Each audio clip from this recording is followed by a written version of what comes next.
Israel! Oh, you hate it? I'm Israel high. I'm Israel high. I'm Israel high. I'm Israel high. I'm Israel high. I'm Israel high. I'm Israel high. I'm Israel high. You have forgotten to say I'm Israel high? Do you love Israel? You must love Hamas. You are Hamas. I'm Israel high. I'm Israel high. I'm Israel high. I'm Israel high.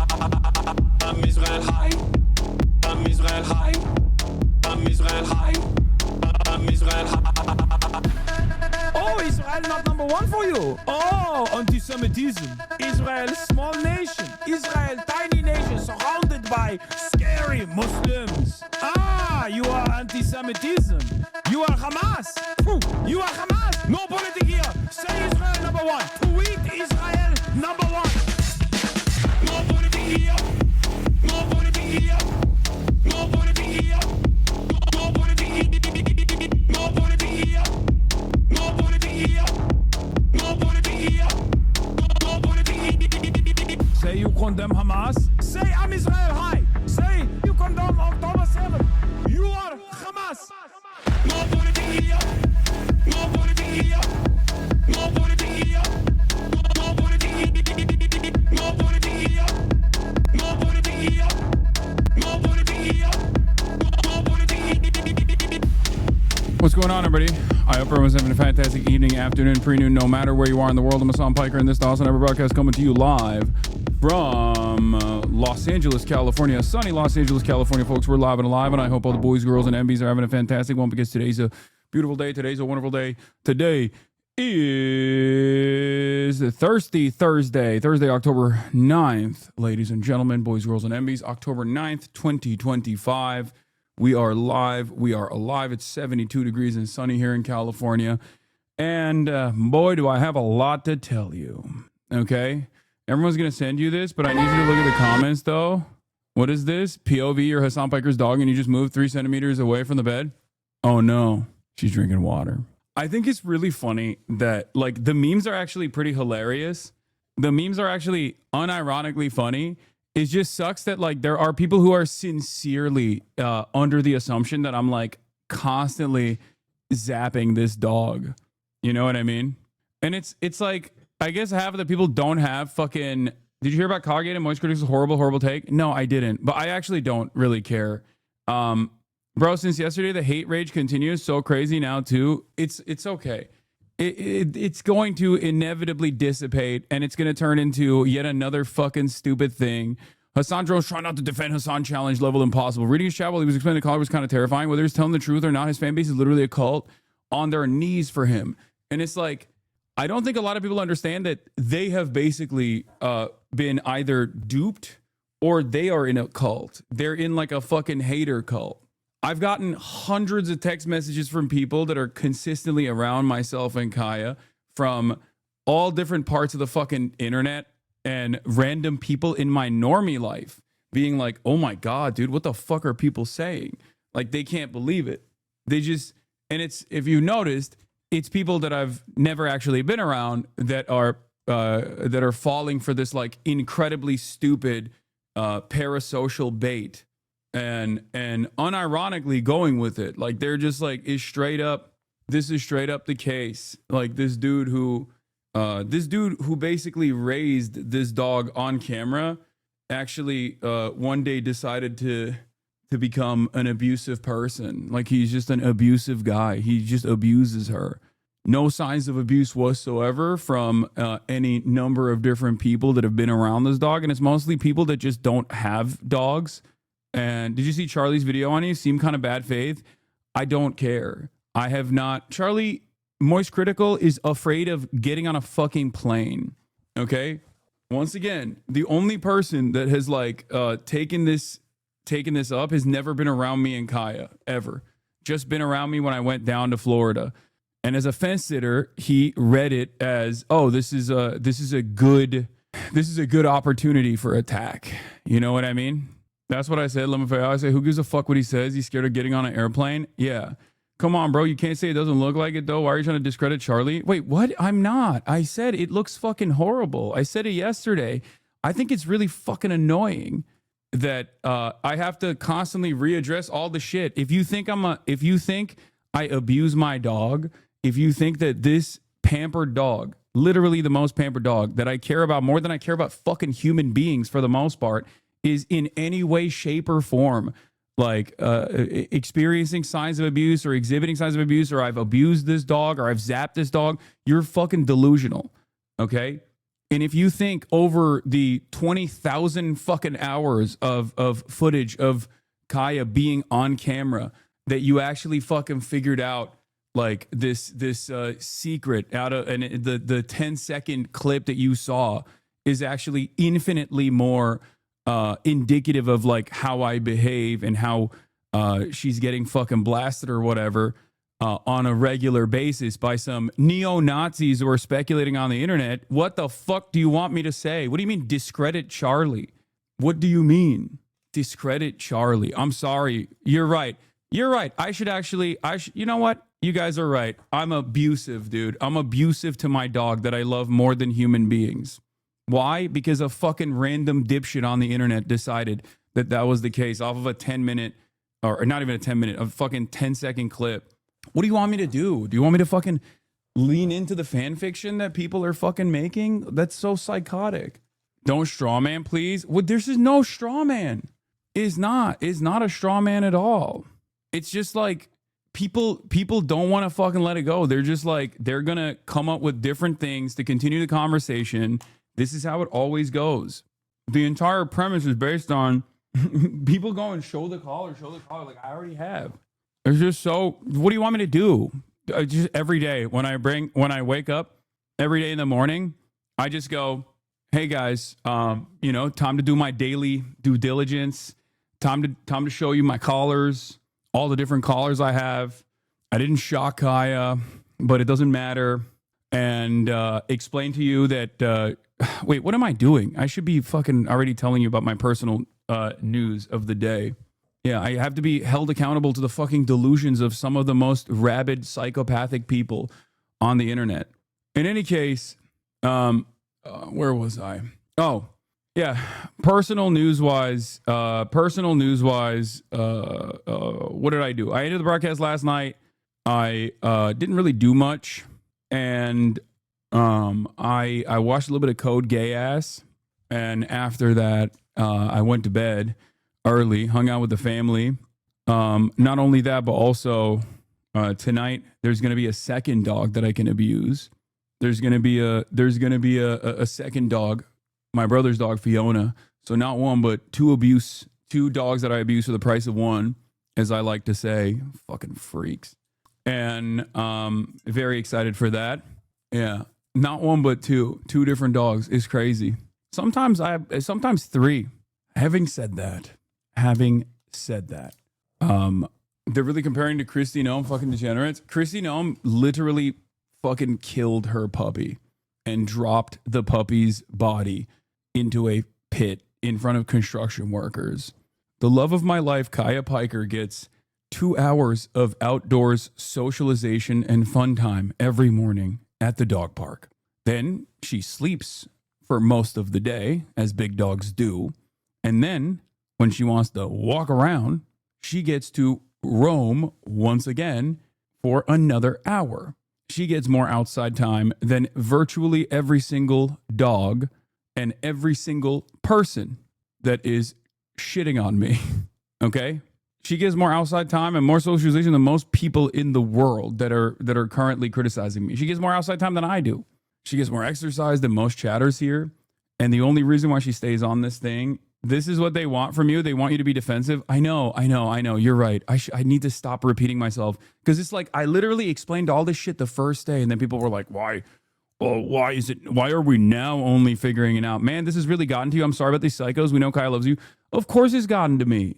What the fuck do you mean? I mean, it's going to eventually go away in a couple days, but like every single day that another dumb fucking YouTuber decides to be like, oh, actually, I've actually never been around this dog, and it kind of feels weird that like every single person that's been around this dog and Hasan has openly been like, you guys are fucking insane. But as someone who's never been around Hasan for an extended period of time or around this dog, at all. I've decided from the internet, because I read schizophrenic Reddit posts, that this judging by this one clip, that he is actually a dog abuser. Yeah. This is also after I've openly explained everything on numerous occasions. This reminds me of the time when like all the socialism but rich memes that we used to do internally in this community basically fucking went outside of this community, and it became like a main point of contention, because like the Kaya Place thing was unironically a meme in the community, because spot training is a good thing in general. Every dog trainer will tell you that. And not only is it like spot training, but like people say, oh, it's because she needs to be, she's a prop on camera. Like she's literally not even on camera the entire day. You know what I mean? But people used to be like free Kaya as a joke in the chat. And now people unironically say it, making it seem like, there's like some significant abuse happening. But I think it's partially because like a lot of Redditors in general, when they see, understandably, when they think anything looks like animal abuse or anything looks fucked up, they don't even think, they just immediately react. And that's it. I think you've more than proven how stupid this is. It's time to ignore it. I know. King, I feel like this shit is racialized. They just assume you did that shit because you're brown. In my opinion, white people's racist perception of brown people towards their dogs, I think, there is definitely an Islamophobic tint that I've noticed where people are like, of course he does that. He's Muslim. Muslims don't care about their dogs. And it's like, listen, Becky, I fucking care about my dog a lot better than you do, dumb fuck. You let your little cockatoo fucking shit and piss everywhere and also jump on people and bite them. And then the ASPCA actually does have to kick in and take your little cockatoo away from you, okay? Or whatever Maltese, poodle, whatever kind of fucking bird-like dog you have that you didn't even fucking train. And you're over here talking shit. Jesus Christ, dude. People that don't train their dogs, people that don't even have fucking dogs, that don't understand how any of this stuff works, literally making up their own minds and being like, oh, I would do it differently. Okay, well, I'm doing it in the best possible way that anyone could do it. And not only that, but you're also fucking inventing an alternative reality where I'm like fucking electrocuting my dog or some shit. Psychos.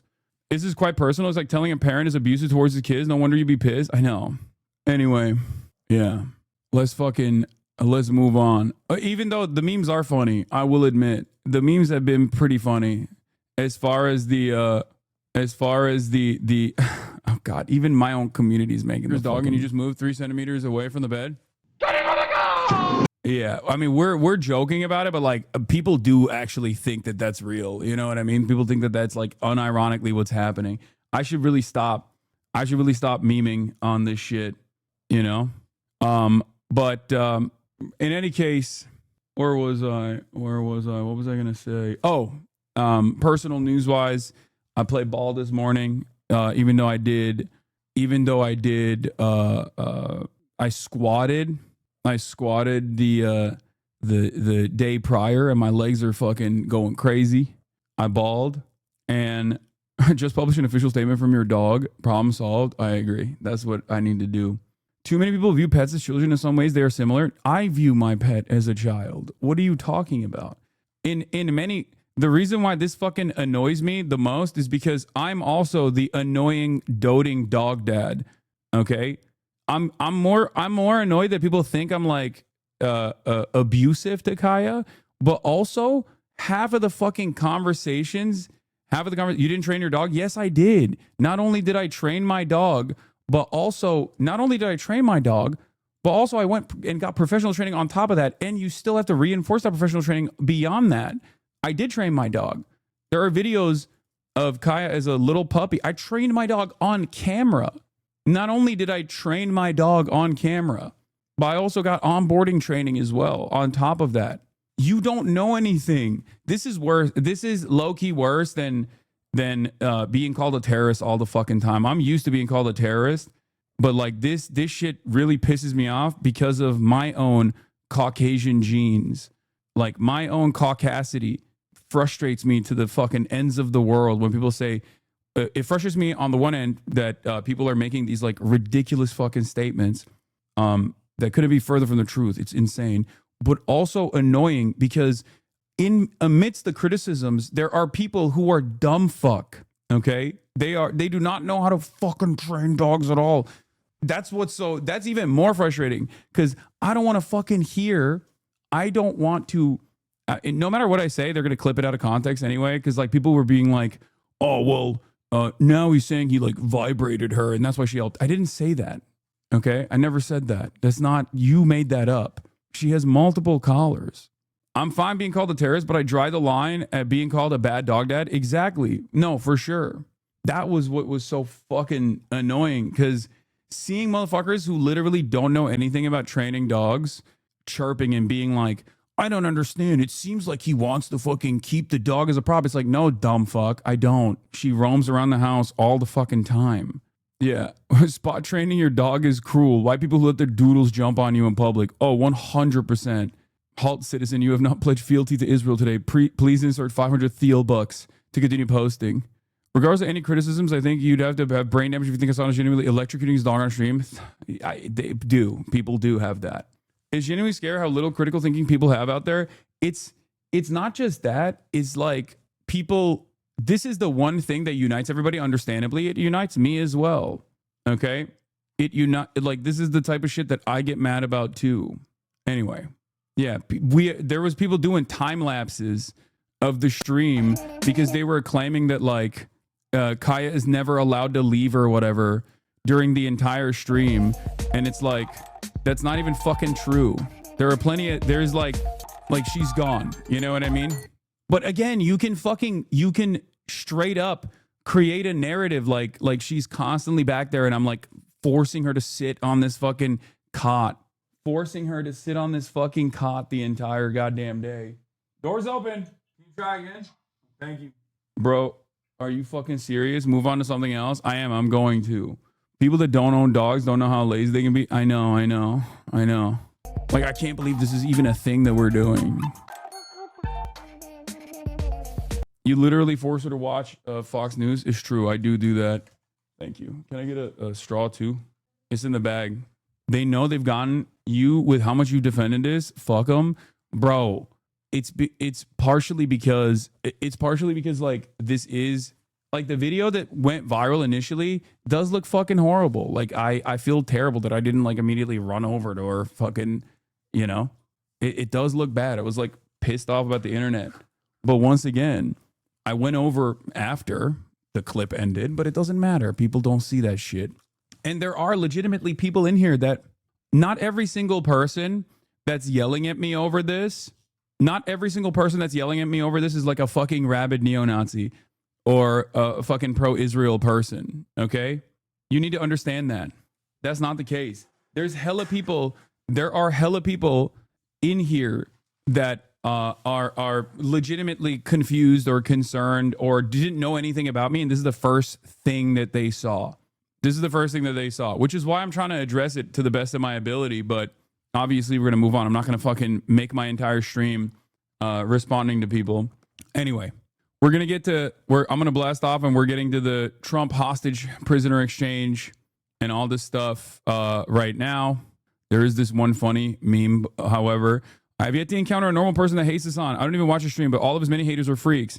This is what I mean. It's actually crazy that God made my greatest enemy a Turkish man. My grandmother's Greek Cypriot brother literally died at the hands of a Turkish sniper. 60 years later, I fight from Australia against Turkish commie diasporoid in America.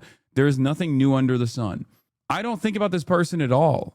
I don't know why this person is constantly fucking tweeting about me. They need to get a checkup. Isn't he supposed to be in jail? Didn't he like go to jail or something? It's just like, I don't know. I don't fucking know. My large 2-year-old dog sleeps in the same spot all day. I take her on morning wonkies every day and she's a tired baby. I know. All right. Well, wait, let me see if we have a big day today, obviously.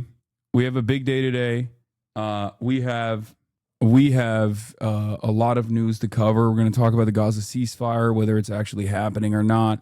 And also beyond that, is the dog allowed to move? Yes, dumb fuck. Yes, of course. Oh, God, I'm going to have to fucking... Yeah. It's mad fucking annoying how Hasan gets smeared as anti-Semitic when the medium person with that opinion is some douchebag like this. All the best things in life start with a G. Goyim. You ever notice how there's something wrong with Hasan's eyes? It's a performative kind of stare, vacant. I've watched hundreds of videos of Chinese torturing cats and dogs. I'm sorry, what? I've watched hundreds of videos of Chinese torturing cats and dogs? Bro, that's weird, man. It just seems like that's a thing that you, it seems like that's a thing that you enjoy for your own personal consumption. You just made it seem like they all have this one thing in common with Hasan, and it's that they all share the psychopathic, hollow, and glassy look, someone who's learned to mimic emotions but never really felt them. Yeah, this brings me back to the previous tweet. I've never met a person that just like viciously hates Hasan that's a normal person. It rings true always and forever. Like there are people who hear about me in these sorts of like manufactured controversies, okay? And then they probably have like a level of distaste, and it makes sense, right? Because they just hear the most insane, negatively framed thing of all time, okay? And that's just what sticks in their minds. But for the most part, if you make it your life's mission to like actively look at every little thing that's happening on this stream in an effort to try to find something, I don't know. Your eyes do look different without your glasses, but I think it's probably because you can't fucking see. Yeah, am I too emotional like a woman? Or am I not emotional at all? Like I don't show any emotions like a psychopath. It's got to be, it can't be both, right? If you read the rest of the post, it's because he works with animal rights groups. Yeah, I don't think that guy works with animal rights groups. I'm gonna be honest. Did you watch a critical video? No, and I will never fucking watch it. And I don't give a shit. And I'm sorry, I have to move on from this. They want to fucking keep this going for like 8 more days if they possibly can. I wouldn't even breathe in the direction of Moise if I were you, to be honest. I mean, he put his fucking flag on the, he put his stake on this, okay? He was like, oh, enough people shit on him. It's good enough. It's like obviously not a, it's obviously, no matter how fucking made up a narrative it is, if a clip looks bad enough, then he will go with it. And he will just use these guys, all these guys fucking do is basically farm Reddit for talking points. And Reddit can so easily be botted and manipulated. And I don't think we're ever going to get ahead of that. There's just nothing we can do. Bro, he said you're abusing Kyle. Like, no way, fuck him. Yeah, I mean, if he thinks that, he can suck my dick. All right. Weird how quiet he was about literal pedophilia in certain communities. I mean, it took him 2 years to fucking come out and be like, yeah, the genocide is happening and it's really fucking bad, actually. So Charlie's been on a good streak lately. He genuinely cares about dogs. He talks about how much he cares about dogs and pets all the time. So do I, dumb fuck. That's the reason why I'm fucking pissed off. That's the reason why I'm fucking annoyed. He could just like unironically reach out and be like, hey, what's going on here? Like, what was this about? This clip looks bad. You know what I mean? Hey, Hasan, I know we've been around one another before. We've actually been around one another, and a lot of the people that I know that I'm around all the time and do content with have not only been around you, but also been around Kaya. He could have just fucking hit up, not me, but any number of different people to be like, hey, do you think there's any veracity? Do you think there's any veracity to these claims? Not just like, don't ask me directly. Do your due diligence. Why the fuck do you go to Reddit for talking points, dumbass? What kind of fucking moron are you? Ask the people around. It's fucking insane to me that like this is what goes for like doing commentary on the internet is just like, oh, these are the Reddit threads from some of the most like schizophrenic people you've ever actually encountered. This is all it takes for me. Anyway, let's blast off. Gaza ceasefire deal. Will it stick? Once again, I have David Adler coming on. Later today as well. And we are going to be talking about his apprehension and his kidnapping by the Israeli occupational forces. I'm not sure if Moss can boost it well, but I agree to some of the Samud participants who returned from Israeli captivity. One of them was Tommy Marcus, aka Quentin Quarantino, Free Palestine. Hell yeah. He said you hide the bad stuff from your friends? He said I hide. Okay, I'm going to DM him. That is psychotic. Gross.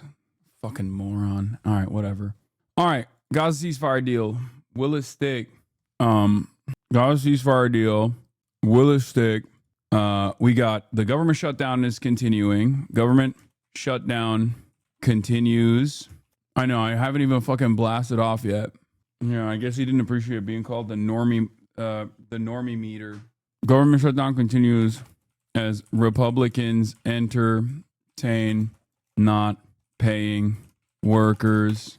David Adler on later to his experiences on the Gaza flotilla, as well as the Gaza flotilla, and also being kidnapped by Israel. Okay. Can you do me a favor and replace all the foam on your Shure mics? No, I'm sorry. I can't do that. Get in now. 9/11 got replaced by Kirk. October 7 got replaced by Kaya. Yeah, it is pretty crazy that like most people on the internet, instead of talking about October 7 or instead of talking about Israel Palestine, they chose to spend October 7 as Dogtober 7, and that's the new meta for a lot of these like fucking disingenuous smear outrage farmers and slop tubers. It's Dogtober 7, baby. That's what it is. Kaya steamrolled the Twitch birth. I know. Anyway, this is the first cancellation of yours where I've had normie coworkers bring it up to me. It's insane. I know. I had like normies being like, dude, what the fuck are people saying? Like, people can't believe it. It's just so crazy because like the people that are closest to me, that are around me and Kaya virtually every fucking day, have the entire opposite perspective of every single other person out there. Because, and even people in this community, because like, you know how much I take care of Kaya. Like, whereas all the people from the outside are like, wow, this guy's the fucking worst. Like, holy shit. Anyway, Israel's violating the ceasefire again. No, I know, but that's the normal process. Israel always gets to do it. Yeah. God forbid a white boy. Well, God forbid a Muslim boy. Because if I was a white boy, people will still get mad, but not this mad, I think. There's definitely a little bit of Islamophobia around it too. But God forbid a white boy is jet lagged and is panicking as his fucking stream goes down. And, you know, the clip does look very bad. I'll be honest. Like, I do understand why people were, I do understand why people reacted the way that they did. God forbid a diva is a little overstimulated. Yeah. Anyway, I don't know why the fuck I'm still consistently circling back to this. I already fucking covered it extensively. Jesus Christ. People are going to be demanding every single day that I go back to this and stop covering everything. Anyway, yeah, it is kind of wild that like Destiny in a court of law, in official court documents, was outed as procuring CSAM, child sexual abuse material, and it didn't even get a fucking fraction of the interest of people claiming falsely that I'm like fucking abusing my dog.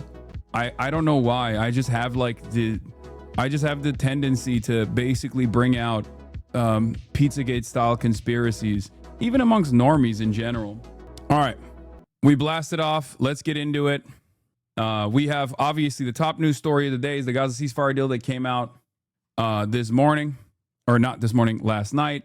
They tried to turn around and make this into like a George W. Bush thing.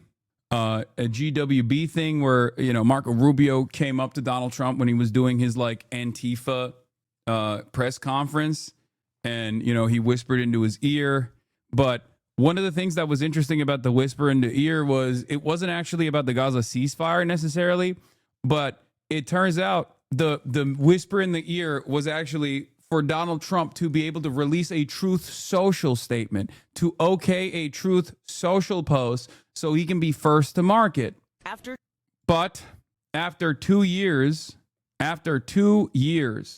of unlimited death and destruction, unlimited genocide with American weapons, with American political cover, it seems like this ceasefire deal is a little bit different than the previous ceasefire deals in the sense that both Hamas has agreed to it, and also the Palestinians seemingly believe that the ceasefire is permanent. I don't know exactly what is the reason for this level of confidence, but I am actually excited at the prospect of this deal happening. I'm excited. I'm excited that people are. I'm excited that people believe it. I mean, this is more celebration, I think, than the previous iteration of the ceasefire. Breaking news from Drop Site. The chief negotiator for the Palestinian resistance, Hamas's Dr. Khalil al-Hayya, says the resistance have received guarantees from U.S. and mediators that the war has ended permanently. But then again, I keep repeating myself over and over again. I hope Israelis nuke your house. I feel like if Israel nuked my house, that would be really bad for a lot of people. Like that would be, I live in West Hollywood. Like you're demanding that the entire city of West Hollywood and most of Los Angeles get fucking wiped out so that Israel can kill me. That's strange. Like that's a very, I'm sad two of my favorite creators are at odds. Yeah, whatever, dude. Like I understand why you want me to die, I think. Like I get it because I'm anti-Israel and you're pro-Israel and you're pro-genocide. But it is very strange how much you want me to die, that you are perfectly fine with like killing 1 million people as collateral damage. Anyway, let's continue. 2 years of devastating war. This morning, President Trump celebrating a historic step toward peace, telling Fox, "This is more than Gaza. This is peace in the Middle East, and it's an incredible thing." Trump announcing on social media what he describes as the first phase of the peace plan, saying Hamas will release all of the hostages very soon. We think they'll all be coming back on Monday. So it looks like that's the thing. And that'll include the bodies of the dead. In return, Israel will withdraw its troops to an agreed-upon line. It comes after months of tense negotiations and deadlock. At the White House yesterday, the president interrupted by Secretary of State Marco Rubio, seen handing him a note and then whispering in Trump's ear. Photographers catching the handwritten message. "We need you to approve a Truth Social post soon so you can announce deal first." Shortly after, the president doing just that, announcing to the world what he describes as the first step toward a strong, durable, and everlasting peace, calling it a great day and thanking mediators from Qatar, Egypt, and Turkey who worked to make it happen. The deal also negotiated by Trump's envoy Steve Witkoff and his son-in-law Jared Kushner. The families of the hostages welcoming the news. The White House sharing this video overnight of some of them speaking with the president and Commerce Secretary. What do you guys have? Bro, it's crazy that the Israeli hostage families wanted Donald Trump to address the nation when he visits the region, if he does end up visiting the region. The amount of play that Donald Trump is getting off of this, in spite of the fact that he literally did everything but pull the trigger on tens of thousands of Palestinians. Like, he did everything. He basically also pulled the trigger. You know what I mean? It's like, it's American bombs, it's American money, it's American political cover. And in many instances, it was straight up the Americans giving fake assurances to Hamas so that Israel could try and kill them. Like, if Donald Trump had done this in January, then fair is fair, right? Fair is fair. Like, that would have been even worthy of a Nobel Peace Prize look. But the fact that he continued this for another 8 months is so crazy. Why now? A few folks have asked me in the course of interviews today this question: why, if the basic framework of this deal has been around for so long, did it take until now for it to get to this point? A combination of factors. Yusuf Munayer speculates. One, the continued costs of the Israeli military's genocidal campaign. The continued costs of the Israelis' military's genocidal campaign. These are underreported, but have been consistently growing. The Israeli economy took a major hit, the Israel reserve suffering as well, an unprecedented suicide crisis amongst the troops, growing calls for sanctions in Europe and elsewhere, and growing diplomatic isolation. Despite these only growing costs, only negotiations, not the military operations, have led to the captives being released. The costs were adding up significantly, including in U.S. public opinion. The Israeli strike in Doha and Gaza military operation, these sent a clear message to all involved that the Israeli government is willing to throw away the lives of Israeli captives, meaning that the value of the captives in negotiations could quickly wane. The Trump card, for a variety of reasons, including engaging with global leaders, wanting to save Israel from itself and the captives from their own irrational extremist government, and wanting global recognition for peacemaking, Trump decided this was the best moment to lean in. Lastly, and importantly, just because this confluence of factors came together to produce this moment does not mean they will remain in place and continue to create incentives to make the deal sustain, especially past the initial exchange. I don't think that the genocide becoming far too costly for Israeli society at this stage was a significant enough factor for Israel to stop doing the genocide. I do think that fascism is a suicidal ideology, as we have talked about quite a bit.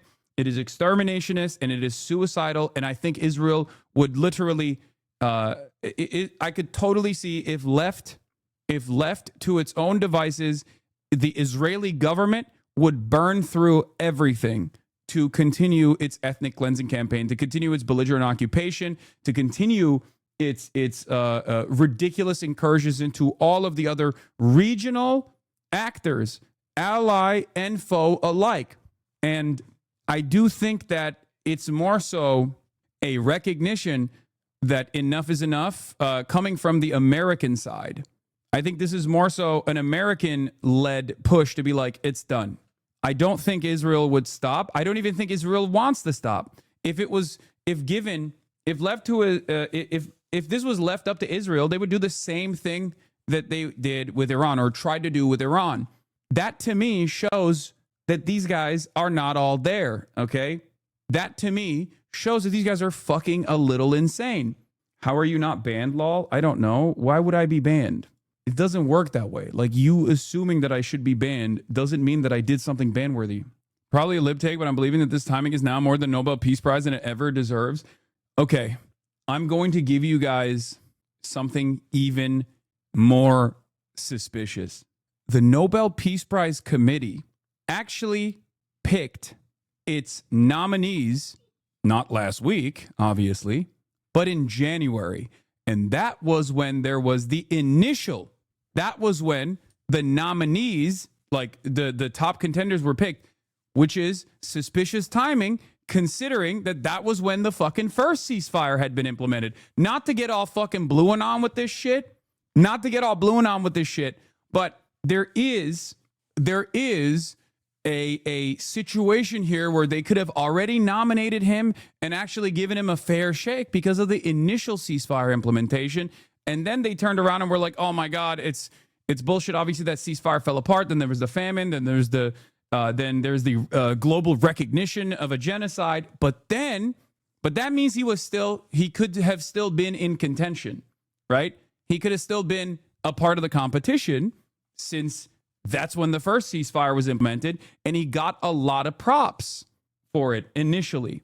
So all I'm saying is giving Donald Trump the Nobel Peace Prize for this is basically like giving Hitler the Nobel Peace Prize for killing Hitler. Okay? It's so ridiculous. But the 2025 Nobel Peace Prize is supposed to award actions taken in 2024. They're not supposed to consider anything that happens in this year. I don't know if they'll follow that, but generally that's what happens.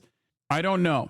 But like I said, giving Donald Trump the Nobel Peace Prize for ending the genocide in Gaza would be akin to giving Hitler the Nobel Peace Prize for ending the Holocaust.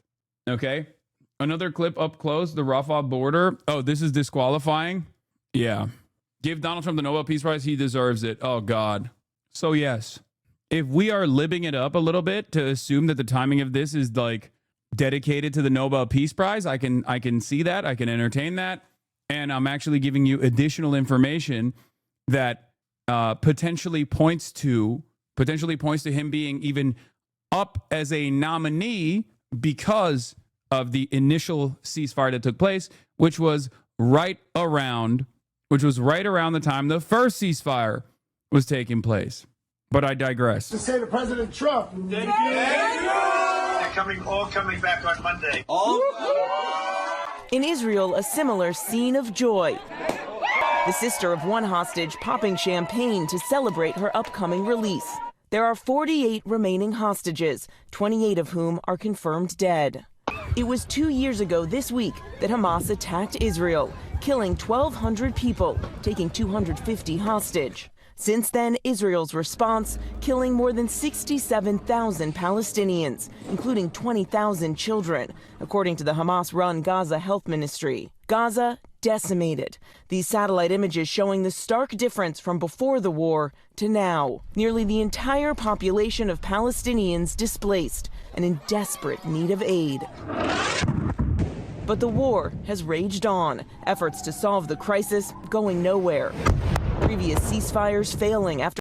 I mean, I do think that all of the people that are still running with the 67,000 number are going to look incredibly silly.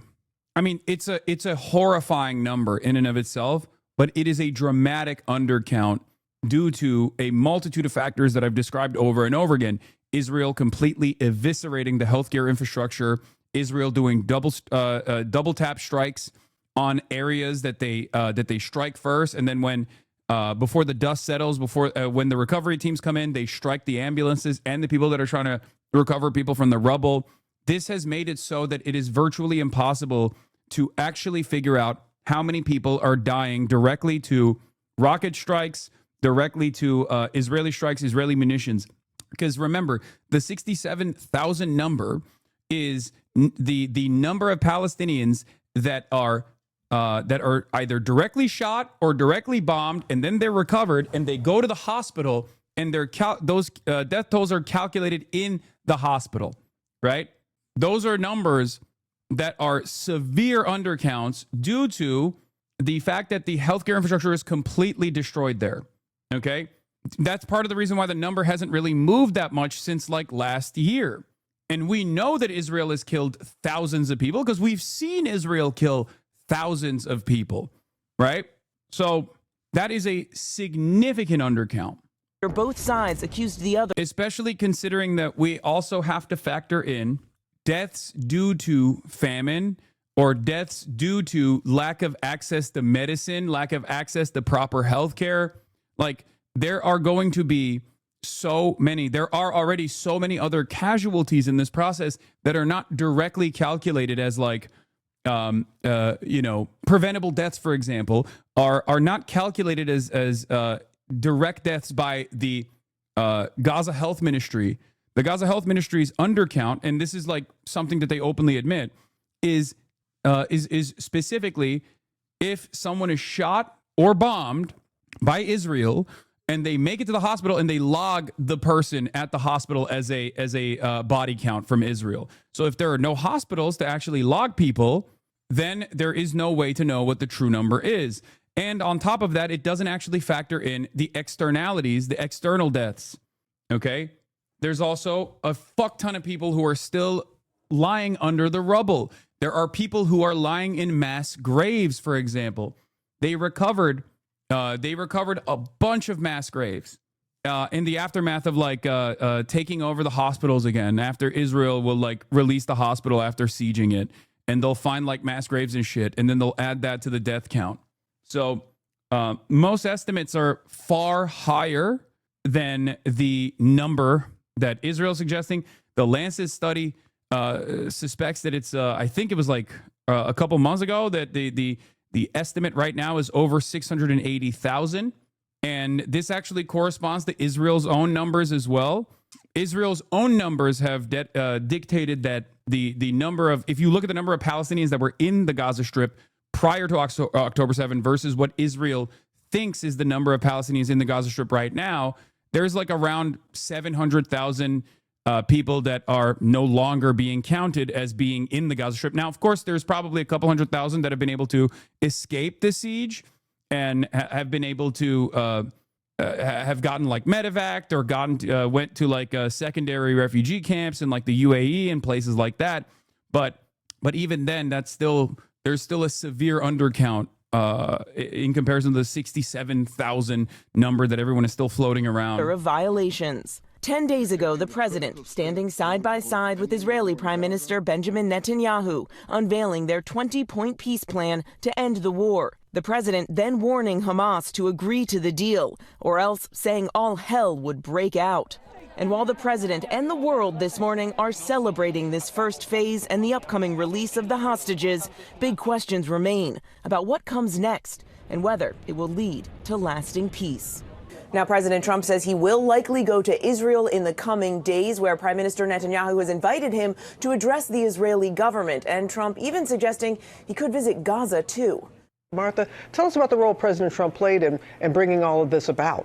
Well, Robin, there's no question that if this goes as planned, if we see those remaining hostages freed and Israel begin its withdrawal, it is a remarkable achievement, and President Trump most certainly deserves credit for his role. He has done this through diplomacy, pressure, and the sheer force of his personality and persistence. He dispatched diplomats again and again, made threats just in the last few days to Hamas, saying again if they did not sign the deal, all hell would break loose. And they had the bombing of Iran as an example of that. But perhaps most importantly, he pushed Benjamin Netanyahu in ways his predecessor and others have not, Robin. And what finally got the two sides to this point? And will it be able to get phase 2 off the ground?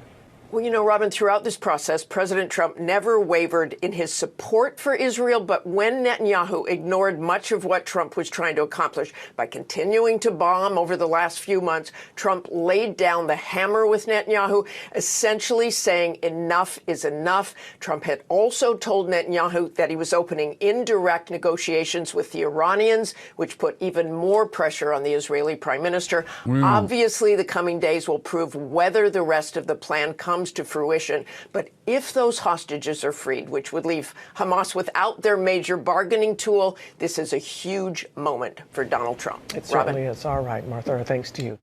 So I want to thank everybody for being here. As you know, last night we reached a momentous breakthrough in the Middle East, something that people said was never. Yeah. Are you strangling Kaya? Yes, I'm strangling her. She's being strangled as we speak. It's really fucked up. Oh my God, Kai left the bed. Hassan quick shocker again on purpose in front of 30,000 viewers, as I'm known to do. Do you think there's anything to be said about the timing of this being so close to October 7th? Coincidence? I mean, I'm sure that played a role.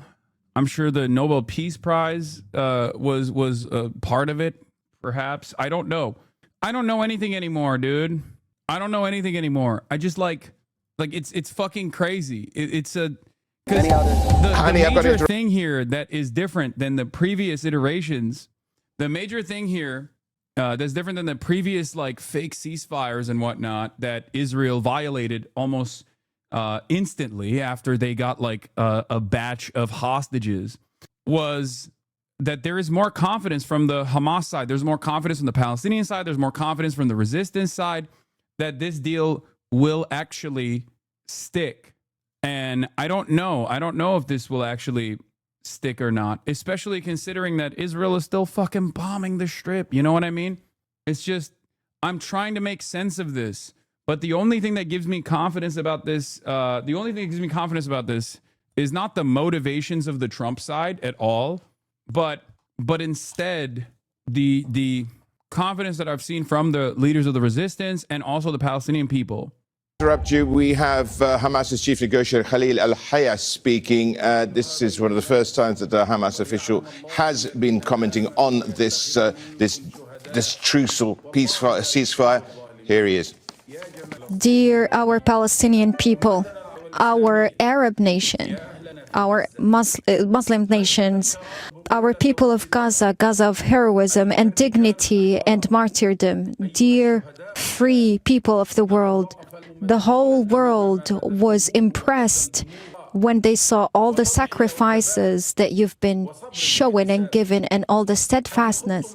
You engaged in a war that the world has never seen before, and also you were able to face and stood in the face of the violence and aggression and barbarism of the Israeli occupation of the enemy, and you stood there and your will has never been broken. You were able to continue to fight, and you were able to resist famine and the loss of your beloved ones and the losses of your homes and money. You've lived in tents, and also you've lived during under the stones of destroyed houses, and you stayed there. You were not disappointed.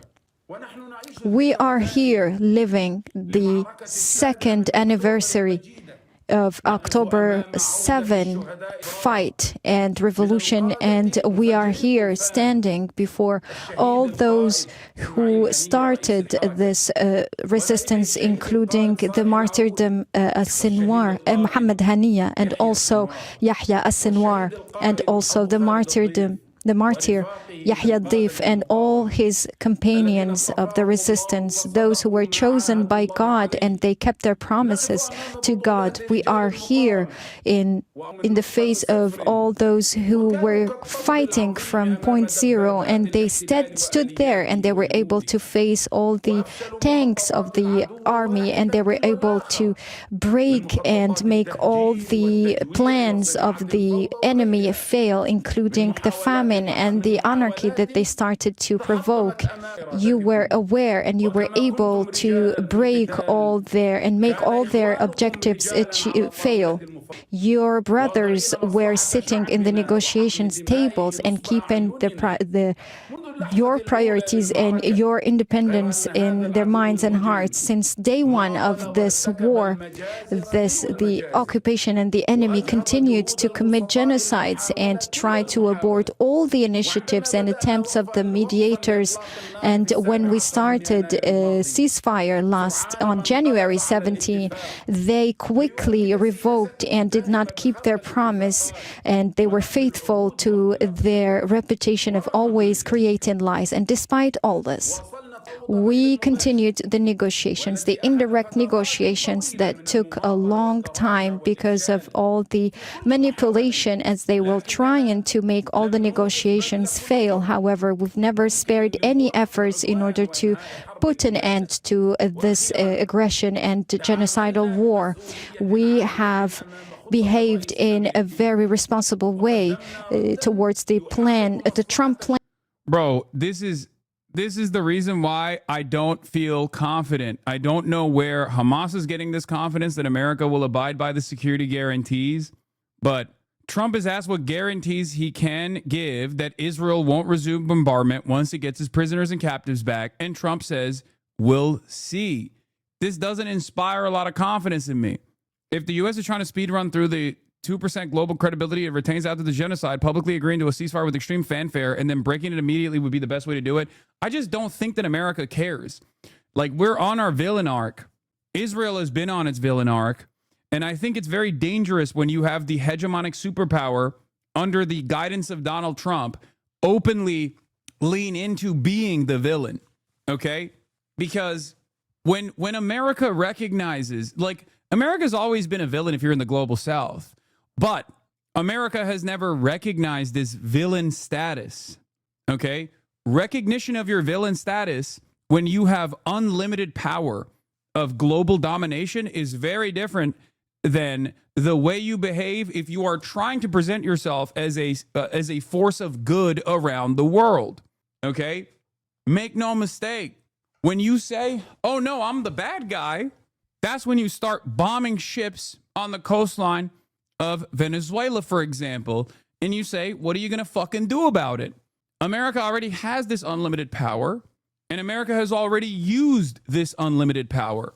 Having said that, America has tried to at least abide by some kind of like international standard that they change around depending on what their goals are, right? Like they try to make it seem as though they're the world police, and not entertain the notion that they're doing this because they're evil and there's not really anything you can do about it.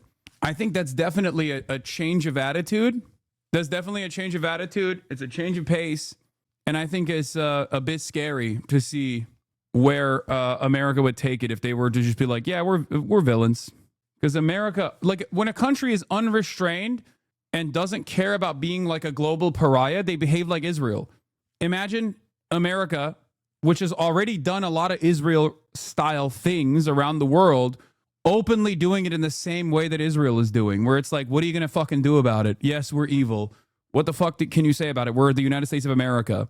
I feel as though that's a new level of villainy.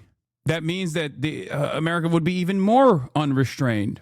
As I have stated before, soft power initiatives are very important because in the absence of soft power, all you have that remains is hard power.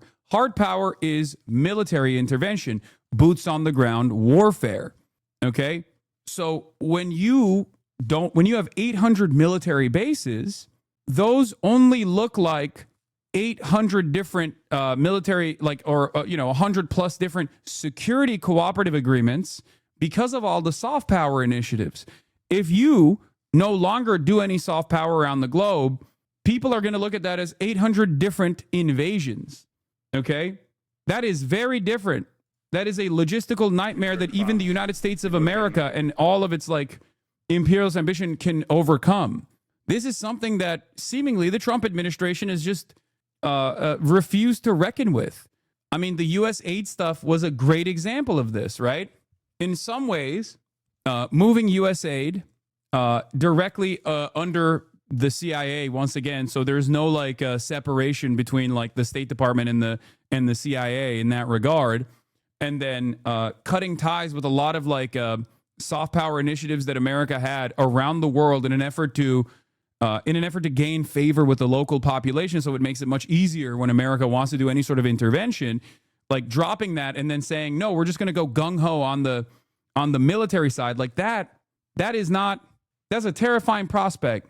This is how empires fall, okay? This is how empires have fallen over and over again. Anyway, here's Donald Trump talking to the Finnish in a bilateral meeting with the president of the Republic of Finland. That the big guy doesn't win over the small guy, and vice versa. But I have to say that the track record of the President of the United States in the past 7 months, 8 months is rather impressive. Thank you so much, Mr. President. First of all, thank you. When you say Trump is continuing the legacy of American empire, you're not correct. I say this as someone who has been unimaginably critical of the legacy of American imperialism.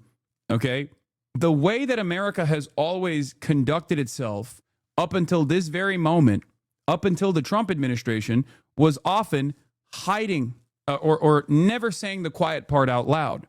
Donald Trump says the quiet part out loud. He is mask off about his ambitions. There's never been a moment where an American president will be like, I'm just going to fucking annex Canada. I'm going to fucking annex Greenland. What can you do about it? You know? Was Kissinger or Reagan not inherently evil? They're just as bad as Trump? No, they are. They are. Bro, Trump is merely continuing the legacy of American empire. Kissinger, Reagan, and Nixon killed millions of people and brutalized countless others and said, deal with it. They are. But they always tried to masquerade it within the confine of like international legal standards. It was bullshit, and I say it's bullshit. Okay? I say it's bullshit too. But there was a difference between doing that while simultaneously continuing to abide by like certain international standards and doing soft power initiatives in general. Okay? Now we're just dropping that and we're saying we are the villains, we are the bad guys, and we're not even going to try to masquerade as the good guys while doing the bad guys. In the past, we were the villain, we were the bad guys, but at least we tried to keep the public both here at the domestic front and also around the globe, specifically in the periphery of Western empire, sedated and comfortable with American autonomy, comfortable with American domination and American control by engaging in these like soft power initiatives and like leaning into the optics of the whole endeavor, right? Even when the Iraq War is openly recognized as a complete massacre for no reason other than control of the natural resources, taking out a dangerous foreign adversary, dangerous to Israel in the region. Like all of those things are real, and it was fucking bullshit. Even then, they at least tried to entertain. Even then, they at least try to entertain some kind of like reason, right? They lied about it, but now, if we were to invade Iraq right now under the Trump administration, they would have just said, we're invading Iraq. What the fuck are you going to do about it? That's the difference. There's no like WMD. There's no fake WMD. There's no like lies. They just say, we're invading Iraq and there's nothing you can say or do about it because we're the United States of America. And some people like that. Okay. Some people like that. But I think there is a little bit of a difference because you are even less restrained now. There is no cooler heads prevailing that could be managing this. Like even the excuses for blowing up the Venezuelan boats, as you pointed out, have been narco-terrorism, right? But even then, there is not really a lot of like. There's no real interest in creating a pretense here at all. They're just saying like, they're fucking. I mean, Trump is literally saying, if I was a Venezuelan fisherman, I wouldn't go out to sea right now. Like, don't you think that's a little bit different than even trying to build a narrative as to why it's incredibly important to like invade Venezuela? He's just straight up saying, if you're a fisherman, we'll kill you. That's fucking insane. That's an insane thing to say.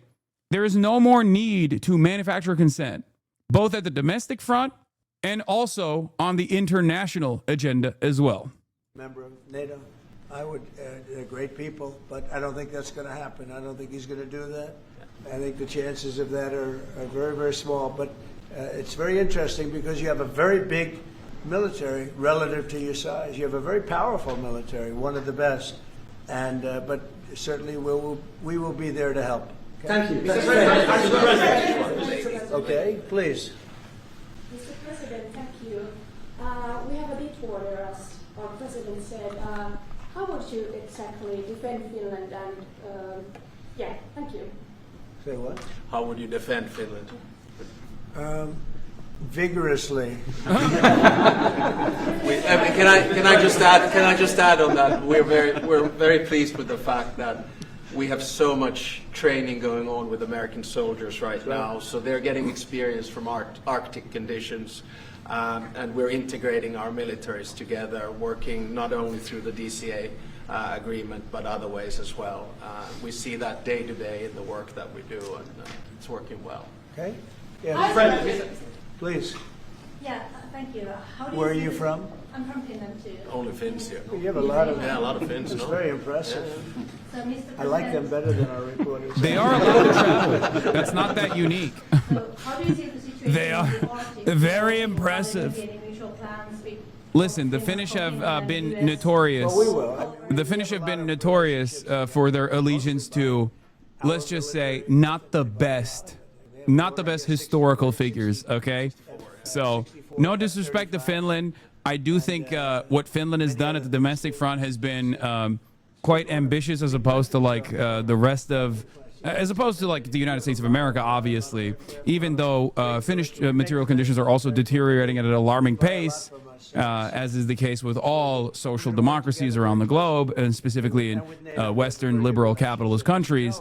Having said that, if you look at Finnish history, it's not the first time that they have aligned with, let's say, unsavory fellows because they were terrified of Russian invasion. Spain, you have to call them and find why are they a laggard, and they're doing well too. You know, I think because of a lot of the things we've done, they're doing fine. They have no excuse not to do this, but that's all right. Maybe you should throw them out of NATO, frankly. Please, go ahead. What are you planning to do? Tall gentleman, nice tall gentleman, go ahead with a yellow shirt. Thank you, Mr. President. I wanted to change gears just really quickly and ask you, you're going to Walter Reed tomorrow? What are you having done, and how are you feeling? I'm meeting with the troops, and I'm also going to do a sort of semi-annual physical, which I do, and I think I'm in great shape, but I'll let you know. But I have no difficulty thus far. Is there wood around here? I'm not going. No difficulty. Physically, I feel very good. Mentally, I feel very good. You know, I did about 6-7 months ago. I do physicals. I like to, when I'm around, I like to check always early. Always be early. It's a lesson for a lot of people. Yeah, you can't have that, by the way.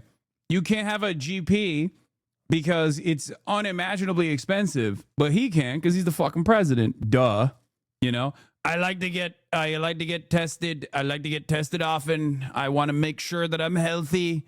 It's a very difficult job. You can't do it, though. No preventative care for you because you're poor.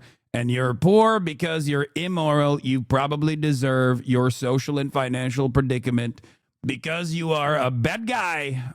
To be rich is glorious. Right. No, Biden didn't do it. Biden should have done it. I'm actually a person that believes that if you're president, you should do a cognitive exam. But last time I took a cognitive exam, and it was a perfect score. The doctors announced it. Also, like I said, at 1 p.m. I'm going to have David Adler on. The first few questions are pretty easy. Once you get into the middle, it gets a little trickier. And there aren't a lot of people in this room that would get every single question right. I can guarantee You're you. putting me in a difficult spot. Next question. To talk about being detained by Israel. Peace Prize for way less than you did, and President Obama got the Nobel Peace Prize He for got a way prize less. for doing nothing. Exactly. Obama got a prize. He didn't even know what he got. He got elected, and they gave it to Obama for doing absolutely nothing but destroying our country. No, he was not a good president. The worst president was Sleepy Joe Biden, but Obama was not a good president. Are you going to do something with the They Hezbollah? gave him a prize. How many months after he won the election, then they gave him the Peace Prize, right? It was right Before he afterwards. was elected. My election was a much more important election. Now that you're fixing the situation between Hamas and Israel, are you going to be taking care of the Hezbollah or the Lebanese armed forces to take We're care of the looking at that. Hezbollah? Yeah, we'll be able to do that. That will be, it's a smaller part of the puzzle, but very important part. They have a great new ambassador that I appointed, Michelle. Great new ambassador. So yeah, please. Saying that the hostages will be released on Monday or Tuesday. What's your strict deadline? When do they have to get released? Well, and how do you make sure each party abides by it? It's going to be around that time. Yeah, they're working on it very hard. They're in very diverse parts of the earth. Okay, they're very, very diverse. Actually, it's I think they're going to come through. I'd be surprised if they didn't. I think it'll happen. Mr. President, In the back. Thank you, sir. The 19th point of the 20-point plan said that in the future there could be conditions in which the Palestinians might eventually get a state. Under what conditions do you think the Palestinians Well, will we'll look get at a it state? at the time. We're going to see how it all goes. And, there's a point at which we may do something that would be a little bit different and may be very positive for everybody. But we'll be looking at that at the time. Mr. President. And I think we'll get to that. I think we'll get to that period, too. Yeah, please. Mr. President. Yeah, please. Glasses. Thank you. Mr. President, the United States has previously said that that Europe would have to take more responsibility for its own security. Are you or the U.S. planning to withdraw some of the U.S. forces from the European soil? No, but we may move some around a little bit. I'd ask you that question, Pete. Go ahead. I think that's right, Mr. President. We're very much heartened by your leadership to get NATO to rise up to 5%, which means they can take primary responsibility for defense of the continent. But that doesn't mean America is abandoning NATO in Europe. But we could look at where our troops are postured, what makes the most sense for America and our NATO allies. We have a lot of troops in Europe, as you know, a lot. And we can move them around a little bit. But no, basically we'll be pretty much set. Go ahead, what's his second? Are you planning more sanctions? I might, yeah. Mr. President, your 20-point plan says we will encourage people to stay. Can you confirm that as Gaza is rebuilt, that no one will be forced to leave? Yeah, nobody's going to be forced to leave. No, it's just the opposite. This is a great plan. This is a great peace plan. This is a plan that was supported by everybody. I mean, as I said, they're dancing in the streets of many, many countries right now. It's amazing. I've never seen anything like it. No, we're not looking to do that at all. Mr. President, do you think that we could see a full withdrawal? Mr. President, can you cut through the politics on the shutdown? We had another failed vote today. Can you speak to our viewers from Orlando to Sacramento? What's your message to some of these families tonight facing missed paychecks, potential layoffs, and missed benefits due to the shutdown? Yeah, I blame the Democrats. They ought to call their local Democrat representative, whether it's a senator or a congressman, and it's their fault. I mean, they admit it's their fault. They campaigned on the fact that they'd never shut down the country, but they wanted to shut it down. And, we have the greatest economy. We're the hottest country in the world right now. I think you'd admit that. The hottest country. We went from a dead country a year ago to the hottest country in the world. So I think they probably don't like that. But we're doing great. I mean, we're doing great. I would say my message is call your local representative, congressman or senator, and tell them to get on the ball. The Democrats have caused this problem. Can I ask one more Congressman? Yeah, please. Thank you, Mr. President. Where are you from? I'm from Finland. I love it. It's so nice. Uh-oh, here we go. Yeah. Here we go with a killer question. I would like to circle back to the icebreaker deal. So Finland and the U.S. are strengthening their economic partnership through the deal. What other areas of cooperation with Finland do you see as possible at this moment? Good question. We're going to be talking about that in a little while. We're going into the next door room commonly known as the Cabinet Room, beautiful room, and we're going to be discussing that. But we'll be doing other things. It's a wonderful country with wonderful people. We've had a long-term relationship, but it's never been as close as it is now. We'll be doing other things. Go ahead. I mean, we've been talking about a lot with the president. I mean, the two specific fields where I think Finland has strengths. One is quantum and quantum computing, and we know that that is basically what gives food for thought for artificial intelligence. That's very important. The second one is actually networks. And you know that there are two sort of safe and trustworthy Western networks right now. One of them is Nokia. And the other one is Ericsson. And actually 70% of all broadband in the United States is Nokia. So one of the things that we could work on together is creating the 6G space through networks. And Nokia has 7,000 people working here in the United States and an American CEO. Okay, anybody else? Man, Nokia used to go hard, dude. You Zoomers don't even fucking know about Nokia. 5110. That shit was a brick, dude. I think there's going to be a large group of people. I play Snake on that bad boy, black and white. Incredible. Damning indictment of the last administration from one of Israel's back channel negotiators who says this same agreement was on the table a year ago, but Biden and his advisors wouldn't take it. I hate to be vindicated every fucking day. Okay? I hate to be vindicated every fucking day, but once again, you know, everyone can suck my dick. Okay. With praise for the people that did this, and these are countries that did this. The whole world came together for this. Even Iran, and I really thank them for it. Iran came out and said this is a good thing. This is a very good thing. So it was terrific. It's been a terrific experience for me. Thank you very much, everybody. Yeah. Damning indictment of the last administration from one of Israel's back channel negotiators who says the same agreement was on the table a year ago, but Biden and his advisors wouldn't take it. This is from Times of Israel, okay? Reported from Branko Marcetic, writer for Jacobin. But this is reporting coming from Times of Israel. What we should also know is that this deal could have been done a long time ago, as I've said over and over again, by the way. Hamas agreed to all the same terms in September 2024 as outlined in the 3 weeks deal that I had received in both written and voice messages in Arabic and English. But at that point, the Israeli negotiators responded that the prime minister did not agree to end the war, even though the 3-week deal proposal landed on the desk of President Biden. His person in charge, Brett McGurk, refused to stray from the bad deal that he was negotiating. Work in the back channel. I met with members of the American negotiating team in October 2024, and they were as frustrated as I was with their inability to convince Biden and Biden's people to look seriously at the deal on the table. The Qataris invited me to Doha in October 2024, and I presented to them the deal that Hamas agreed to, which they were fully aware of, but they said that without the American adoption of the plan, nothing could be done because the obstacle was Israel, not Hamas. That is the same message I received from the Egyptian intelligence. Hamas was ready for a deal to release all the hostages, not to govern Gaza any longer, and an end to the war. But Israel was not prepared to go ahead. Trump doesn't get off easy either. As Baskin says, he could have forced Netanyahu to take a deal at any point in the last 9 months. Once again, double vindication. As I told you, this would have been very different. My outlook on Donald Trump would have been very different. This is what I was talking to with Bradley Martin. This is what I was talking to Bradley Martin about, where it was like Trump is not actually interested. Wait, are we trusting Times of Israel now? Wait, what are you talking about? You have to look at what their biases are. This is one of the Israeli negotiators. And yes, the Israeli negotiators, as we've seen with like Daniel Levy, for example, are absolutely more honest about the terms and conditions.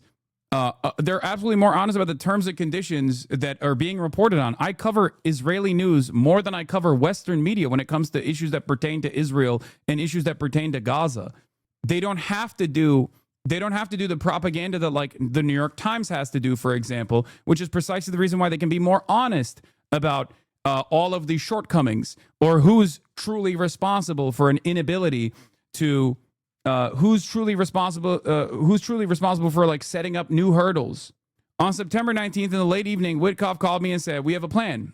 We had a long conversation, and I supported what the Americans were planning, and I made few suggestions on how to get Hamas on board.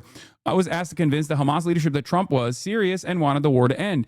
Throughout the last months, I have been in contact with 8 members of the Hamas leadership outside of Gaza. 3 of them engaged with me in discussions. I did not make suggestions regarding the Israeli side because for over a year, I believe that if President Trump decides the war has to end, Trump will force Netanyahu into the agreement. That is exactly what happened. Remember, It was always one fucking phone call.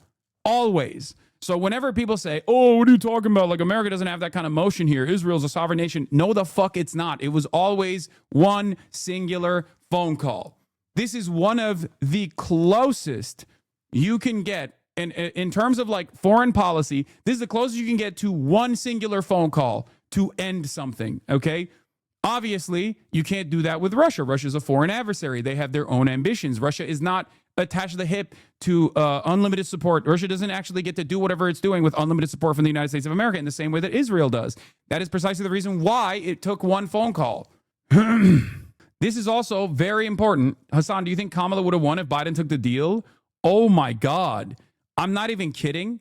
If Joe Biden did not spend every fucking waking moment dreaming about murdering more children in Gaza and didn't like let his ultra Zionist advisors basically run the fucking show at the behest of Israel, and they did stop Israel at any point, they would have won unimaginable amounts of favor.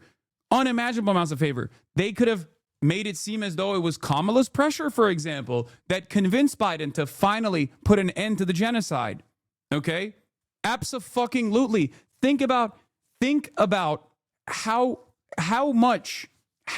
many people would have celebrated, even if they had like a real convincing ceasefire, even if they had an extended ceasefire, the one that Donald Trump, when he came into office, pushed Israel to engage with. Even if the Democrats did something of that sort, at least leading up to the election, they probably would have eaten good off of that.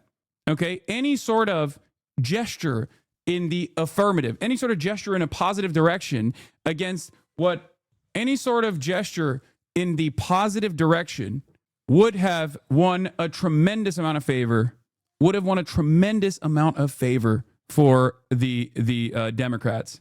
Anyway, let's get back to the Hamas confirmation of the Gaza ceasefire, calling it a victory for resistance and steadfastness. And we have provided an answer that guaranteed the rights of our people and to stop the bloodshed, and that would also guarantee our vision to put an end to this war.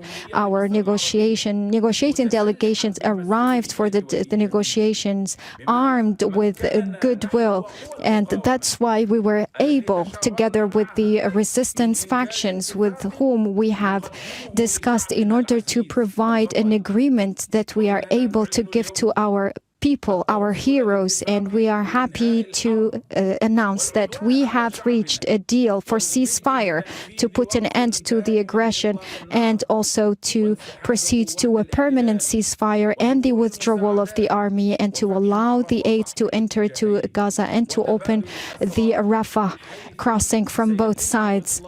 There will be also an exchange of prisoners, including 250 prisoners who will be released, those who were sentenced for life, and in addition to 1,700 of the children of Gaza who were arrested after October 7. Also, children and women, all children and women will be released. We have received guarantees from the mediators and also from the U.S. administration, confirming, all of them, that the war has ended permanently. And we will continue to work with the national force in order to resume and to make sure that we achieve all the other steps and to achieve all the aspirations of our people, and also until we are able to have our state with Jerusalem as its capital. In this context, we would like to hail our people wherever they are in the West Bank of 1948, in our diaspora, and also we would like to... I know this deal was available during Biden's admin, but is this article just working to glaze Trump a bit, massaging his image for the Peace Prize? I think that there is obviously some fucking glaze taking place here with respect to... Wait, hold on.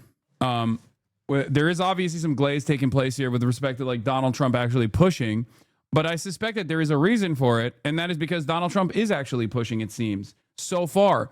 But once again, I don't know. I don't know if this is a real...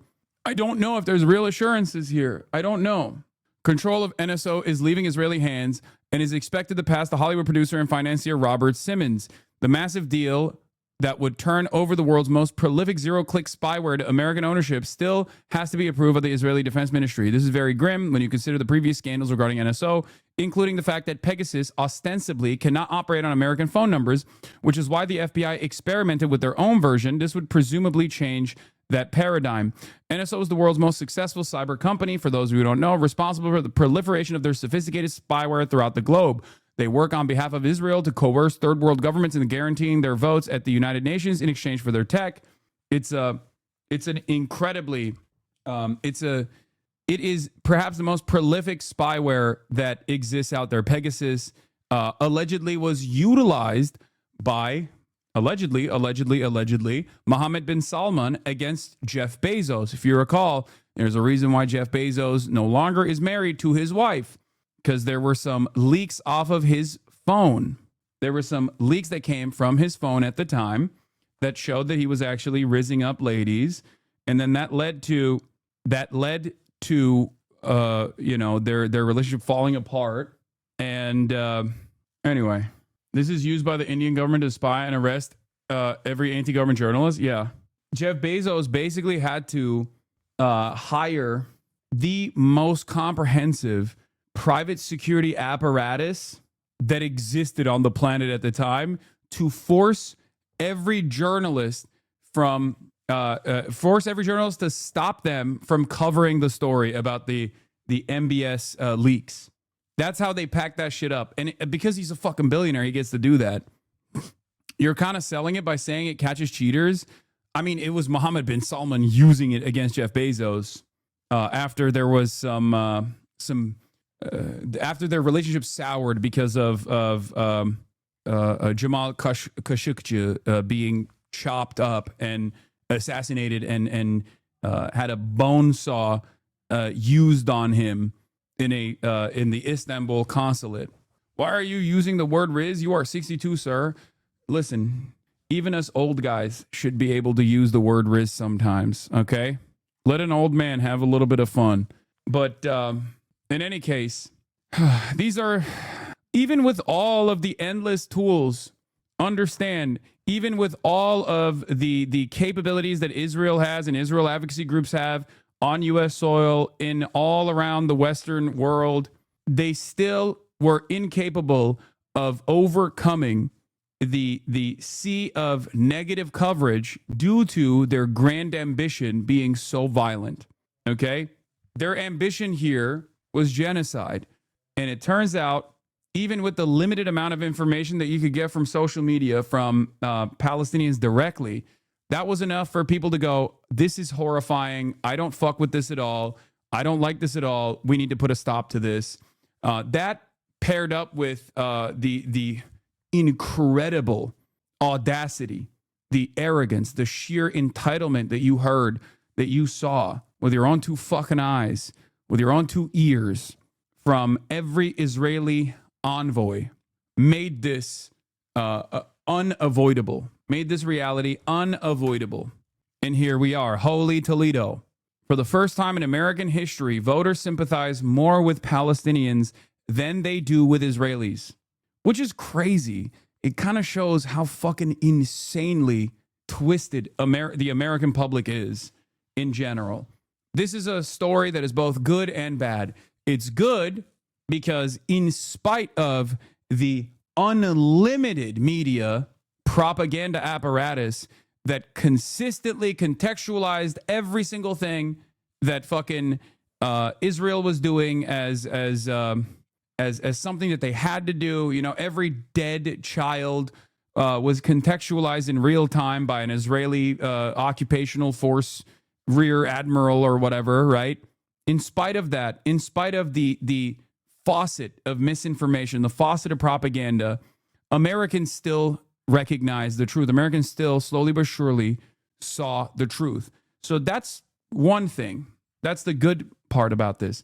But the bad part about this, of course, is that it's still a +1 sympathy. It's still a +1 sympathy for Palestinians after 2 years of Palestinians experiencing genocide. That means there's still a long way to fucking go. Americans are some of the most propagandized people on the planet, straight up. Yeah, this war caused a historic shift in public opinion on how Americans view the Middle East conflict. What are we talking about here? Who voters sympathize more with, the Israelis or the Palestinians? Back in October of 2023, it was the Israelis by 48 points. Look at this shift. Now we're talking about the Palestinians by a point. I looked back at every single poll that I could possibly find since this question was first asked in the 1980s. This is the first time ever in which the Palestinians had any sort of lead on this particular question. It is very clear that this war caused a historic shift away from the Israeli position in the middle. Like even now, when Mr. Holy Toledo himself says this war, that's propaganda. He might not even be aware that he's engaging in propaganda, but that is propaganda. The United Nations has openly declared this to be a genocide. Okay? That means that this liberal news outlet is actually outflanking the United Nations in terms of doing pro-Israel propaganda, calling this, after the United Nations fucking called it a genocide, still calling it a war is propaganda. Now, sometimes Palestinians call it a war. Sometimes I even call it a war, right? But if you're not actually, if you have never at any point called this a genocide and you just have only called it a war, then it's propaganda. It's that simple. Okay? And also, here are the results for that. I am going to give you a media confidence metric. This is directly what I talked about on that panel that I participated in the other day. In 2 years, since October 7, agenda-setting Sunday shows, CNN's State of the Union, NBC's Meet the Press, and ABC's This Week have not featured a single Palestinian guest. I wrote about how the U.S. media shuts out Palestinians while musing about the particulars of the genocide. And the only time they ever had someone who's ostensibly Palestinian was Jake Tapper having Ahmed Fouad al-Khatib on, and he works for the Atlantic Council. He works for the Atlantic Council, and he works literally as a part of the think tank apparatus of one of the two belligerents. America is a belligerent in this. Okay, America is a participant in this genocide. It is ridiculous. Does anyone have that media confidence report that I saw the other day? Like people's confidence diminishing in media since like nosediving since like the war in Iraq, the war on terror. Because I saw like trust in media is at an all-time low at 28% in the United States of America. Republicans' confidence in mass media report to news fully, accurately, and fairly now at 8%. Okay? And I want to show you this. Americans' trust in mass media from 1972 to 2025. Okay? There are a lot of complex reasons for this. Okay? There are some justifiable reasons for diminishing confidence in mainstream news. Okay?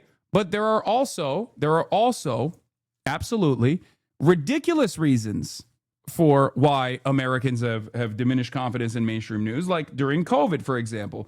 COVID was a major blow to media, and you can see it. You can see it happening in real time here. When you see a huge dip from 2019 all the way down to 2024. Part of that is the explosion of social media news, okay? The explosion of social media news. But overall, a big part of the reason why people that say a great deal, a fair amount, okay, the reason why that has dipped to 28% is, if you noticed, post 2001, there are some significant dips here, okay? I've said this before, but I think the Iraq War and the illegal nature of the Iraq War and the justifications for the Iraq War from mainstream outlets shred their credibility in the eyes of a lot of Americans, okay? Iraq War was a huge blow. People had a lot of questions post 9/11. Not a lot of those questions were left addressed. There was a lot of conspiracy theories floating around that created some instability for mainstream news and mainstream resources. But think about it. Like, we went from in 1999 at 55% to in 2000 to 51%, all the way down to now 28%. There were certainly good reasons in this process. I think like being skeptical of mainstream resources when they openly lie to the public, like with the Iraq war, that plays a role in this, right? That makes people lose confidence in mainstream resources. And I think, and this is something that I warned about quite a bit, the reason why this skyrocketed back in the first Trump administration was because they were very critical of Donald Trump, okay? They were unimaginably critical of Donald Trump. They kept heavily scrutinizing Donald Trump every fucking day. So they recovered from 32% all the way back up to 45% by 2018. But then COVID happened. And when COVID happened, that's when things took a nosedive turn, okay? Obviously, a big part of the story is access to the internet and the internet access becoming way broader. Access to the internet becoming a more significant aspect of news consumption. Because, like, I would say that even in this era, from 2000 all the way to like 2013, 2014, you didn't actually have, you had the blogosphere, you had Air America, you had like some critical voices. Having said that, however, it wasn't like as, like, people didn't actually get most of their news consumption from resources that were outside of mainstream and legacy publishers, right? I don't buy the Iraq angle on media distrust. Media in America knows Bush admin lied about Iraq, but they're not really aware of the media's role in selling it. I think that played a big role. I think that it's conspiracy theories and the Iraq war in general, like people's questions about 9/11 being left unaddressed, and also the media's advocacy, consistent advocacy for the Iraq war certainly played a role. I think that people, when they say we've been lied to, the Iraq war was a lie, we've been lied to about the war on terror, they also are talking about fucking mainstream resources, mainstream news. Straight up. There is a reason why Jon Stewart blew the fuck up in this time period. I mean, I'm going to chalk this up to me being a fucking massive loser who was super invested in American news even back then. But I still recall Jon Stewart being one of the only fucking voices that was critical of both the Democrats and the Republicans, and also openly critical of the Iraq war and the war on terror. That was the peak of the Daily Show. So if a lot of people were tuning into Comedy Central and there were articles being written about, like, why is a comedian the voice of change in news? Like, why is it up to a comedian to actually be the only trusted resource in mainstream news? Like, when all those articles were written, that means that people were not trusting mainstream media. But I think ultimately, a big part of the diminished confidence comes from COVID. During COVID, independent media exploded in popularity, and there were a lot of grifters who basically took advantage of the information vacuum that existed in this novel virus that was ripping people apart, just murdering people, that ended up killing more than 1 million Americans, right? And all the lockdowns and all the restrictions that frustrated a lot of Americans as well. Like, independent resources, independent media basically blew the fuck up in that time frame, partially because we were locked in to our phones and to our computers. That's when, in 2020, people like myself also blew up and became voices comparable to mainstream resources. But basically, I think it's a combination of people refusing to listen to mainstream resources when they were trying to actively abide by and actively push for whatever the epidemiologists were saying at the time, and obviously that leaned on the side of caution, leaned on the side of restrictions, leaned on the side of like pushing for lockdowns and whatnot. And a lot of people wanted news resources to confirm their biases. So they sought out alternatives, and a lot of those alternatives were really fucking bad.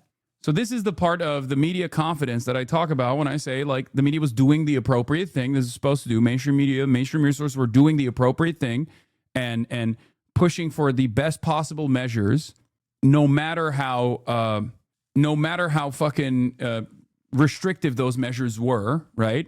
In an effort to save people's lives. And that frustrated a lot of people, and that confidence took a nosedive again.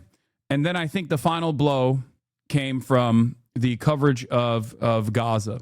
That's it. The Gaza coverage played a massive role, I think, in this nosedive, because people saw so much death and destruction on their social media. They saw so many murdered children on their social media.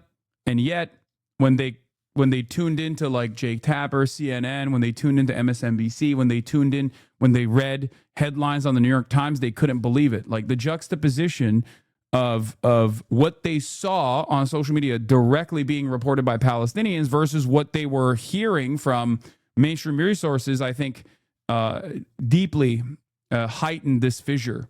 And for people saying like Yasha Levine was talking about, saying it would be interesting if MAGA abandons Israel before liberals do law, but this is wrong. Liberals have already abandoned support for Israel.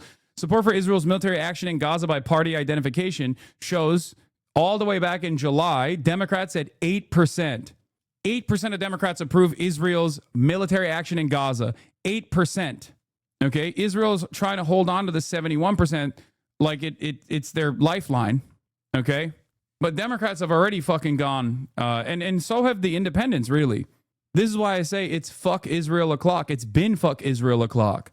And the more the media actually frames it in a truthful manner, the more other people will also get on board with fuck Israel o'clock. And that will still continue to heighten the contradictions. And it will probably embed deep mistrust in mainstream resources if they don't fucking follow through on the way people are feeling about this and cover this crisis in the moral clarity that it fucking deserves. Okay? Middle East conflict and towards the Palestinians when it comes to who Americans and voters sympathize with. This, of course, was led by Democrats, because what are we talking about? We went from Democrats favoring the Israelis by 26 points to the Palestinians by 46 points. That is a shift, John, quick math in my head, of over 70 percentage points. But overall, the first time ever in which more Americans sympathize with the Palestinians over the Israelis. Truly a historic shift. It's a big shift overall, a big shift within the Democratic Party. What about Republicans? Yeah, it's not just Democrats, though, in which we have seen a real shift of opinion. Even within the Republican ranks, this war has caused real division. What are we talking about? Well, we often talk about by age within the Democratic Party, but what about... I swear you're paid by the RNC the way you disproportionately attack liberals in America. At least I hope you're getting paid, because you're just a useful idiot. If not, you took all the good streams, says. My friend, I call balls and strikes. This week is probably the worst time that you could say this about someone like myself, because I've even glazed Hakeem Jeffries, which is something that I never thought I would ever say. So you're absolutely wrong. When the Democrats actually do right by their constituents, like, for example, pushing for a shutdown and really centering the conversation around the Republicans taking away people's subsidies for healthcare, I'm on board. I'm invested. I'm honest. If you see me criticizing the Democrats, let me remind you, it's probably because they're doing something worthy of criticism. Anyway, on that note, we have David Adler, who's coming on right now. David, can you see me? I can see you perfectly. I can hear you perfectly. All right, and I can hear you perfectly, and I can see you perfectly as well. Let's pop this out real quick. Let me hide my show non-video participants. Let's black that. Okay. David Adler is in the building, ladies and gentlemen. David, how would you introduce yourself to my audience? We've been in contact over other issues in the past, but I'm very excited to have you here, and I'm glad that you are safe. David was a participant in the Gaza Sumud flotilla, and he was kidnapped and detained, apprehended, and tortured by the Israeli occupational forces. But now David is a free man once again. Yes, thank you so much for having me, Hassan. It's been a harrowing few days, and I'm happy to walk through the whole tale of what happened after the cameras stopped rolling and after the flotillas were intercepted at sea 1 week ago, and we were disappeared into the middle of the Negev desert. So pleasure to be with you, and apologies for looking haggard from No, you this. don't look haggard at all. You look handsome as hell. So David, before we get into all that stuff, one of the questions that I have for you is, because I was doing some coverage on the American perspectives on sympathizing with Palestinians or Israelis more. It seems as though there is a notable market tide shift here and Americans are now sympathizing with Palestinians more than Israelis for the first time in U.S. history, it seems. Do you have any statements or any opinion on that? Yeah, I think it's part of a global shift. I mean, I think it's important to situate the genocide in Gaza and the global response as being not just a humanitarian crisis and not just a crisis of conscience, but also a democratic crisis. I mean, it's not just happening in the US. You have the peoples of the world who are revolting in the name of the most fundamental principles of humanity and decency and international law. And you have these complicit governments all across the world, everyone from the Emiratis to the French to the Canadians in the United States, who continue to act in ways that are entirely beholden to, of course, Zionist lobbies, but Israeli security interests and sustaining, holding the line on a genocide. And the flotilla, in that way, is an act of beautiful act of humanitarian direct action, but an act of frustration as well, to just be like, if the governments of the world won't act, well, then the peoples will, to try to rescue humanity before it's too late. And of course, the narrow goal is to provide humanitarian aid to the starving people of Gaza suffering from what the UN has declared to be a famine, which will continue on even through this so-called ceasefire agreement, as Israel, not exactly a trusted ally, not exactly a trusted guarantor, as my tale will reveal, of any standard of international law, but also in trying to mobilize the 45 countries that were represented on that flotilla to say, we're going to activate these communities to say, if this can happen to us in broad daylight, and if we as the citizens of these countries can be treated in this way, just imagine what's happening in the darkness of the torture and detention camps, where so many thousands of Palestinians are systematically and routinely rounded up and tortured, raped, and sexually and otherwise physically assaulted, without any cameras or journalists or anyone to even report on their names and their conditions and their prospects. And it's very clear that there's this term I like to call it collateralization. Like, it's very clear that even amongst people who are upset with Israel, the life, the dignity, the worth of a Palestinian is significantly lower, even amongst like people who would consider themselves to be allies, as opposed to the life of someone living in the Western world. So it seems like this is another part of the reason why you guys put your bodies on the line and put your life at stake. I mean, and before people mention anything about like, oh, well, Israel's not going to do anything to these humanitarian flotillas. I'm Turkish. I saw this firsthand. I watched it unfold in 2010, I believe, when Mavi Marmara tried to break through the illegal Israeli blockade in an effort to bring in by sea humanitarian aid, and Israel dropshipped commandos into that humanitarian aid ship and massacred the humanitarian aid workers, and used some of the exact same lies that they have actually not really updated since then, claiming that these guys were actually being anti-Semitic on the ship, or claiming that they were actually Hamas, or claiming that they had some serious weapons on the ship. So Israel has killed and has attacked even these humanitarian aid flotillas as well, like off the coastline of Tunisia.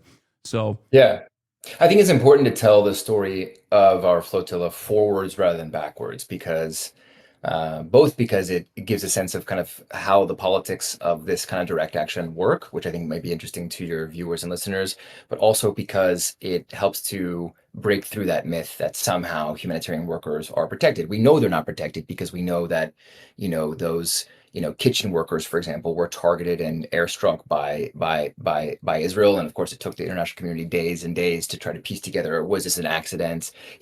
Our press is so embarrassing that they can never get ahead of the Zionist lie. They're always trying to catch up with the doublespeak of the Israeli media. And by the time they catch up with the lie, we're onto a new kind of war crime that Israel has committed. But I think it's helpful to tell the story of the Samud flotilla, forward, because it's so scandalous, and I think it's so important to strip back like an onion the layers of through which we've kind of normalized Zionist violence. Like we've gotten to a place where we've come to accept such rogue behavior, and it's fucking crazy. So we started in Barcelona and sailed onward, and by the time we were in Tunis, which was the first stop where we were going to pick up the Maghreb fleet, this is like the unprecedented, beautiful nature of this summer flotilla, which brought together, as I said, 45 countries, delegations from around the world, 500 participants, bigger than the sum of all previous missions, right? So just an honor and a privilege to be part of this mission. We land in Tunis, and my boat, I was having dinner with Francesca Albanese, and we get a call from Thiago Avila, who was one of the lead organizers of the flotilla, who's like, you got to get down to the port right now. There's been a drone strike. So we hop in the car, we get down to the port. 4 of our crew are on that boat when they hear a quadricopter overhead and an explosive device is dropped on the boat. At that point, we're like, what the fuck? Not only are we a humanitarian mission full of teachers and nurses and ordinary people from around the world doing perfectly legal humanitarian work, we are 400 meters from the presidential palace of Tunisia. So this is just not just an attack on us, it's an attack on the sovereign nation of Tunisia, which, for all of its faults, had given safe harbor to our flotilla, which is not a small thing in the Arab world, as you well know. With a lot of the client states were very beholden to Zionist interests. So we go out condemning this immediately, like, what the hell is going on? The Tunisian authorities, 20 minutes after we're first drone struck, were like, must have been a cigarette or a technical failure. Yeah, that was insane. They just ran cover for Israel, even though it was like filmed. Right. So the CCTV starts to come out as we start to, we're engaged in like basically hourly informational warfare back and forth with the state of Israel.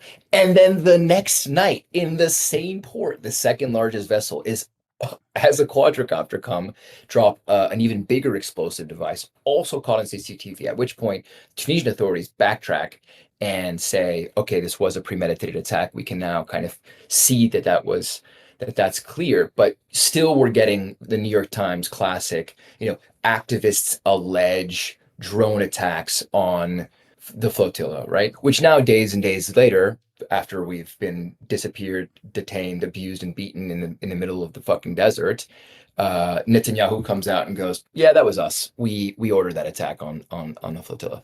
So that's like 2 weeks before we're even in the so-called red zone of where Israel maintains this illegal siege that has been starving and incarcerating the population of Gaza for not just 2 but 20 years.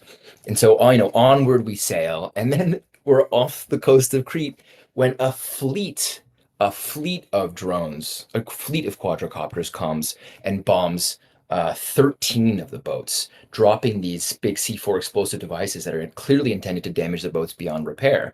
Again, putting out an alert to the international community. Again, we're struggling to get traction for this like total act of piracy on the high seas. I mean, what other state can you imagine? Just some normal people traveling to the Mediterranean Sea on a sailing mission, and they're just getting bombed by an ally of the United States. And this all, Hasan, is happening before we're even in what's considered to be like the core of the mission, which is the point at which we're supposed to be delivering the humanitarian aid. So this is like the longer story of the flotilla before we even get to the Ben Gvir nightmare of what was the past week of our lives, without any access to food, medicine, and let alone communication with our lawyers and families. So yeah, I mean, I can get into kind of the last chapter, but I thought I would just pause there to really take in how far we've come to like accept, how far we've moved the line of what is acceptable. Obviously, our government's doing the same thing, just like bombing fishermen boats off the coast of Colombia. It's very much the Pete Hegseth School of International Law, which is like, oops, sorry you're there. We're just going to kill you now. Yeah. And Trump has been rather shameless about it too, where he has openly flaunted, like, openly made a joke, a mockery of like, oh, if I was a Venezuelan fisherman, I would be very careful, like talking about the violation of sovereignty of other nations. It's so ridiculous. And we got the same thing. So, my mentions while I still had internet were all like, hope you can swim. And then, Ziobots that would like post like, GIFs of the Titanic sinking. And we were just like, how have we gotten to a place where you're menacing, again, not, the lives of like grandfathers? And what made this mission so beautiful is it was composed of, truly like courageous, a retiree doctor from Menorca and like a school teacher from South Africa who were just brought together by that simple moral conviction that something had to be done to stop this genocide. And so by the time, we were really fighting this informational warfare because as we were traveling across the Mediterranean to justify those attacks, very similar, as you say, to what happened in 2010, Israel had a very difficult decision to make about our flotilla. They couldn't decide between two incompatible narratives. Either we were, as they tried to say about Greta's first mission on the Madeleine a few months ago, selfie yacht, celebrity cruise, activists just doing this to self-promote, or we were, some menace to their national security. And this, of course, was the narrative they ultimately went with. We were the Hamas flotilla. And it's good to get into the politics because we had to like work on these boats. We weren't just sailing. We were doing real political work to be like, okay, how do we win back like this narrative, to save our lives, but also to protect the nature of humanitarian work in general, because that lie is repeated all the time. We attacked Al-Shifa Hospital because red lines point to Hamas HQ. You have to fight these things in real time because you can't rely on the CNNs and the New York Times, the MSNBCs to do it for you. So we were really confident about. And we were working our asses off, but we were winning, I think, this informational war. We were getting a lot of attention to the flotilla. People were starting to, really switch on to the fact that like this unprecedented action was, 40 boats with 500 participants really had a chance to kind of overwhelm the quite pathetic Israeli naval forces and get through this siege. And we were drawing a lot of attention to the fact that this siege is not just illegal and criminal, but it's also deeply inhumane and starves Gazans of the basic rights they have to like fish on their shores, let alone sail off of them to see the rest of the world, right? This is the same shore that they share with all the nice places in the Mediterranean that people like to go on vacation. It's the same Mediterranean Sea that we're traversing. And so at that point, we're dragging in some of the states. We've got a big boat from Italy that's supposedly protecting us, a big boat from Spain that's supposedly protecting us, trying to draw in the states to a more serious conflict, a more serious confrontation with the state of Israel that, as I was saying before, they've been trying to avoid for 2 years. And that was a big victory in of itself to try to say this wasn't just about a bunch of brave activists throwing up a fist in the air. We were trying to force the kind of diplomatic confrontation that at the level of the UN, despite the walkouts from, in Netanyahu's speech, were just really not happening at the scale and speed that Israel deserves, for having committed such grave crimes against humanity in front of the world's attention. So that brings us to, the red zone, the night of interception, which is, when everyone is really kind of switching on to our CCTVs. And that night was obviously like a night to be remembered because we were like, you maybe saw this CCTV footage, but like, they came out and immediately at 9 p.m. just boarded with S-13, their special commandos, like the first 3 big boats that we had, the largest boats that had between 30 and 40 people on them. But then there were 38 boats left that were still sailing. And we'd all had a pact that we were not going to turn our engines off, even though the Israeli Navy was coming to us and saying, turn off your engines. This is the Israeli Navy, turn off your engines. We just kept sailing and sailing and sailing and sailing. In the case of the Owaila, the boat that I was on, with a bunch of decorated U.S. veterans, who themselves put their lives on the line, not just for Gaza, but also in his previous life for the United States of America, we're just sailing on, smoking cigarettes, trying to deliver this humanitarian aid. So, it wasn't until the early hours in the morning that we started to see, some naval ships approaching us and the sniper lasers on our chests, like, okay, this is over. And at that point, Hasan, I had been made aware because I was doing a lot of the diplomatic coordination for the flotilla. And my job is as general coordinator of the Progressive International, which is this global coalition of parties and unions and movements. So that's a big global network of kind of political actors where we were trying to coordinate and manage and a lot of these actions. At that point, I had been made aware of an agreement, like a secret agreement between, I think, the Italians really principally and the state of Israel, which is that they weren't going to kill us. This was the kind of gift that we were given. They weren't going to kill us that night. Wonderful. And that was hard because we were being chased by a giant naval barge that was trying to like crush our ship and kill us at sea. But we felt some degree of protection because of the work that we put in to try to fight this informational warfare, to humanize ourselves, to talk about how we were humanitarian workers and the like. but unfortunately, that was really just like the end of chapter one in a longer saga of what became the nightmare of our disappearance and detention in Ketziot, because what came after that, after the cameras stopped rolling, after the CCTVs were crushed and smashed by the IOF, was so much worse than we could have ever expected, and the behavior of the U.S. government was so much more revealingly awful than I think even the veterans could have anticipated. So this is where I want to ask you a question. For those of you who don't know, David, you're a Jewish American citizen. You now, I believe, live in Europe, right? But you're originally from where I'm from, or where I live now, Los Angeles. And obviously that is supposed to have some kind of weight in the calculation here, both your Jewish background, but also certainly the fact that you're an American citizen. And did you feel as though there was any of that in the calculation at all, in the way that like Israel treated you and everyone else that they had apprehended and kidnapped and detained?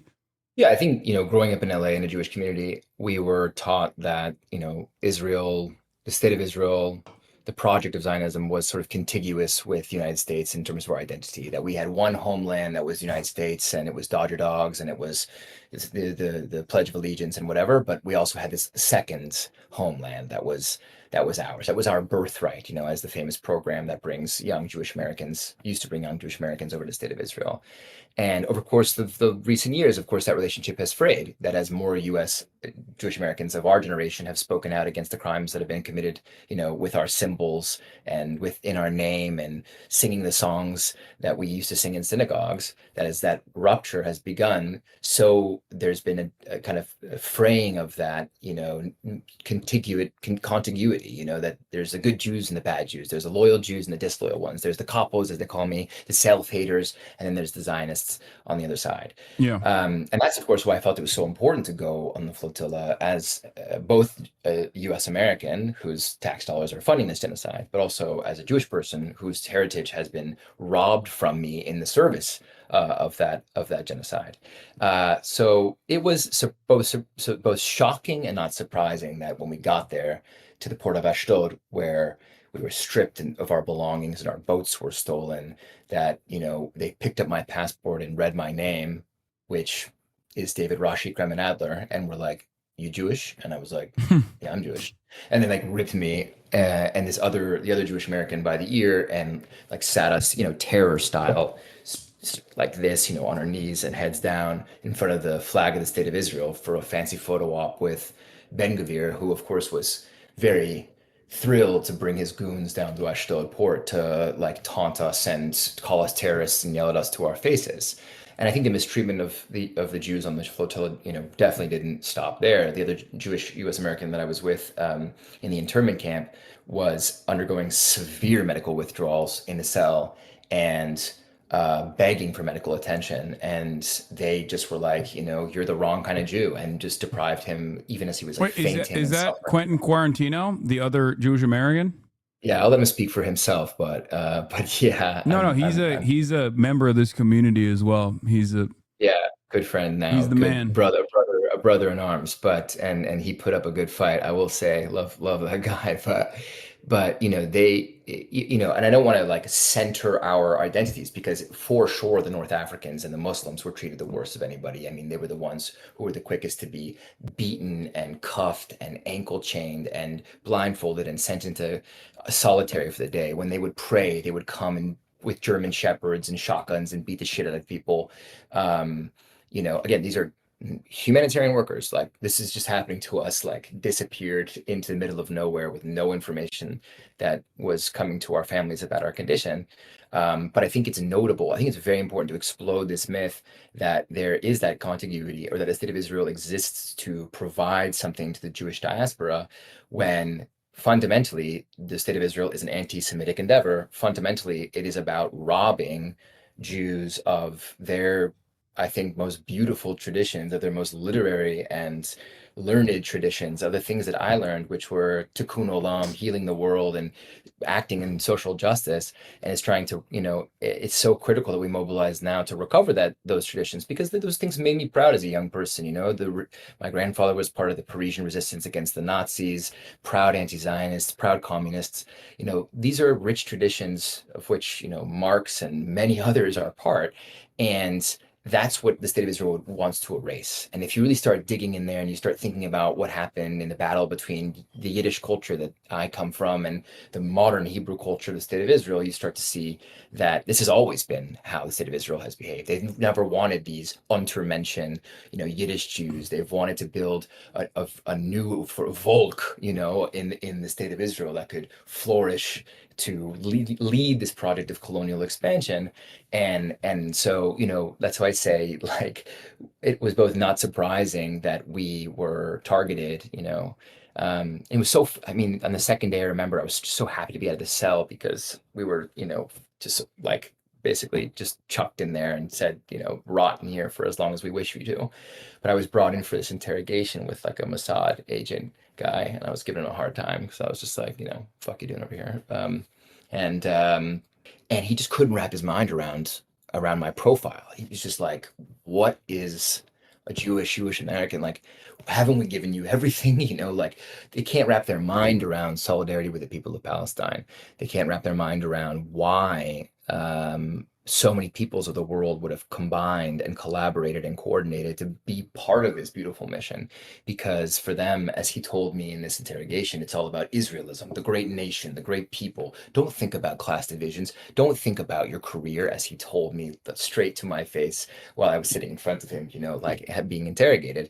Like, we just think about the project. And I was like, truly, Goebbels couldn't have said it better himself. Like, you are just reading me the book here about what you guys truly think and feel. And of course, all this happening under like the great shroud of darkness that was Skitziot prison, 400,000 square meters of concentration camp where political prisoners from Palestine have long been held. And I'm pretty sure we were sharing it on the other side of the camp with many of them. And all we could hear at night was the howling of German Shepherds and F-16s and F-35s, flying overhead to bomb Gaza. It was harrowing. And at the same time, we knew that we were getting it light, that even as bad as it was to be stripped and zip tied and blindfolded and disappeared, that it was just nothing compared to what our brothers and sisters on the other side of that camp and the other side of that border were suffering at the same time. So you were basically face to face with Zionism at its maximalist position as a fascist enterprise. You got to experience a fraction of that, even as a Jewish American. And was there anything that shocked you in this process? Because like, you were an anti-Zionist before this, obviously, but is there anything that you even thought they went above and beyond on? Yeah, I would say there are three things that shocked me in the course of our, I don't want to say detention, I'll say like disappearance and detention. The first really important thing is that this was the Ben Gvir show. So one important myth to explode, I think, in the popular understanding of the political conjuncture in Israel, especially now, is like, yeah, there are clowns in the cabinet, but like, they're marginal and they don't represent this government, and like, they don't represent Zionism even. And that's something that we hear all the time from apologists for this project. But like, we were truly handed over to the fucking psychopaths. And okay, maybe they don't run the whole show, but they run enough of it where 500 people from 45 countries were basically treated like as terrorists for the crime of like humanitarian. And so part one was just like, being handed over. Part two was the extent, the second thing that really shocked me, Hassan, was like the extent to which they systematically and serially violated our rights. And the anecdotes are myriad. You know, you had a woman who had such a severe kidney infection with no medical attention for 2 days that she was passing out. You had, I mentioned, severe withdrawals. You had cases of diabetics who could not get insulin, and we had to try to like shout our lungs off until someone gave medical attention to cell 16 and cell 17, where you had diabetics who were on the verge of dying from absence of insulin provision from the medics. I mean, there was a moment, you know, after like we had all of our stuff thrown away, and we were not allowed to see our lawyers, and we weren't even given, you know, any shred of due process before we were chucked on these police vans and driven out into the middle of fucking nowhere, where we were just like, oh shit, they do not care about any part of this laws, norms, and institutions that supposedly govern civil society. Like, this is just a state gone so rogue that we are all at their whims. And that brings me to the third most shocking thing, which was the behavior of the United States government. You know, a lot of the states or nations that were represented in this flotilla, their governments were knocking down the door of that prison, demanding to see our conditions, demanding to see their citizens, demanding to represent them legally. The US government was like, let them rot in these dungeons. Yeah. They showed up 4 days into our detention like a JV coach. Like, listen up, fucks. Like, you're on your own. Nothing we can do for you. Your fate is exclusively decided by the state of Israel. We were like, you know, in a cage, like being talked to by 3 consular people from Tel Aviv, being like, you can't do anything to help secure our freedom. We haven't committed a crime. We were kidnapped and taken here. All of our stuff was stolen from us. There's nothing you can do. They're like, there's nothing you can do. You can check this box on a privacy form, and we can tell your families that you're alive, but that's the maximum that we can do to help you. And that was not even as bad as we got it on the other side of the border. So for very conjunctural reasons, and for this, like, God bless Trump's vainglorious pursuit of the Nobel Peace Prize, we were liberated in the last group of 130 abductees who were taken to Jordan. Yeah. But on the other side of the border, when we got to Jordan, as you can imagine, the Mexicans and the Brazilians and the South Africans were hugging and delighted to see their citizens. They were providing them with food and shelter and tickets home. And we're just so happy to be able to communicate, you know, cell phones, calling their families. Our consul was there like this, Sharon. We are not your babysitters. You will not be getting food or water or tickets home or clothes or a cell phone or anything. You are on your own. You were not your babysitters. And did I mention this before? We're not your babysitters. We're not your babysitters, and there's nothing we can do for you. So you're lucky that your government has comped you of a transit visa. So the Jordanians are going to drive you out of the airport, or we're going to drop you there with no cell phone and no money and in your prison clothes, unshowered, because of course we had no access to showers and never were allowed to leave our cells. And good fucking luck. And that was how the U.S. government behaved. And of course, again, it's shocking and not surprising. It speaks to another big myth, which is that the State Department, I mean, in the kind of like zero dark 30 imagination, is like here to like save, rescue, find you, you know, where are U.S. citizens? This is as far as I know, and I haven't been online to like fact check this on any serious way, but the largest scale abduction of U.S. citizens, certainly by an ally in modern history, and no response. Our families were calling the embassy, like getting hung up on, getting audio played back to them. Like, and this is, you know, in my mind, when we were sitting and rotting in this jail, I was having these fever dreams, Hasan, where I was like, how did you feel about your senator's inaction, which is something I want to talk about as someone from California as well, because we were like, there were a lot of people actively in the United States of America, specifically in Los Angeles, specifically in California, that were trying to get our senators to make a fuss about the extraction of U.S. citizens from California. Yeah. So, like, you know, when I'm sitting there, like, totally unable to sleep because they were so committed to sleep deprivation, they were like blaring sounds and doing counts and switching cells all night to keep us kind of sleep deprived. So I had a lot of hours to just stare and think. And in my mind, so foolish and so naive, and it's so embarrassing to admit because I am, you know, a clear-eyed political thinker. I like to think by day when I'm less sleep deprived. In my mind, I'm thinking some senator from the Democratic Party is picking up the ball that we dropped and is on a plane to Tel Aviv and is on his way here now and is bringing his comms guy, and they're going to go, we want to see our citizens like they did in El Salvador.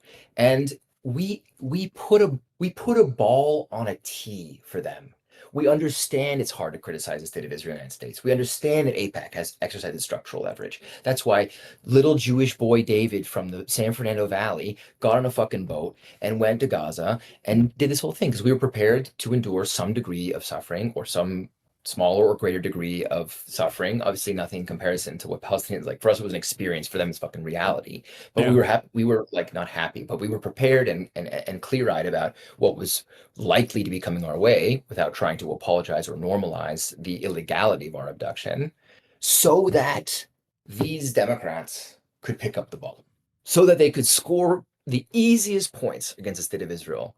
You know, like, we just handed you a political grenade with, and forget me, like, US veterans, people who, like, you know, were prepared to give their lives in service of the country.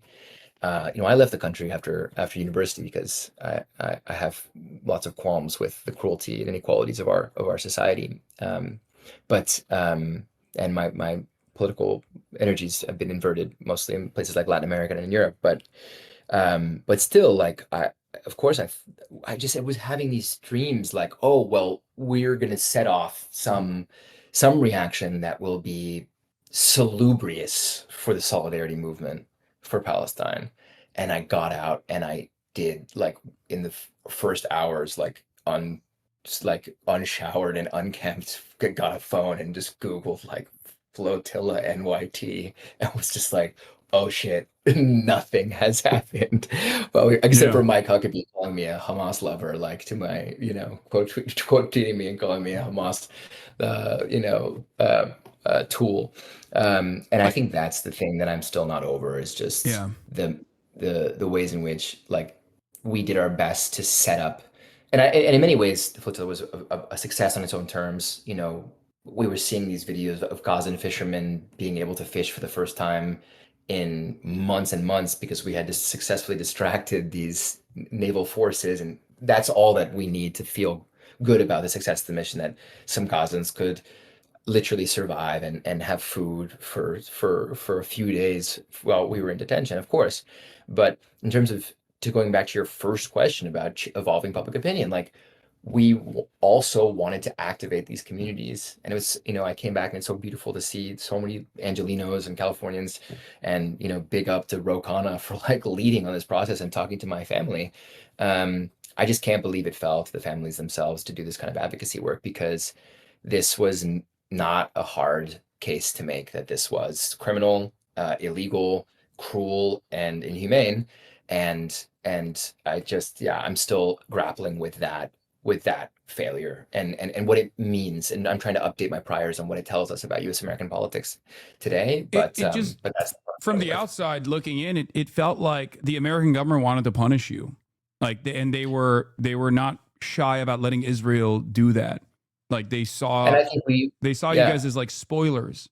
And I think we would still be there if it weren't for this Peace Prize little campaign that he's on, you know? Like, I think it was clear, and this is such an important point for your audience, like, there is a conception of the US passport that it is a golden one, that we have this passport privilege because we have certain protections. And that covenant, like, is broken. And I think it's not a coincidence that we were treated by our own governments worse than basically any other delegation on this flotilla when we were in this prison, at the same time as the Trump administration is deploying the army to Portland and Chicago. Mm-hmm. It's about this fundamental division that the Trump administration is installing in very, like, textbook fascist ways between what they consider to be good, righteous, and protected US citizens, and bad, perverted, Antifa, whatever you want to call them, the citizens that basically deserve to be legally stripped of passports, and obviously stripped of the rights that are attendant to those passports. And so it was deeply revealing in that way, like, oh, it's come this far that you don't even want to protect your reputation as a Yeah. global guarantor of U.S. American rights. That used to be such a point of pride for so many years. You know, you think back to a hostage crisis and all the propaganda, all the movies that get made about how we are always protecting our own, and you know, all the shows and Narcos and you know, all this stuff that's all about like we'll go to any length to get our own. And you know, it's just we don't live in that world anymore. We don't live in that country anymore, and it's important that we reclassify U.S. passports as being a high risk passport when you're in the outside world. This is, you know, you're not from that lovely first world country that's going to help you. You know, you're from the United States of America, and they don't give a fuck about you. Yeah, it's pretty devastating.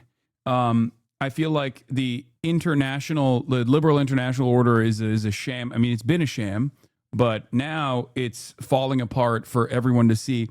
Do you feel as though because you also brought up the fact that the genocide in Gaza, the genocide of the Palestinians, has had reverberations that not only have been consequential for a lot of people mobilizing against their own governments, but also has made people start to recognize that the liberal democratic order may be a lie. And in an effort to appease the masses and the mass discontent, it seems like a lot of these liberal countries in Europe have tried to create a pressure valve in an effort to make it seem as though they're in an effort to basically make it seem as though democracy is still real and they're still looking at mass mobilization and they're reacting in some way. One of those ways was the symbolic recognition, state recognition for Palestine, which was conditional recognition to begin with. But do you feel, or even the Samud flotilla getting protection, not all the way, but at least like getting protection up to a certain point was, I think, both unexpected and also done to abide by the discontent that was happening in places like Italy with general strikes and whatnot. Yeah.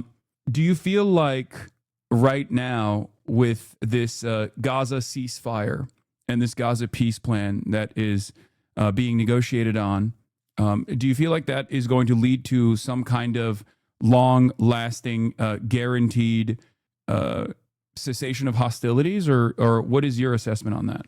I think it's way too early to tell how this thing will unfold, and I don't want to be fatalistic about a moment of reprieve, a potential moment for reprieve that provides so much an opportunity for Gazans to eat and to sleep and to stay in their homes and not have to flee or rebuild from scratch, you know, from day to day. But you know, if the past is any ledger to the future, I think that, you know, we need to be very clear-eyed about the integrity of the state of Israel in respecting ceasefire agreements and, you know, respecting these types of exchanges and the fundamental rules that are supposed to accompany any type of peace process arrangement. And, you know, with Trump as a guarantor of that process, it's obviously, you have to wonder, like, it seems pretty dubious because it's so short-sighted and so, you know, vainglorious in terms of his pursuit of recognition as some kind of deal-making peacemaker. But, you know, I think to your point about these liberal countries in the West trying to find a way to accommodate both their, you know, Zionist loyalties or institutional kind of imbrications and some, if rhetorical, you know, recognition of the state of Palestine, even as people are being exterminated and communities are being destroyed and, you know, people are being evicted from their ancestral territories. I think it's not a coincidence that it's the peoples of the global South that are the first to recognize those inequities, the farcical nature of what you call the liberal international order. One of the things that we do at the Progressive International is help to coordinate a group. It's called the Hague Group. The Hague Group is a group of a global bloc of nations that are committed to taking concrete actions to stop the genocide and to defend international law. You know, it's countries like South Africa that have taken the state of Israel to the ICJ. It's countries like Colombia, whose president has been a very vocal advocate at tremendous personal and political cost for the state of Israel, as well as countries like Cuba, who've been steadfast allies of the Palestinian cause, and Malaysia, who have also stood up and in the Samud flotilla, as an ally there, but also more generally. These are countries that recognize that the existential risk to, I think when it comes to the international order, I'm reminded of like the title of my friend Astor Taylor's book about democracy. But I think, my sense is like the international order never existed, but we'll miss it when it's gone. There is a sense in which we never really had the famous protections and institutions that were going to provide, unbridled prosperity and promote democracy around the world. And still there's systematic erosion and the indulgence of Western powers of the rogue behavior of the state of Israel that erodes them is leading us towards a fundamentally more dangerous global conjuncture, which is one of a coercive and unilateralist vision where basically might makes right, of course, but like we make jokes, as you say, about don't get on that boat. We're just going to kill you for sport.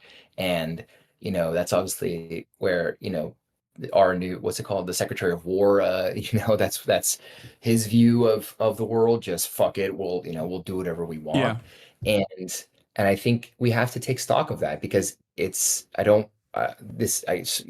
would never apologize for the crimes of George W. Bush, but they were, all of that was framed, the Iraq War and these horrible crimes that were committed when we were youngsters. Those were all framed in terms of that international law, international order, and that there was a permission structure that they tried to design and justify the unjust and illegal occupation of Iraq, even the lies, the WMD's lie and whatnot. Like that was carefully and meticulously crafted in an effort to at least like gain the support of the world, as opposed to what is happening now, where they don't even try anymore. Trump just says, "Oh, these guys are actually narco terrorists, and even if they're not, even if they're fishermen, they can die because we want to do regime change in Venezuela." Yeah, and we always granted ourselves the exception to whatever rules we were enshrining, but I think it's very difficult to foresee the truly apocalyptic consequences of this centrifugal force that Israel has unleashed in the world, which is just to basically erode any kind of international norms or institutions or international humanitarian law or any protections for citizens. It's giving cover for autocrats everywhere, aligned as they are in this kind of reactionary international, to move ahead with this common agenda that's basically just kill, destroy, maim, dispossess. And I think, underlying all that, I would be remiss not to say this as a Marxist, like there is a political economic structure of, how do we continue with the process of accumulation by dispossession? How do we continue to, brutalize in order to enrich? Like it's not a coincidence that all of this is happening at the same time as we have this massive explosion of inequality. It's not a coincidence that our biggest tech firms are so complicit in this genocide. It's not a coincidence that, we have these billionaires kneeling at the altar of Trump at the same time as he's repressing, a dissent in the country. It's of a piece and at a global scale. And so the way that global capitalism now can function is basically through these new capital securitized, droney, this nexus of security technologies, which includes surveillance, of course, and hyper extraction, that are still, of course, there are struggles over land and there are struggles over ancestry and identity, but there are also struggles over like fucking making money, and lots of people are making a lot of money, and we just live in this mobster state, and that's the kind of thing that they want to export to the world. It's just, I wouldn't even say lots of people are making money. I feel like it's a handful of people making money, and that number of people making money is like getting smaller and smaller. If you look at the stock market gains or the gains of the GDP over this past year, the overwhelming majority came from a hand of a select few AI companies, as opposed to everything else. So it's just like being propped up by this false confidence in the stock market, and they're not productive companies. I mean, these companies aren't making anything. It's this swarms of speculative capital, and And so I just think that we have to, we can't look at the security thing in isolation, just as we can't look at the economic thing in isolation. I think we need to take stock of like really how scary the conjuncture is now. I think as leftists, one thing we really are not good at thinking about is what new security technologies mean for us. I think we still, in our imaginations of resistance, we harken back to previous political junctures, be they like, the Cuban Revolution or the Russian Revolution or whatever it is, where you could have a fake passport or you could, run the underground. I mean, we don't live in that world. We live in a world where every message we write is being read. We live in a world where a quadricopter could arrive at my window here and just shoot me dead and fly away, and no one would ever be held accountable for that. I worry that we're behind the conjuncture, and part of the flotilla and part of the Hague Group and part of these vanguard initiatives is like, how do we catch up with the bad guys who are leading the conjuncture, who are recognizing this opportunity, both inside the Trump camp, but also opportunists far outside of it, who are like, something is really changing, and we have to get ours right now. And I think that we're slow to organize, I think, around. I'm not saying this just for the U.S. left, but I think globally, and this is obviously a challenge to myself and my colleagues at the Progressive International, who task ourselves with trying to coordinate the international left, is like, how do we catch up with where, the Ukraine war has led us, which, whatever the merits or demerits of that conflict, has been a laboratory for drone technologies that are not just going to boomerang back to the United States, but will be sold to every dictator around the world. I mean, tomorrow, Daniel Noboa, who basically, stole an election in Ecuador and became a U.S. client overnight and made his country into the most like murderous capital in Latin America, will be importing drones that he will use domestically to like kill his opponent. I mean, I don't mean to sound apocalyptic in this way, but we have to start analyzing this conjuncture and trying to predict these scenarios and how we're going to organize to prevent some of the more apocalyptic scenarios that are staring us in the face now, because I'm just incredibly worried. And there's a reason why I didn't come back straight to the United States. I know obviously it was like as I came out of prison, was made aware that I had been one of the more kind of visible detainees as part of this flotilla. And I was given no guarantee in my conversation with the consul that, we were going to be not detained again in the United States. And I wanted some time to get my head straight and come to a country, France, where I'm also a citizen, where I could get my head straight and think about like how, what's going to happen when I come home and, or back to Los Angeles or wherever, I just think we need to do some thinking. I mean, obviously my head's not screwed on totally straight after this experience, but I just need to think a little bit more about, together with you and friends and comrades and whatever, about like, how do we grapple with the hypertrophy of this swelling apparatus that is pitted against us, and amid myriad problems of disorganization, fragmentation, and struggles to get organized as leftists. Like, how do we think about survival and response to that apparatus as it continues to grow in scale, scope, and strength against us?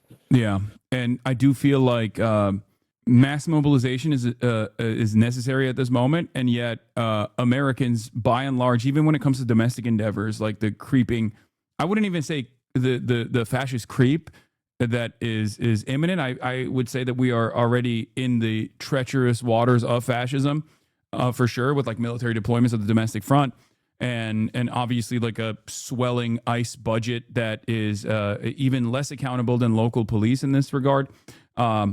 Basically Trump having his own Gestapo force, and in the absence of any sort of like countermeasure or any sort of like labor militancy, any sort of organizing, it feels like a lot of Americans are completely oblivious to everything that's going on. And when you talk to like normies, they'll just like laugh about Trump saying Hakeem Jeffries is Mexican in an AI video, and they think that's funny.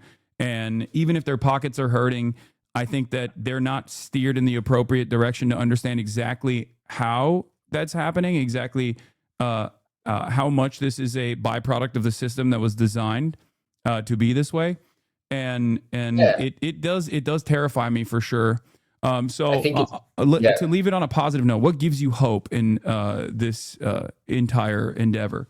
Yeah, I think, part of my job as co-general coordinator of the Progressive International is to be in conversation with and in coordination with unions and parties and movements all around the world. And what gives me hope is seeing the creative, determined, committed responses by a lot of those left forces around the world in places where the left is organized and is in power to try to devise ways to kind of US proof the world.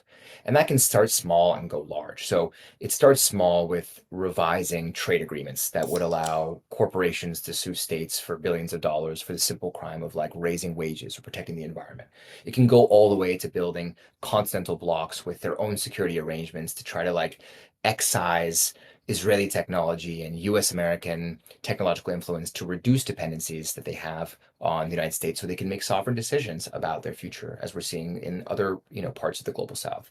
So I think, looking south for me has been a way to transcend that well of desolation, desperation, or depression and try to find sorts of I'm sorry, David.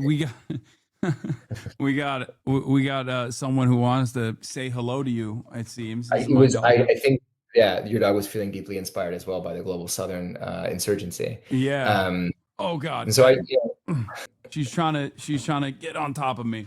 I can imagine. Sorry. Go ahead.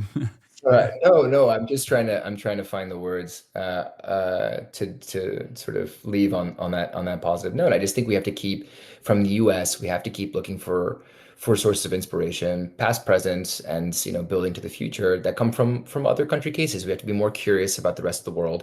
We have to be more engaged and collaborative and seeking ways to basically understand how, in the process of this sort of decline of our empire, violent centrifugal forces that are building the United States, we can be allies of that process of US proofing the world. We can be allies of a process that many countries are taking really seriously about how to, build out an agenda of sovereignty, economic, social, and political, as you say, the international order kind of crumbles underneath our feet. Sorry. Yeah. I know it's my inspirational rhetoric. That's sorry. Okay. No. Okay. No. You can't get on my lap. Okay. I apologize. That's all right. David, thank you so much for the inspirational words.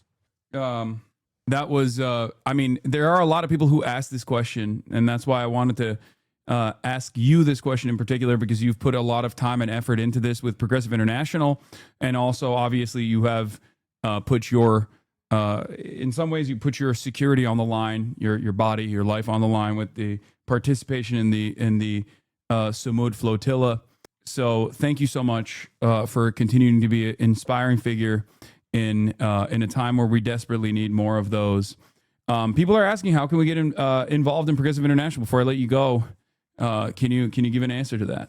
Yeah, sure. So, we are an organization, we are an international that sort of is designed for the 21st century. So we want to work with all types of political organizations. So it's not with individuals. Unfortunately, we don't have like individual membership. But the basic idea is, we believe that it's going to take a village to defeat that great reactionary international that's built into the name that Noam Chomsky gave us at our founding 5 years ago. This great contrast between a galloping reactionary international and a slightly slower, but we're growing progressive international that's now reaching its 5-year mark. So we want to work with everyone from centers of research who have been, like, for example, the foundry for our investigations on the arms trade and the weapons shipments to Israel that's led to new arms embargoes in Spain, for example. We want to work with publications to try to disseminate critical perspectives from grassroots and frontline struggles. We want to work with, of course, political parties and trade unions that are trying to do their part. And I think the point to your audience is a very simple one, that like it's going to take all of us. If you're good at being in formal politics, go into formal politics. If you're good at organizing your workplace, organize your workplace. If you're good at writing, then write. And like it's going to take all of these political resources to try to mount a response at the scale that the present conjuncture requires.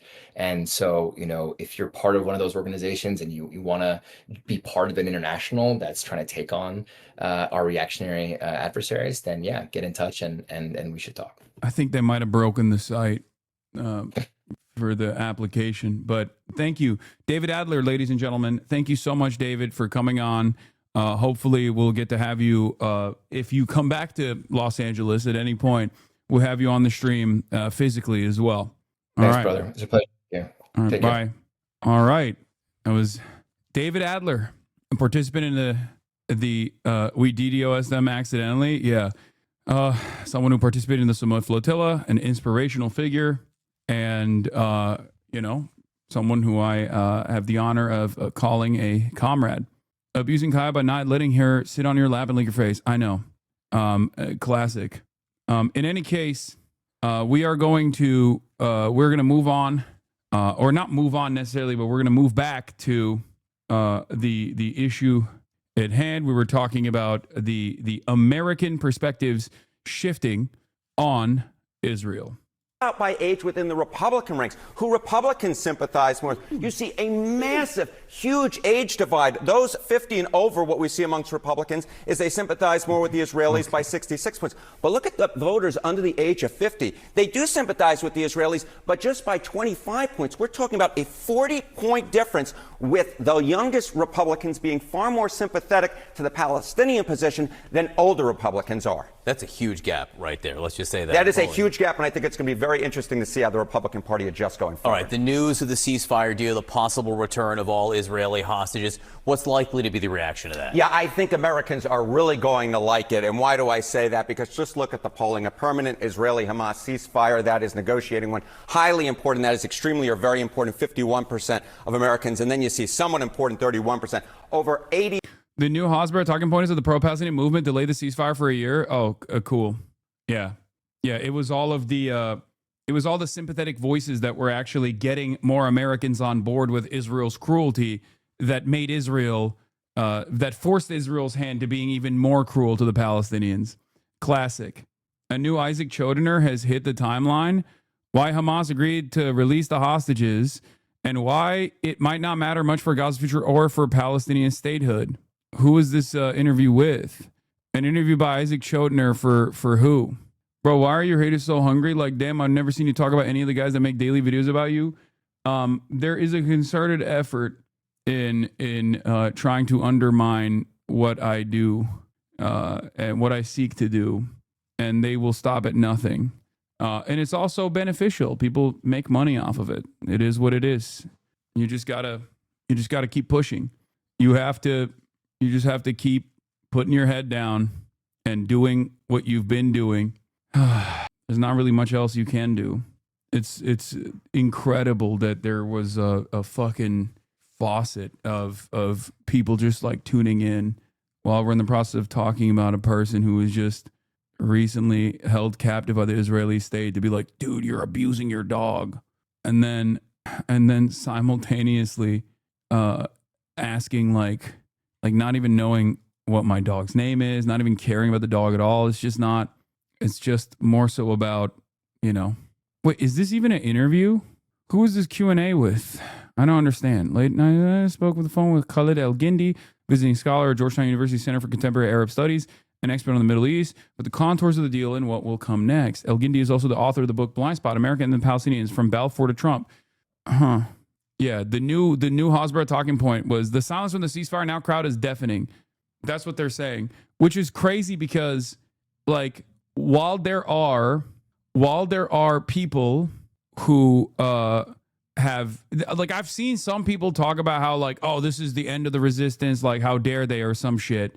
I'm not one of those people, and many people are not those people at all. Like, many in the pro-Palestinian crowd have obviously been excited, elated at the prospect. Like, how can you not feel a sense of joy when you see Palestinians out in the streets celebrating what they perceive to be a permanent end to this genocide, right? I'm obviously still skeptical about whether or not this ceasefire will hold. Having said that, however, of course I'm going to celebrate the ceasefire. I don't understand why these guys are trying to push this notion that, like, people who have been demanding a ceasefire are actually now saying, oh no, we wanted this to continue. We wanted the genocide to continue. It's fucking ridiculous. And I think it just like showcases how cynical they are. Notice the near identical wording, bots. No, these are people who behave like bots. Israel does have a deep well of finances to apply in this direction, and it is very clear. It is very clear that they are. I mean, they're doing a horrible job at it, but they're still trying.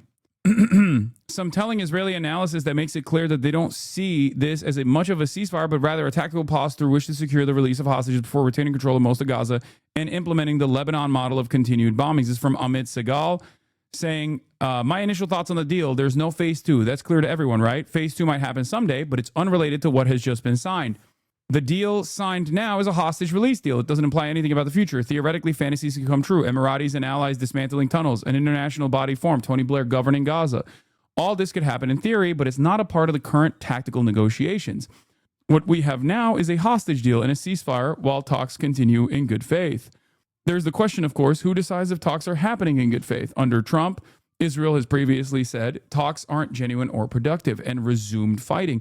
But this time, I don't think we'll see IDF tanks rushing back into Gaza like what happened when the last 2 ceasefires ended. The big question is, are we moving towards the Lebanese model Israel mentioned? In other words, the IDF stays beyond the international border and strikes targets from the air when it detects buildups or threats. This is Netanyahu's mouthpiece irrelevant? No, I think that's precisely the reason why he is relevant. Yes. No, that is why this is more relevant in understanding what Netanyahu's position, understanding what the next steps that Netanyahu might take. Okay. Attempts to harm Israel are obvious, but what we're talking about is buildup efforts like digging more tunnels or building more arms producing lathes. This is what Israel is aiming for. The reasonable assumption in Jerusalem is that President Trump will approve it. That's one point. The IDF will withdraw to the 53% line. It was 57% initially and dropped to 53% when the hostages will be freed. The talks afterward are based on the principle of Israeli withdrawal in return for demilitarization and dismantling. Of course, we all assume that Hamas won't disarm willingly, and the Emiratis and the other international forces won't achieve this quickly either. Now, regarding the hostage issue, remember when I talked about this, by the way? I brought this up yesterday. There will be 2 things that Israel could use potentially to not abide by a full-blown withdrawal or not abide by a permanent ceasefire. And those 2 things are, number 1, disarmament, complete disarmament. They'll say, oh, they haven't done a complete disarmament. And number 2, they'll claim that Hamas is incapable of bringing all of the dead hostages that they took and recover their bodies.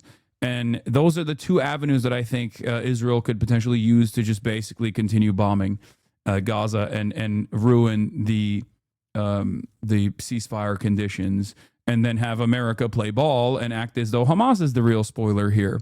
So that's something to consider. I do think that the same motivation for keeping the journalists out and the same motivation for not abiding by a real ceasefire initially all the way back in January still remains.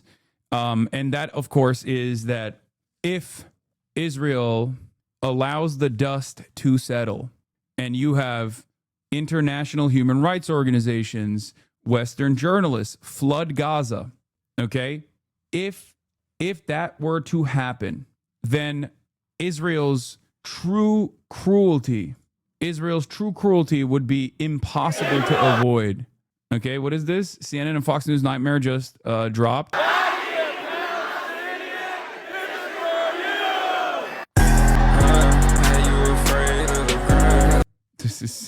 This guy really wants me to condemn Pakistan, and I don't know why. Condemn Pakistan, sir. Condemn Pakistan, sir. Please condemn Pakistan, sir, is what they keep saying in the chat. Oh, by the way, while I was conducting my interview with David Adler, Trump's handpicked U.S. Attorney Lindsey Halligan indicted another one of Trump's political enemies, this time Letitia James. This guy says, don't abuse your dog, please, or I'ma fucking kill you. First of all, thank you for being kind and saying please. Secondly, I guess there is no reason for you to kill me because I don't abuse my dog.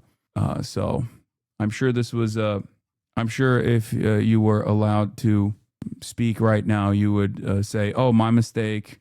Sorry about that. Also, speaking of the Pam Bondi conversation, the Wall Street Journal did actually report, that Trump was trying to message Pam Bondi privately. That weird fucking Truth Social message that Trump sent out that looked like a DM, that looked like a fucking DM. Yeah, and everybody was yelling at me when I said this looks like a DM. People were like, the trumpets in the chat, the maggots were like, you're so stupid, dude. Obviously, Trump would not DM someone like that. It turns out sevgili Hasan, köpeğini şoklayan bir orospu çocuğu olmak nasıl bir köpeğini şoklayan orospu çocuğu. Türkler, oğlum bu kadar salak olamazsınız değil mi? Gerçi şaşırmıyorum. Gerçekten bu kadar salaksanız inanamıyorum yani. Hani İngilizce konuşmayı pek anlamıyorsunuz belki ama ben gösterdim yani bunun doğru olmadığını. İnanılmaz. Anyway, Obama made a statement on Gaza as well. He says, after 2 years of unimaginable loss and suffering for Israeli families and the people of Gaza. Oh my God. Beyaz Kurt diye milliyetçi bir YouTuber video yaptı hakkında, oradan geliyor bu mallar. Oh, Beyaz Kurt. CCC. It turns out there's a nationalist, ultra-nationalist Turkish YouTuber who made a video as well. I like that the International Fascist Consortium is up my asshole at any given moment, which is not limited to Americans. It turns out there's like Turkish ultra-nationalists and fascists as well that are running amok, you know? Chris Hayes, the new reporting from the Wall Street Journal tonight, that message that Trump posted to Pam Bondi online was meant to be basically a DM that he accidentally posted publicly. Pam was surprised to learn that it was public. Bondi, upset, called the White House aides. It turns out Trump is that stupid, by the way. It turns out Trump is actually that stupid. New reporting at the Wall Street Journal tonight that message that Trump posted to Pam Bondi online was meant to be basically a DM that he accidentally posted publicly. He meant to send a private message urging her prosecution of FBI Director James Comey and his other favorite targets. We can't. I like that people are so unrestrained with their racism. Like there was a chatter that said, speaks like a terrorist in English and speaks even more like a terrorist in Turkish. Cool, man. Speaks like a terrorist in English and sounds even more like a terrorist when speaking Sand People. If it looks like a duck and quacks like a duck. Sand People is insane, brother. It's not. It's not. Very, very, very common thing that I have been hearing a lot more, as a matter of fact, since October 7. They brought back the OG. They're trying to farm a Hasan crashes out at his chat clip. Don't fall for it. No, I'm not falling for it. I haven't been, at least. But I know. Yeah, Sand People is better than the other option, which is, yeah, the N-word. Sand N-word is what I hear as well. Who signs their text messages with President DJT? Turns out, President DJT does that. Delaying no longer, it's killing a reputation. He believed he had sent Bondi the message directly, addressing it to Pam, was surprised to learn it was public. Bondi grew upset, called the White House aides, Trump, who then agreed to send a second post praising her as doing a great job. 5 days after the Saturday evening message, Comey was indicted. It strikes me that that's materially irrelevant to the filings that Pat Fitzgerald is going to make on Comey's behalf, Joyce. I do think it's fucking awesome that this administration is so unimaginably incompetent that they are basically giving the courts, they're giving any kind of legal counsel, any kind of defense attorney, the biggest layups of all time, okay? Because this is so clearly biased, directional, like completely unacceptable. It's just like any defense attorney that's like remotely competent could just look at that and be like, do you see this? Look at this. The fucking president is demanding, after firing the previous prosecutor for not finding enough indictable evidence for his political enemies, has now gotten this new attorney general to forcibly indict his political enemies. It is so clear cut. It is so transparent. Anyway, let's see what Obama had to say about Palestine now that the GOAT, Donald John Trump, actually facilitated a ceasefire that the Biden administration never could. After 2 years of unimaginable loss and suffering for Israeli families and the people of Gaza, we should all be encouraged and relieved that an end to the conflict is within sight, that those hostages still being held will be reunited with their families, and that vital aid can start reaching those inside of Gaza whose lives have been shattered. More than that, though, it now falls on the Israelis and Palestinians, with the support of the U.S. and the entire world community, to begin the hard task of rebuilding Gaza and commit to a process that, by recognizing the common humanity and basic rights of both peoples, can achieve a lasting peace. Incredible stuff. Wait, what? Finnish journalist arrested after asking Finnish President Stubb about Israeli arms deals? Is it appropriate for Finland to continue arms purchases from Israel, a country that has been accused of genocide by the UN and ICJ? Do you have a comment, Mr. President? No comment. That's our president, ladies and gentlemen.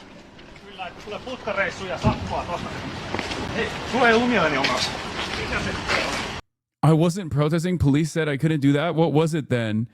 What the fuck? Hey, yo.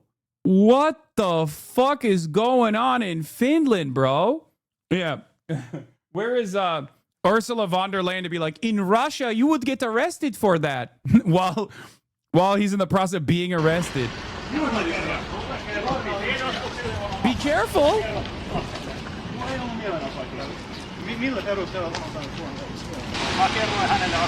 Why are you surprised this is happening everywhere? Honestly, the reason, I'm not that surprised. This is like an international issue, okay? Well, I wouldn't say it's an international issue, but it's certainly an issue in like Western liberal democracies, okay? For sure. It has gotten significantly worse. And I think not only has it gotten significantly worse, but people seemingly do not see this as a major crisis. Like a lot of people are oblivious to it.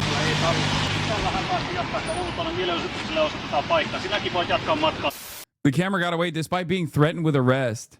Thomas, our journalist, went to jail. He now faces a charge of disobeying the police.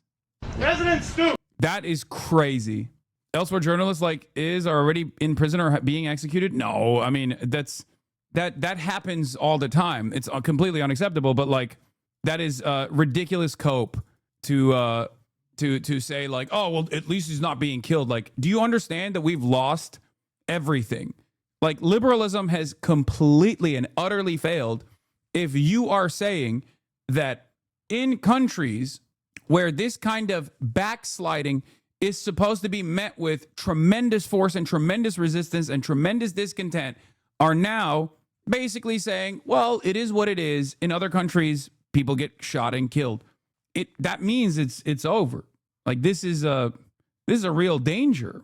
And obviously, everyone here is very familiar with the protests that have taken place in Germany, where the German police are just like beating the fuck out of people. Like I've never seen a more Americanized police force, dude.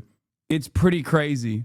It makes me feel very sad and somewhat scared when I see these images.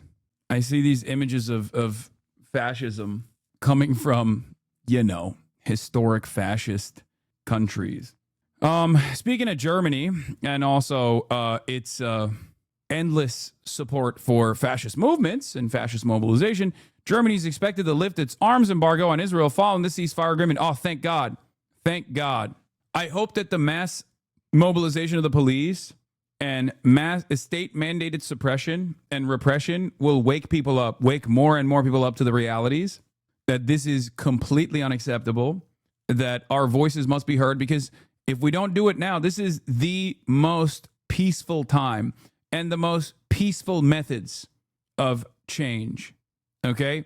These are the most peaceful ways that we can actually enact some sort of change and turn around before it's too late, even though sometimes I do feel like it is too late. Hakeem Jeffries released a statement on Middle East peace agreement. The peace agreement that has been reached is extremely welcome development, freeing the remaining hostages and bringing an end to years of pain, suffering, and destruction. It is my hope that phase 1 will be fully implemented, the hostages reunited with loved ones, sustained humanitarian relief surge into Gaza, Hamas completely disarmed, and the path toward a just and lasting peace in the region firmly established.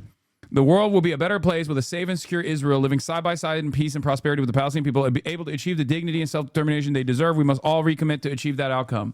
I mean, this seems like a blanket bot-ass statement. Obviously, not even a fraction of the criticism for Israel for conducting a genocide over the past 2 years, but that is expected. He is an AIPAC stooge. But what's actually somewhat shocking is that, like, for all intents and purposes, when Obama did have power, even though he was, obviously, as every president is expected to be, very pro-Israel, he did do a bunch of stuff that enforced American sovereignty or American decisions over what the Israelis wanted, right? That is true. Like the JCPOA is a great example of this. Israel did not want that to happen. Obama still secured it, and Israel never let that go and punished him quite a bit. But what's fucking crazy is that now that Barack Obama is no longer the president, when he should be completely unrestrained in the way that he speaks about Israel, he's gotten seemingly worse. I know a lot of people talk about the $30 billion package that Obama gave on the way out to Israel, and that is, once again, expected. But it is fucking crazy how little this, talks about the humanity and dignity of Palestinians.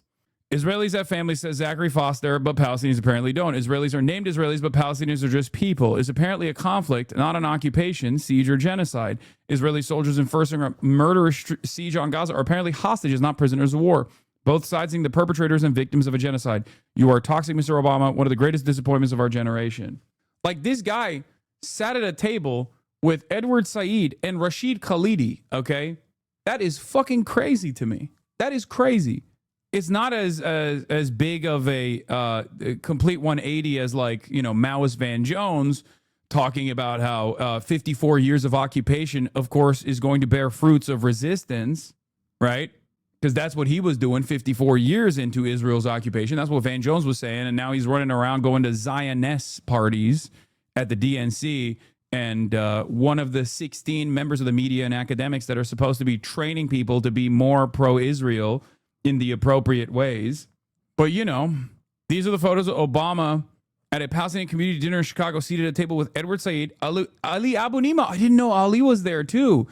Electronic Intifada's very own Ali Abu Nima and Rashid Khalidi. The latter have both attested to his betrayal and how Obama used to always attend events in their community in 1999. Abu Nima introduced him at a fundraiser for a community center in Dahaisha refugee camp in the West Bank. Imagine that. He used to be that comfortable speaking up for and being associated with Palestinians. While teaching at the University of Chicago, Khalidi lived in Hyde Park close to the Obamas. They became close friends and would have dinner together. They even held a fundraiser for Obama. Wow. He is the great, he is the great disappointment. He really is. I mean, all of this was just aesthetics for him, which I'm not even so certain how you could get this is seen as, if you have grander ambitions of becoming the president, for example, that's actually putting your chances on the line pretty much, right? You're actually putting yourself in harm's way to a certain degree, or your chances of winning the presidency when you associate that much and that openly with Palestinians. It's still very evil, but it is shocking, very shocking. Israel's America's most crucial colonial outpost. I really don't understand how people can't seem to comprehend what the presidency means. It's like what Tariq Ali once said of Obama: when you don Caesar's robes, you have to behave like Caesar. You assume that role, and you assume the role of upholding the vast array of mechanized violence. You have a responsibility to consolidate that imperial apparatus. Kamala, Biden, or Trump, or even Bernie Sanders. If it's not the genocide and massacring of people in one place, it'll be the massacring of people elsewhere. The leak of the actual agreement, by the way, oh wow, they fucking leaked it. That's crazy.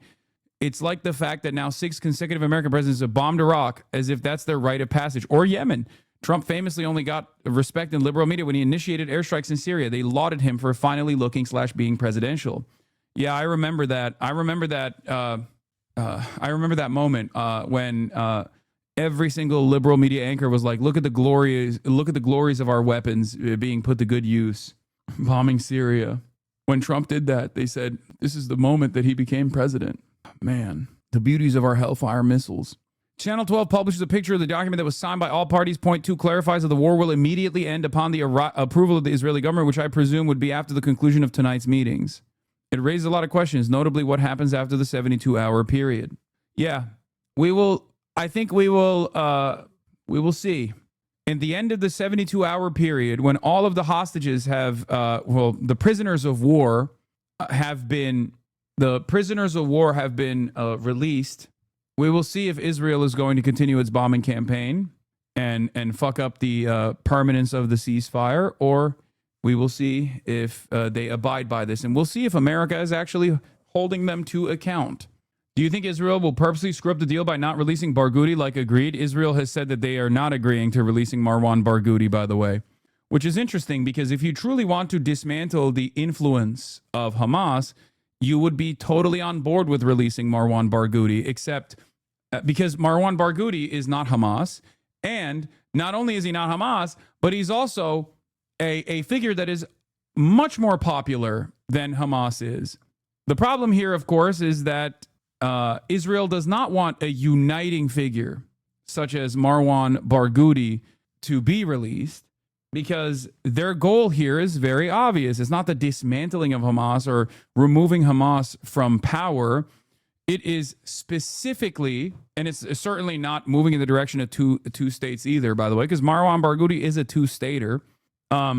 It is specifically designed to destroy any kind of unification initiative.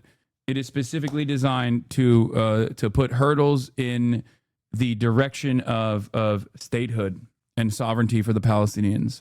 Yeah, Barghouti is a two-stater and moderate compared to the alternatives like Ahmed Sadat, who's a communist and doesn't believe in the two-state solution.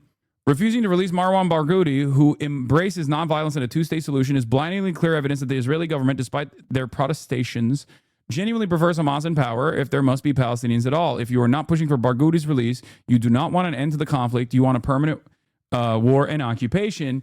Now, what's interesting about this, of course, is that Hamas itself is so openly committed to emancipation as the higher purpose here, rather than clawing back their grip on power over the Palestinians in the Gaza Strip, that they are the ones who have actively tried to get Marwan Barghouti, a much more popular figure, to be released, right?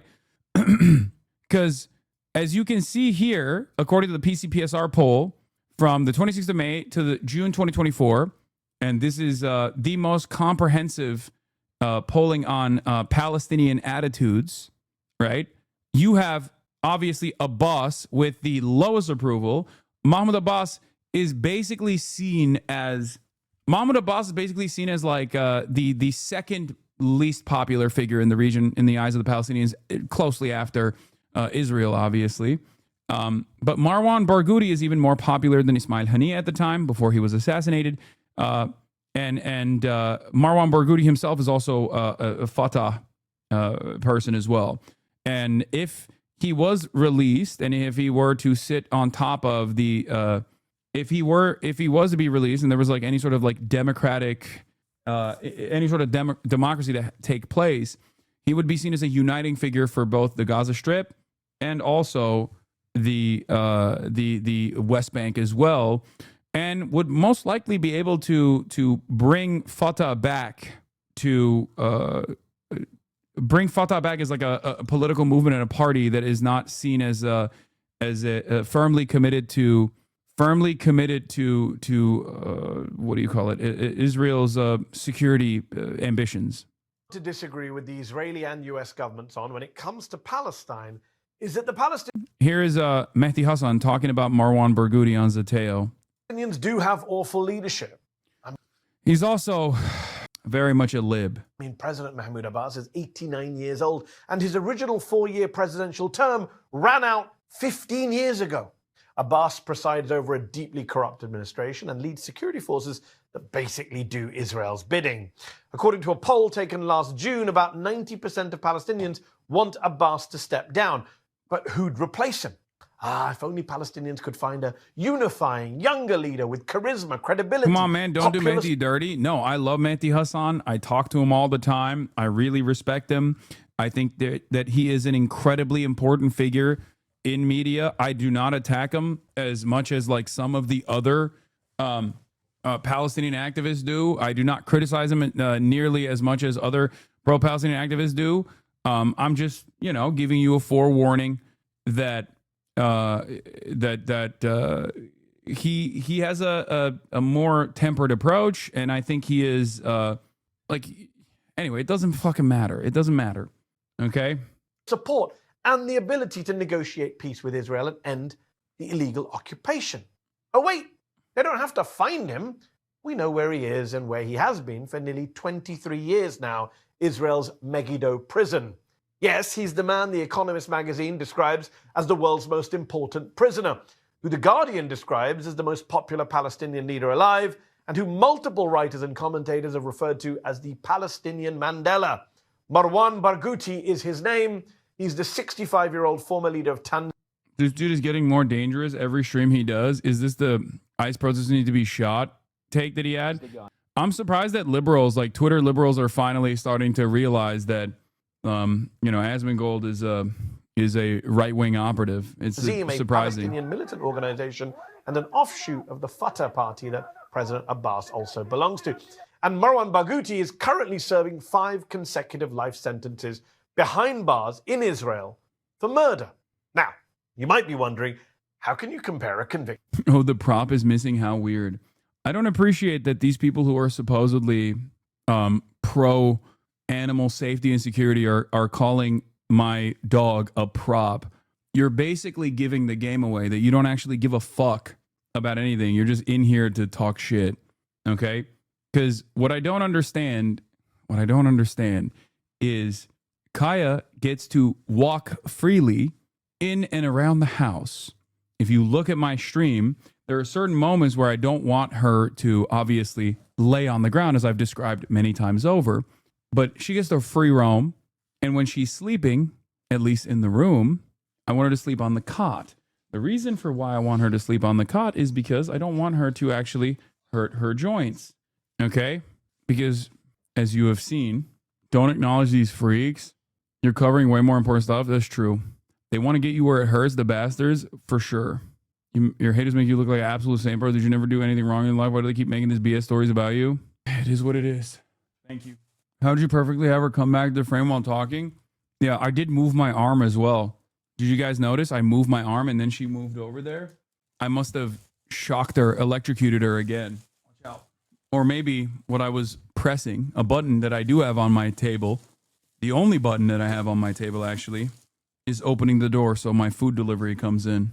But notice how you can actually make insane theories off of that with unfortunate timing. Kai, watch out.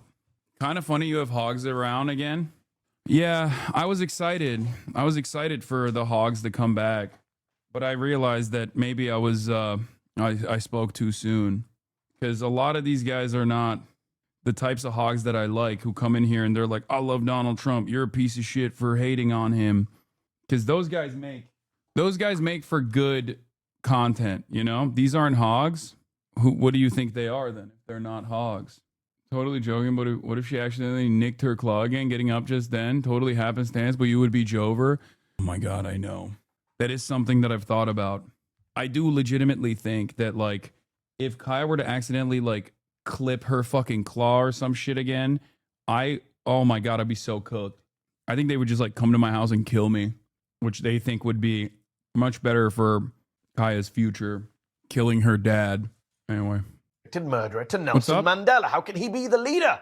And I'll come to those murder convictions in a moment. But let's just start with this.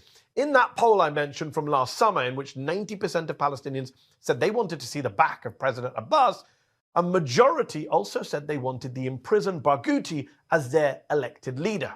Being popular and being in prison, by the way, isn't the only thing Barghouti has in common with the late Nelson Mandela. Like him, Barghouti has spent decades working towards uniting his people under one banner, even agreeing to a two-state solution in order to end the occupation and the conflict with Israel. As an analysis by Al Jazeera last year noted, it may well be Barghouti's commitment to a two-state solution that presents the most significant threat to an Israeli government seemingly determined to backtrack upon the agreements it undertook in Oslo in the 1990s. That commitment comes despite Barghouti being subjected to Israeli violence and terror for most of his life. And yet, in 1996, that same Barghouti was leading a pro-peace march alongside Israeli peace activists and denouncing a string of suicide bombings inside of Israel by Hamas. To be clear, Barghouti isn't a pacifist and has never claimed to be one. In the Second Intifada, he did lead a militant group in the fight against Israel, Tanzim.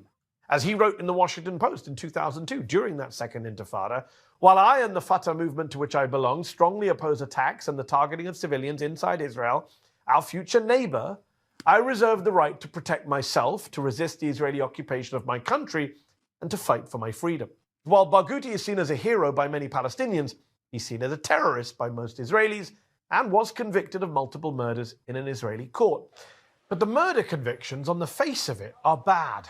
On the face of it, that is. Because there are so many things wrong with the conviction and with the imprisonment of Marwan Barghouti. So many red flags that suggest his imprisonment by Israel may very well have been about taking him out of the political arena and eliminating the chance of having that elusive partner for peace. In August of 2001, for example, he narrowly escaped an assassination attempt on the Fatah party headquarters that, according to Israel, he was not the target of, which I would say is red flag number one. They were already trying to kill him long before they'd convicted him of any crimes. Then, in April of 2002, he was captured by Israeli forces in Ramallah, where he was kept incommunicado for a month. Red flag number two. During his interrogation, Barghouti has said several methods of torture were used against him, including sleep deprivation, hours spent sitting in painful positions on a chair with nails protruding from its back, and even false information leaks that claimed he confessed to the crimes he's accused of and that they implicate the former Palestinian president Yasser Arafat too. That's red flag number three. After his arrest, Israel decided to hold Barghouti's trial in Tel Aviv. Red flag number four, and here's why that's a huge red flag. Because he was arrested in the occupied West Bank, but tried in Tel Aviv, inside occupier Israel. And yet, according to Article 49 of the Fourth Geneva Convention, individual or mass forcible transfers, as well as deportations of protected persons from occupied territory to the territory of the occupying power or to that of any other country, occupied or not, are prohibited, regardless of their motive. But Mehdi, why didn't they use that argument for his defense? Oh, but they did. Barghouti presented 5 different arguments as to why he should not be tried in an Israeli court. Number 1, the unlawful abduction from his home in Ramallah. Number 2, his illegal transfer to Israel. Number 3, the ability for the Palestinian government to try its own citizens according to the Oslo Accords. Number 4, that he should enjoy prisoner of war status pursuant to the 3rd Geneva Convention. And finally, number 5, the violation of his parliamentary immunity deriving from his status as an elected member of the Palestinian Legislative Council. All 5 objections, surprise, were rejected by the Israeli judge. Red flags number 5, 6, 7, 8, and 9. Barghouti, by the way, was accused of being involved in 37 attacks or attempted attacks on Israel between December 2000 and April 2002, the period often referred to as the Second Intifada, which is Arabic for shaking off. His speeches in court were far from those of a violent criminal, though, who funds or recruits terrorists. Nor were they Hamas-style calls for the end, for the destruction of Israel either. Here's one of those speeches from the courtroom. You know, everybody in this world knows that Marwan Barghouti is fighting for peace. I am a peace man. I was trying to do everything for the peace between the two peoples. I do believe that the best solution for the two peoples, 2 states, for the 2 peoples, there is no any solution except this solution.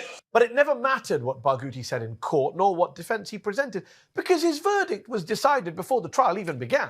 He knew it, which is why he was silent for the majority of the trial and refused to recognize the authority of Israel's courts.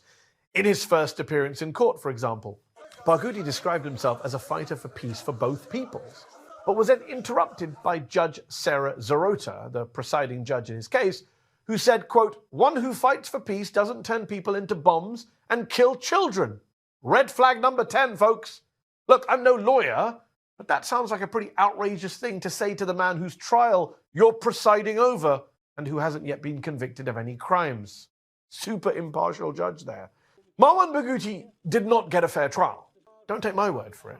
An observer sent to his 2004 trial in Israel by the Governing Council of the Interparliamentary Union said in his official report, quote, "The numerous breaches of international law recalled in this report make it impossible to conclude that Mr. Barghouti was given a fair trial."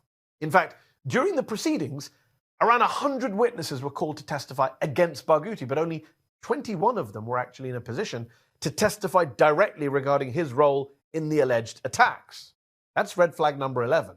Of those 21 witnesses, and get ready for this, none of them actually accused him of being involved in the attacks.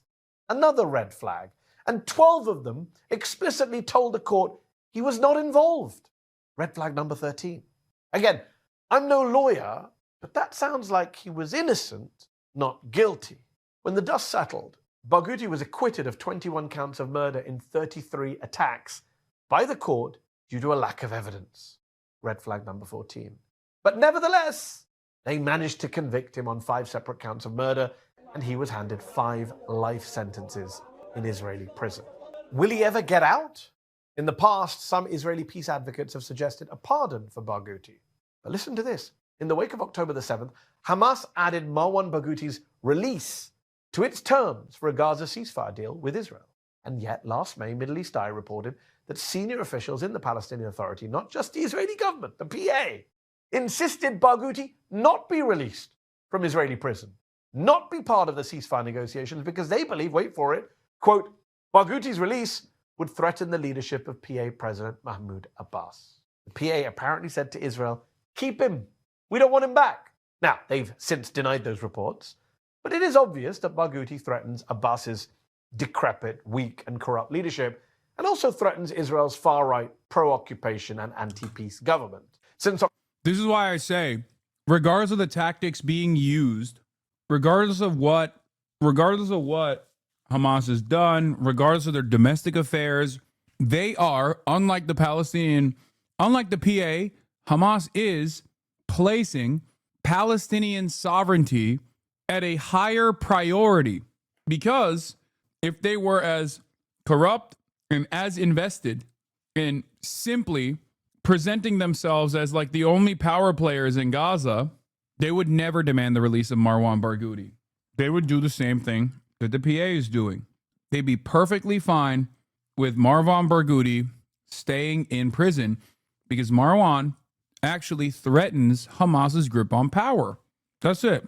October the 7th, he's been held in solitary confinement in conditions that even one Israeli human rights group has described as torture. Barghouti's family and Palestinian human rights groups say he's been repeatedly assaulted by Israeli prison guards, which the Israeli authorities, of course, deny.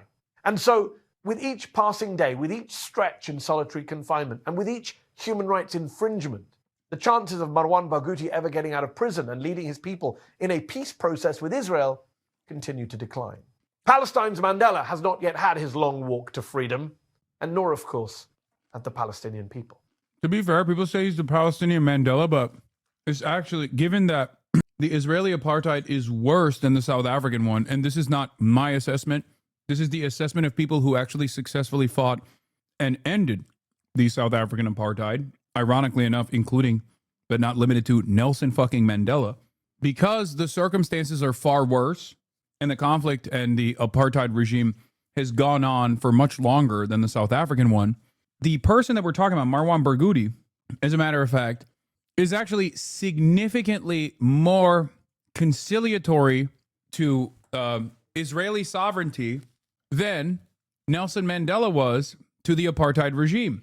Nelson Mandela was placed in prison for going and training with the FLN in Algeria so that his forces could mobilize and engage in acts of direct violence. Nelson Mandela refused to condemn violence. And it's interesting because while Nelson Mandela refused to condemn violence when he was imprisoned, Marwan Barghouti always had a pro-peace, no fucking violent resistance against the Israeli apartheid position. And yet, he has still been imprisoned with 5 consecutive life sentences because Israel does not want any Palestinian sovereignty or statehood whatsoever. It goes against their Eretz Israel project. Their Greater Israel project is the higher priority. So figures like Marwan Barghouti are seen as a hurdle against the implementation of a Greater Israel project. Now let's take a look at what our Nazi government is doing. Going to be done. We ended the war in Gaza and really, on a much bigger basis, created peace. And I think it's going to be a lasting peace, hopefully an everlasting peace. Peace in the Middle East. We secured the release of all of the remaining hostages, and they should be released on Monday or Tuesday. Getting them is a complicated process. I'd rather not tell you what they have to do to get them. There are places you don't want to be, but we are getting the hostages back on Tuesday, Monday or Tuesday, and that'll be a day of joy. I'm going to try and make a trip over. We're going to try and get over there, and we're working on the timing. the exact timing. We're going to go to Egypt, where we'll have a signing, an additional signing. We've already had a signing representing me, but we're going to have an official signing. And the amazing thing is all of the countries over there, from Qatar to Saudi Arabia to UAE to all of them, I mean, the rich ones, the less than rich ones, they've all come together, something which is amazing, actually. They've all come together for this, and they're really probably the best relationships they've ever had. So it's been really something. It's pretty funny that while Kaya was away from the camera, people were like, "Where's your hostage? Where's Kaya?" Now that she's back sleeping on her cot, they're like, "Oh, I see. She's still a hostage." It's so funny. When she's away, they're like, "Oh, you released her from her prison." Or maybe because she just gets to do whatever the fuck she wants, dummies. As has always been the fucking case. And you guys got duped by some of the dumbest, most schizophrenic content creators on the internet. You should move her bed out of the frame. We've been bad. I know. She went to her bed on her own. Everyone saw it. So much for being uncomfortable there. No, you see, one, that will never get clipped, obviously. And two, no, I actually secretly zapped her with an electrocuted collar. I secretly zapped her to put her to sleep. I actually zapped her so hard that she literally fell asleep. It's devastating. I'm trusting you in the circumstance where the memes are fire, at least. Yeah, the memes are pretty funny, but it doesn't matter. Kai thing makes no sense. The dog's been on camera for years. Why only one incident? I think it's because the video itself, like the video of that incident, was heavily brigaded very quickly, and it does look very bad. So this was a great opportunity for the hate watchers to instantly fucking blow this shit up. It's also taking place at a time when, like, there's not a lot of other news going on. No, from the perspective of slop tubers, chatters, they're not going to talk about the fucking ceasefire.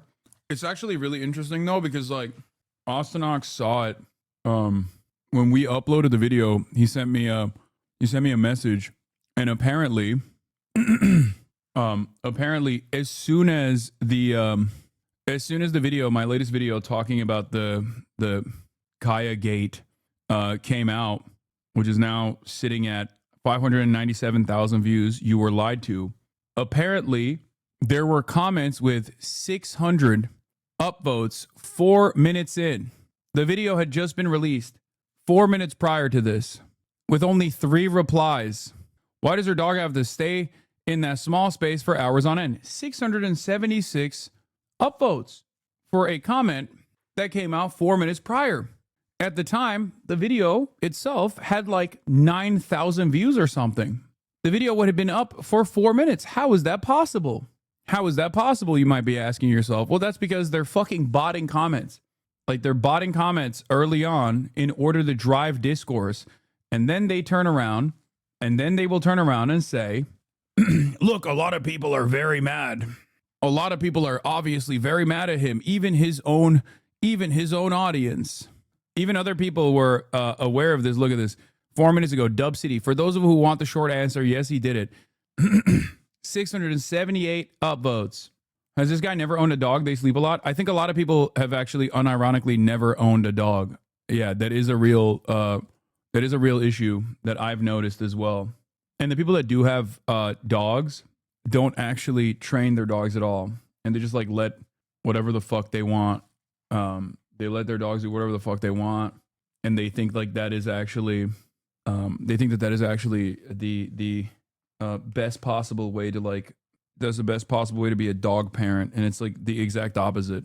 Yeah, one must ask the question though: why is the Kaya Gate a national story in the nation state of Israel? So strange. Interesting. How could this 10-second incident that betrays thousands and thousands of hours of Kaya growing up in front of the camera, getting trained in front of the camera, having fun in front of the camera, including having a birthday party, how could this brief moment that people heavily brigaded turn into such a giant issue? How could that have happened? So much so that they were covering it in Israel. Incredible that nobody thought it was possible to get it done. And very importantly, the hostages are coming back. As you know, they consider them hostages. They talk about them as hostages, but there are approximately 28 dead people, mostly young, mostly men, but and boys. I mean, boys. The one woman talked about her baby. Her baby's 25 years old, but you know, to her it's her baby, and we're bringing them home. We're getting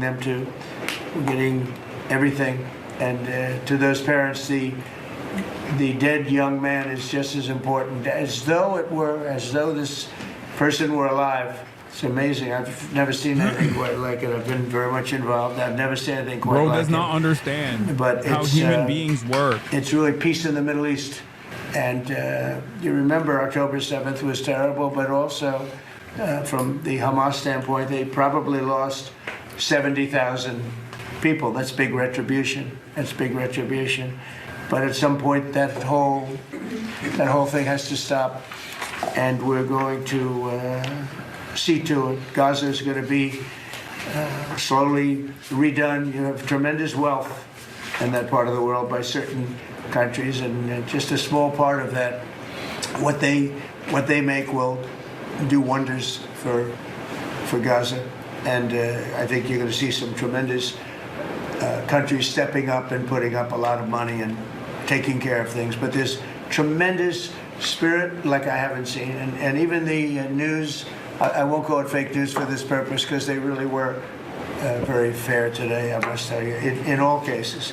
But they covered it very well. They covered it very fairly. Everybody loves it. Everybody. People that were never giving us a fair shake, frankly, they can't even believe it. They're so they're amazed by it. A lot of people are.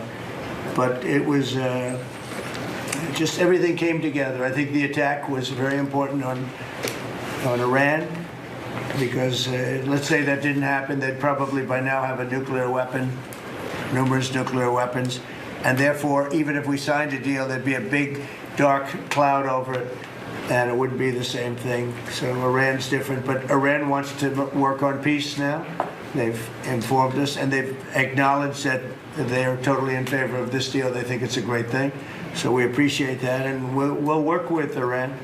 As you know, we have major sanctions on Iran and lots of other things. We would like to see them be able to rebuild their country too, but they can't have a nuclear weapon.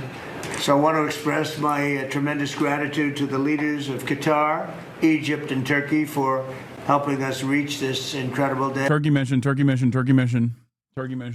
Bro, it's never not funny that these motherfuckers will look at straight up passed out Kaya in the background and go, free that dog. She's sleeping, brother. She's sleeping. What do you think's going on there? She has no choice but to sleep there? Yeah, that's what you would think if you were a dumbass. But you quite literally, if you were in here like, I don't know, 30 minutes ago, you would have seen her walk over to the cot and go to sleep on the cot on her own volition. It's obvious that you have a sleep collar on her. I think that's what it is. I want you to understand, I saw a drawn comic about Kai getting shocked fucking deranged. Oh no, there's mad art that came out of it. I gave her Tylenol. And for being there, they were there with us all the way. And of course, as you know, Saudi Arabia and Jordan and so many. I will tell you, President Erdogan was personally involved in dealing with Hamas and some of the others. He's been great. They've all been really amazing. Indonesia's been amazing. Indonesia's been fantastic. The whole world has come together for this. People that didn't get along. I just realized this is a new chair meme. People will clip long ass moments where Kai's just laying down on her bed saying that she's being abused. Yeah. It's pretty funny because it's like people will be like, oh, she's being abused. Hasan, when the chud dog does anything. Okay, there's a lot of funnier memes than this one. This one is like the ass, bro. This was drawn by a fucking child. I've seen way funnier memes. If these people could only see what it takes to train a service dog, they'd be horrified. Yeah. The riding ones are pretty funny. I think the riding ones are funny. This is just ass. But at least it's not AI. This one was hilarious. This one is AI. Haters will say it's AI. No, it's real. This is a thing that happened. I am Pikachu. One of my favorite moments among Kai compilations is when she starts wagging her tail only when Hasan looks at her. How did you do that? What a menace this girl is. What a menace. Ray was like, oh, here, this is a toy that she hasn't been able to break. Little did she know, Kaya, of course, is capable of breaking all toys. Look at her. Look at you. What'd you do to your toy? You broke it. Wag your tail at me like that. Little cutie pie. Oh my God. Yeah, little do you know, I actually have an electrocution collar that forcibly makes her wag her tail. Little do people know. Yeah, it specifically shocks her tail. She's using the only language that she can out of fear. I feel so bad for those of you who come in here strictly for the news. I know. You look so young back then. What happened? Oh, I fucking existed on the internet. Look at this. It's crazy. Look, watch when I turn around. Tail wag stops. Tail wag stops when I look away. Oh, she's so fucking cute. Oh my God. Oh my God. Also, rejoice. You get to see a brief moment of solace, and it's a cute Kaya video. Dog enjoyer here. Kaya is clearly exhibiting comfort behavior that is very clearly very secure, comforting environment for her. This behavior is not normal, but instead a display of being cared for and loved extremely. In before people say the dog has Stockholm syndrome. Yeah. The haters are in here right now. I wonder how they're feeling about this, because I know they haven't stopped. They must be white knuckling through this, trying to figure out a way to say that, like, no, you controlled her. They won't post this stuff. Yeah, of course they won't. What a cutie patootie. Quiet. Don't even. She got bored of eating the chew stick, or she got bored of eating the lamb horn, or ram horn, sorry. And now she's like, come on, let me get out of this bed. The crazy part is all the professional dog trainers on TikTok are saying, what the fuck are you guys talking about? I know. It's because there are obviously far more people who don't not only train their dogs or don't understand how like dog training works in general, than there are people who are dog enjoyers from afar who don't know what it takes, or dog enjoyers. Dog trainer here yesterday, when you took off the collar to show everybody when you put it back on, she came right over to you. If she was worried about getting shocked, wouldn't she avoid the collar? She clearly has no issues putting on that collar. I know. That's, once again, you are a dog trainer, so you obviously know that that is not the case. Most people, unfortunately, are not only not dog trainers, but they don't even fucking train their dogs if they have any dogs to begin with. It's just fucking idiotic. Why is she always on the bed? Again, okay, I'm done responding to this. It's because I love torturing her. It's my torture technique. Are you happy? Or maybe because I don't want her to get fucking hip dysplasia by sleeping on the hardwood floor. But then again, it doesn't even matter because she gets to free roam regardless. And she also voluntarily goes to her cot to sleep, as she is doing currently. Unless you think I've perfected some kind of mind control electrocution technique. Such a liar. You get frustrated when she attempts to leave her bed. Oh my fucking Lord. Yes. I don't want her to break her place command. That is a normal part of, again, talking to a person who doesn't know what reinforcing training looks like. Okay? When a dog is trained, that doesn't mean you just go, all right, well, she's educated. Okay, you need to still reinforce training. This doesn't mean that she is not free to leave or that she is consistently trapped. What's one of the funniest, by the way, one of the funniest aspects of this is that, like, there are probably dog owners that are really pissed off about this, who unironically, one, never take their dog out as much as I do, and two, don't actually fucking get to see their dog for the entire day. They just like crate their fucking dog for 8 hours. Meanwhile, Kai gets to free roam in the house, gets to lay on the cot as long as she's in this room, okay? And literally is by her owner every single fucking moment of the day, and also gets to go on another hour-long walk at night. And the motherfuckers who like abuse the fuck out of their own dogs, unironically are, I think, personally a little bit upset about the way that they don't have the level of freedom that I do, that they just have to like invent. They just have to invent different ways of claiming that I'm actually being very, very bad. I actually have authority to speak on this as someone who has a dog that looks almost identical to Kaya. Hi, big boy. His name's Odin. He needs a bath, but Odin, there is not a shock collar in the world. In the world. Also, Hasan is absolutely... Oh, I didn't even realize I wasn't even showing the screen. Hold on. I actually have authority to speak on this as someone who has a dog that looks almost identical to Kaya. Hi, big boy. His name's Odin. He needs a bath, but Odin, there is not a shock collar in the world.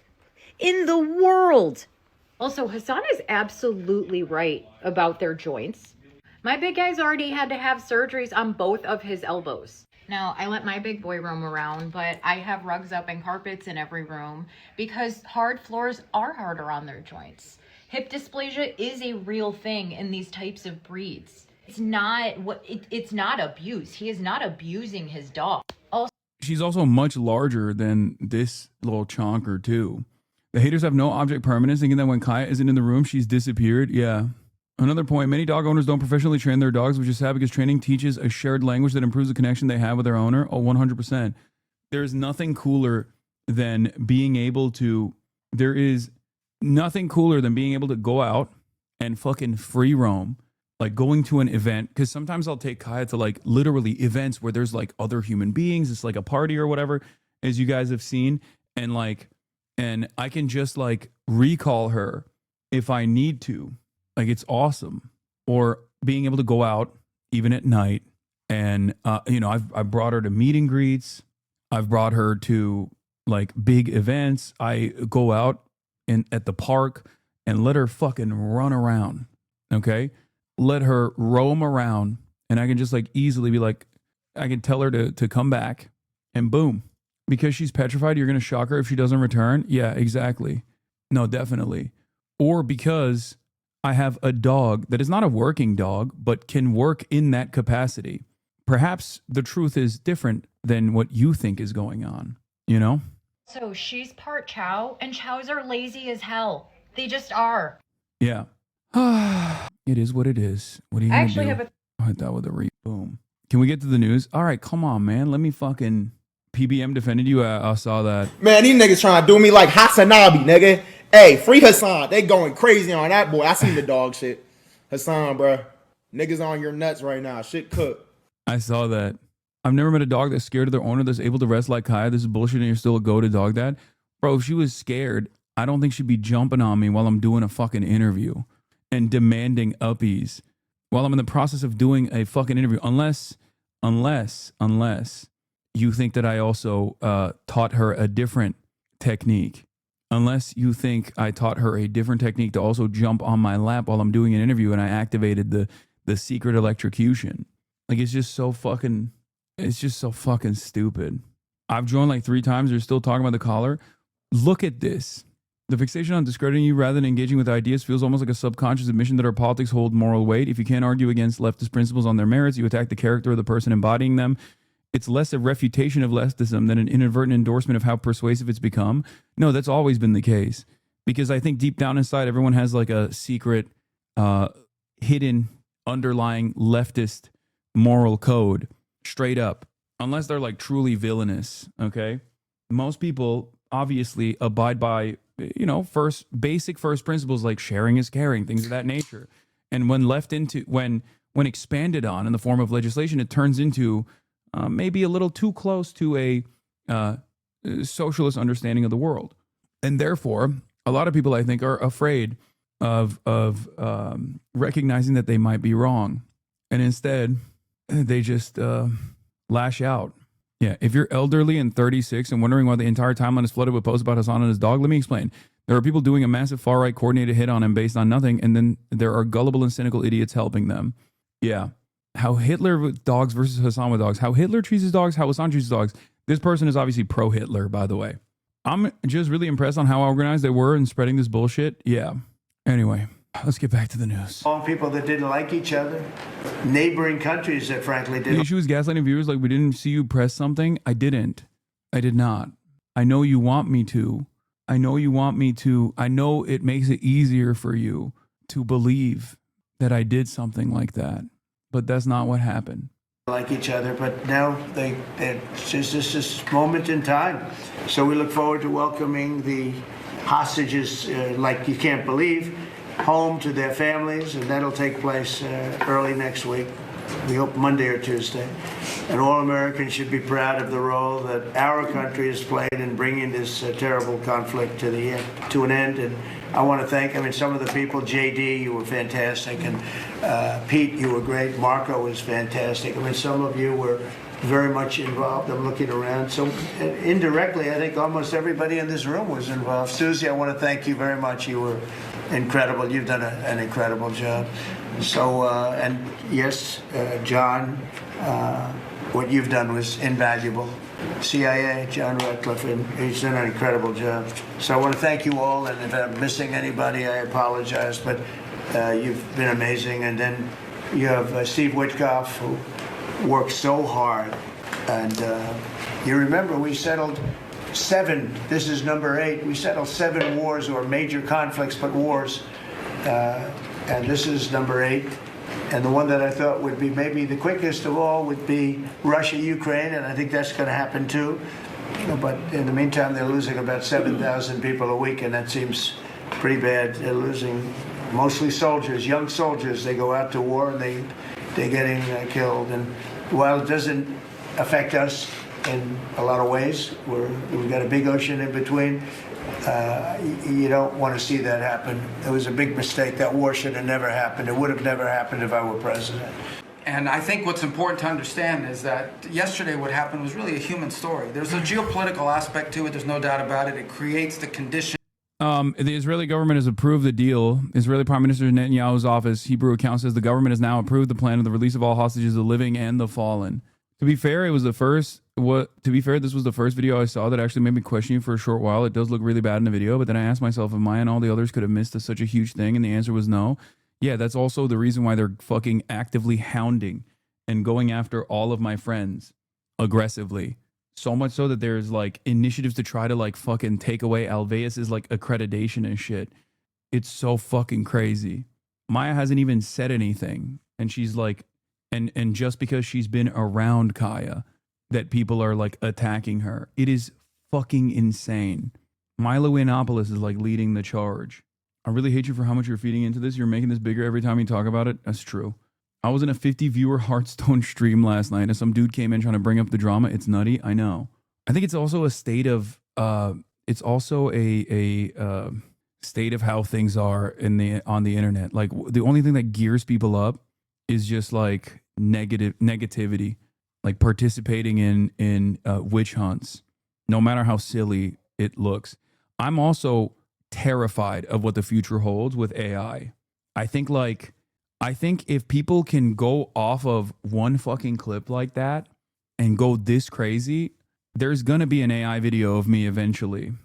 There's gonna eventually be an AI video of me, and people are just gonna believe it, because this is the first instance that I have. No, they're using AI for this, but they're like fucking memeing. The AI they're using is to just meme. Like, I'm saying, like, if people are this primed to believe such a fucking incredible claim, okay? If people are this primed to believe such an incredible claim, then they're gonna believe fucking AI slop too. Straight up. You were always streaming, so they would not matter. No, I'm saying like a stream clip, like a fake AI stream clip or something. If it looks even like remotely credible, you think these fucking boomers? You think these fucking boomers know the distinction? And do you think these fucking Zoomers who are just angry and frustrated and want to take it out on someone like myself, you think they're gonna not use this? There's also a major unemployment crisis too, obviously. But yeah, I think we're just like an incredibly fucking ruthless. We have become very, very ruthless on the internet. For Gaza to one day be a normal place again and people to have a better life and Israelis to be safe. But yesterday was a human story.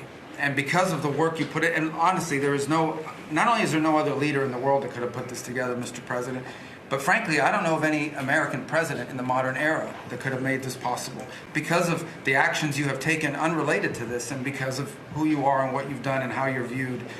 And this weekend, because of that, at some point very soon, we are going to... It did certainly become much larger than anything else. This is the biggest cancellation attempt of your career I've seen in the last 5 years. Every single Twitch stream for the last 2 days I've been in, people come in and try to say how horrible you are unprompted. Half the streamers I watch have never spoken about you and are not political in any way, for sure. And it doesn't even end there. They like go after my friends too, like people that have been around Kaya, that have been around Kaya, and they're like, dude, why are you guys hiding the truth that like Kaya is fucking abused? Like Kaya is an abused dog. Like I can't believe you guys are all party to like dog abuse and shit. Mike from PA mentioned that we do low-key suck at defensive talking points when fake stuff happens to you, while the psychos, on the other hand, are very organized. Do we push through or do we try to become more clear? Anything can be done. I mean, the problem is, the problem is like, we don't have the same network of influence. We don't have the same network of influence at all on the left. And leftists are also easily duped in this situation too, because like, there is this understandable notion of like moral purity that requires that is at the heart of being a leftist to begin with. And sometimes that can be weaponized against leftists in general. But not only that, all of the other people that exhibit the same values that I have, for example, all my friends, all my other content creator friends, they don't want to be on the receiving end of what they see happens to me with regular frequency. That's part of the reason why a lot of my haters will actively not only brigade myself, but also flood the zone with everybody else. Like will actively threaten and cyber stalk all of the friends and associates that I have as well in an effort to maintain their silence. And it's very difficult for me to tell them like, hey guys, it's gonna be all right. You just fucking don't pay attention to it. Who gives a shit? It doesn't matter. That's a big part of it because like no one on our end of the political spectrum is ever going to fucking entertain like mass brigades and mass doxing initiatives and cyber stalking people, you know? And I'm never going to be like, we should counter brigade shit. And it hasn't worked so far. Like they want to make me radioactive. They want to make me a toxic person. And it obviously has not worked, but it doesn't matter. They still try. Smear campaign, I have evidence. I have screenshots of people being paid to spread the narrative to give you a negative image. Yeah, well, bro, it gets much worse. I saw 500 to 100 AI videos in the last day on TikTok. If you go to the comments, there are at least 60% of people who comment in belief of what the video is. So people do unironically think I'm like Raiden. Okay, we're going to move on. We're going to move on this. Oh, you meant general dog videos with like dogs saving like little kids and stuff. Is it comparable to Porsche New House days? Yes. The GP stream was so fun. I really hate how quickly that moment passed because of this bullshit. No, that was the reason. This kind of stuff happens anytime I'm in the spotlight in a positive way. It's not an accident. Think about it. Anytime I do some shit that gets me like media attention or whatever, you'll often notice like that immediately is followed by like a sea of negative articles written by Hasbara papers, usually like New York Post, Daily Mail. They'll be like, how dare this like Hamas militant get a positive coverage from the New York Times, stuff like that. And it's I think done specifically to like tweak the algo to make sure that there isn't like it's done specifically to tweak the algo to ensure that the SEO doesn't show me in a positive light at all. There is no other person that's been this heavily scrutinized on the internet though. Like, and if this is all they got, you know, I think that's proof that I'm not doing anything fucking insane. Yeah, apparently Democrat influencers on Chorus were also joining in on the chorus of fake criticism, disingenuous attempts at manufacturing outrage. See 20 living human beings emerge from the darkness into the light for the first time in 2 years. And that is because not only were you used the credibility and the power and the prestige of this office and the relationships you created, and you committed yourself to making it happen. And I think it will go down as a historic moment in the history of our country, and something our country should be very proud of. That we have a president that's committed to not just peace, but to the human aspect of reuniting these families. Man of common sense. Okay, any other questions? I'd like to comment on the workforce. Mr. President, a lot of people are calling to give you the Nobel Peace Prize after this peace deal that you managed to achieve in the Middle East. First of all, your opinion on that, and I was wondering about your trip to the Middle East, if you can tell us if you're... You are also not resolved and decisive enough when shit happens. You wasted a day, and maybe you weren't as thorough. It wouldn't matter. They would have said you change the collar instead. Yeah, because I didn't realize it was like this much of an explosive story. I thought it was just like another random, like, idiotic attempt to smear me, which it is. But I didn't dude, I don't think anyone would have. First of all, they would have found some other fucking reason as to why this is bullshit regardless, right?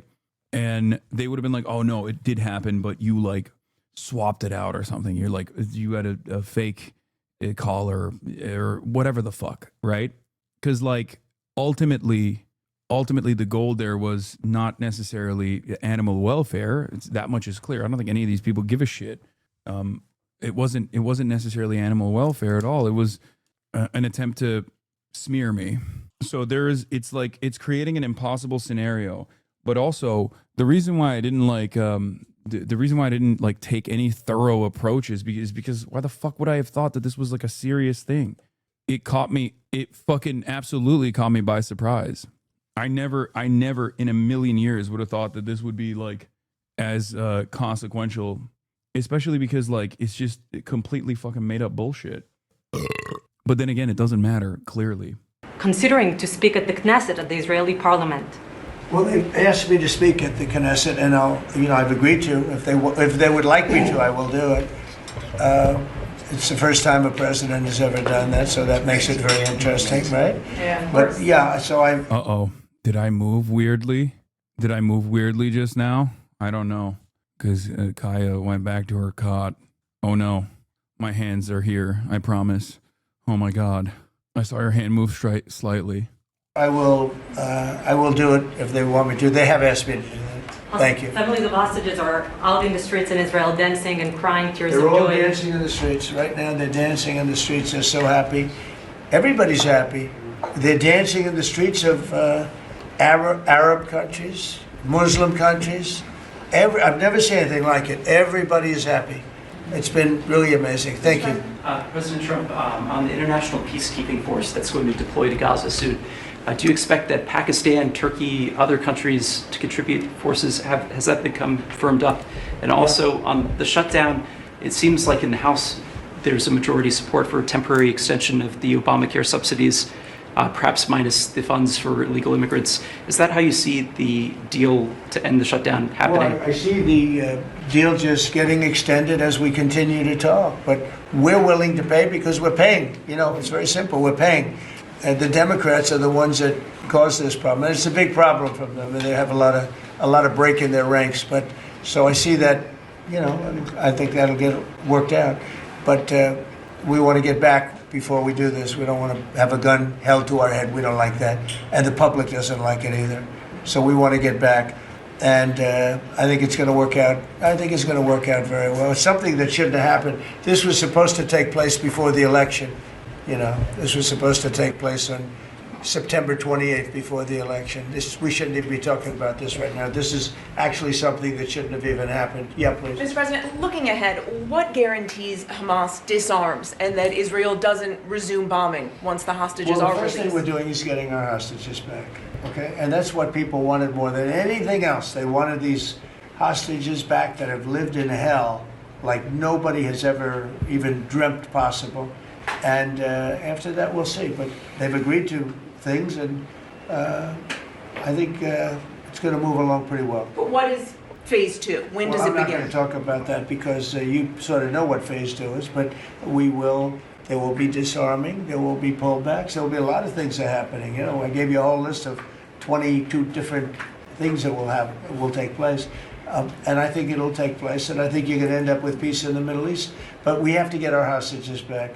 What do you mean our hostages, bro? What are you talking about? You're the president of the United States of America. Like there are no Americans remaining. I mean, I guess he's just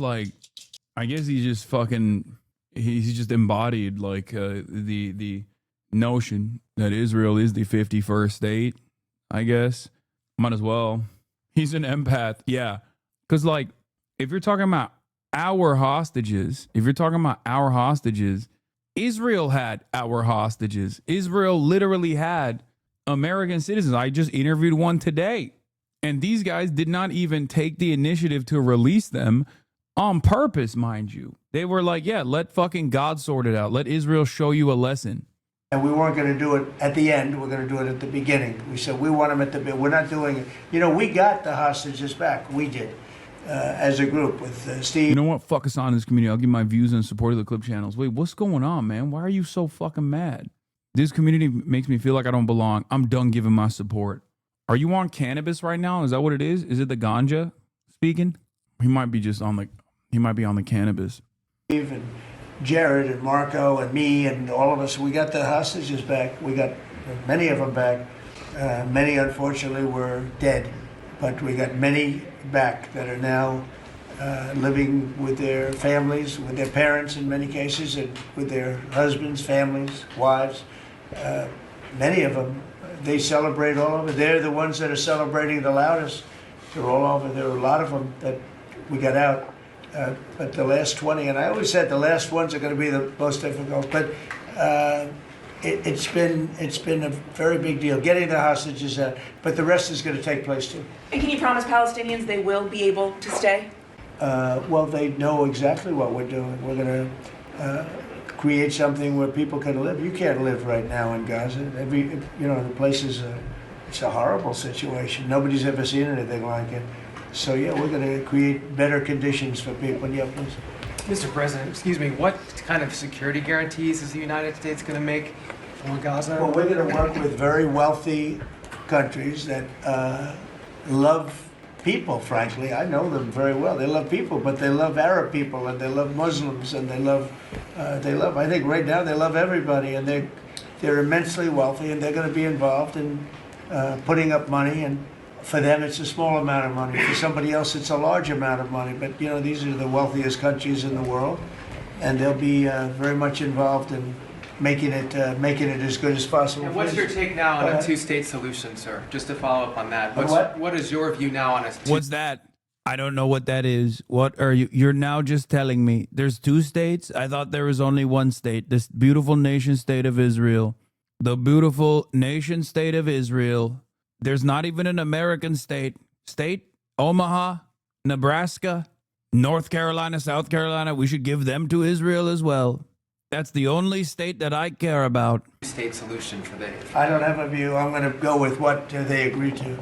Mr. President, given that there are some tough provisions for Israel in this agreement, are you at all concerned that Bibi Netanyahu may not? He said, I don't have a view on the two states. See, I'm telling you. He just straight up listens to the last handler. Like, this man does not retain information. Yesterday they asked him, Mr. President, like, do you want to revoke habeas corpus when dealing with these like mass deportation initiatives? And he straight up was like, no, I don't know. I don't know what that is. Who? He said, who? What's that? I want the Homeland Secretary, Kirsty Noem, to answer that question. This man is incapable of fucking retaining information, okay? He doesn't need to retain anything when we're winning so hard, brother. That's true. I don't know habeas or corpus. I know Corpus Christi. Beautiful. Beautiful. Continuing his post, he may be deposed. The Bibi may go a little bit out of whack. But he may no longer be prime minister when this is over. Look, that's politics. It could be. I don't know. I think he's very popular right now. He's much more popular today than he was 5 days ago. How you Americans allow this moron to be your president will always amaze me. Brother, I can't explain this to you, but just look at the internet. Look at the American internet, and you will immediately understand why motherfuckers voted for this man and still like this man. His approval rating is still at like 40%, okay? Just look at the American internet. I think people are even dumber than this. I think we could straight up have an even worse and dumber president. And also, for the Europeans tuning in, this is your future. I hope you understand that. I have been warning about this for a decade now. Like, Europeans used to make jokes when Trump was president the last time, and I was like, brother, you don't know what is about to happen. If Americans want to see their future, we can look to Israel. Okay? Israel is America's near future. Europe's near future is the United States of America. And then, of course, Israel afterwards. Every country that is in the periphery, every country that is under the banner of Western imperialism is basically accelerating towards fascism, and the stupidest version of fascism too. Like, not only is it fascist and it's violent and it's brutal, it's oppressive, it's repressive, but it's also like this incredibly childish version.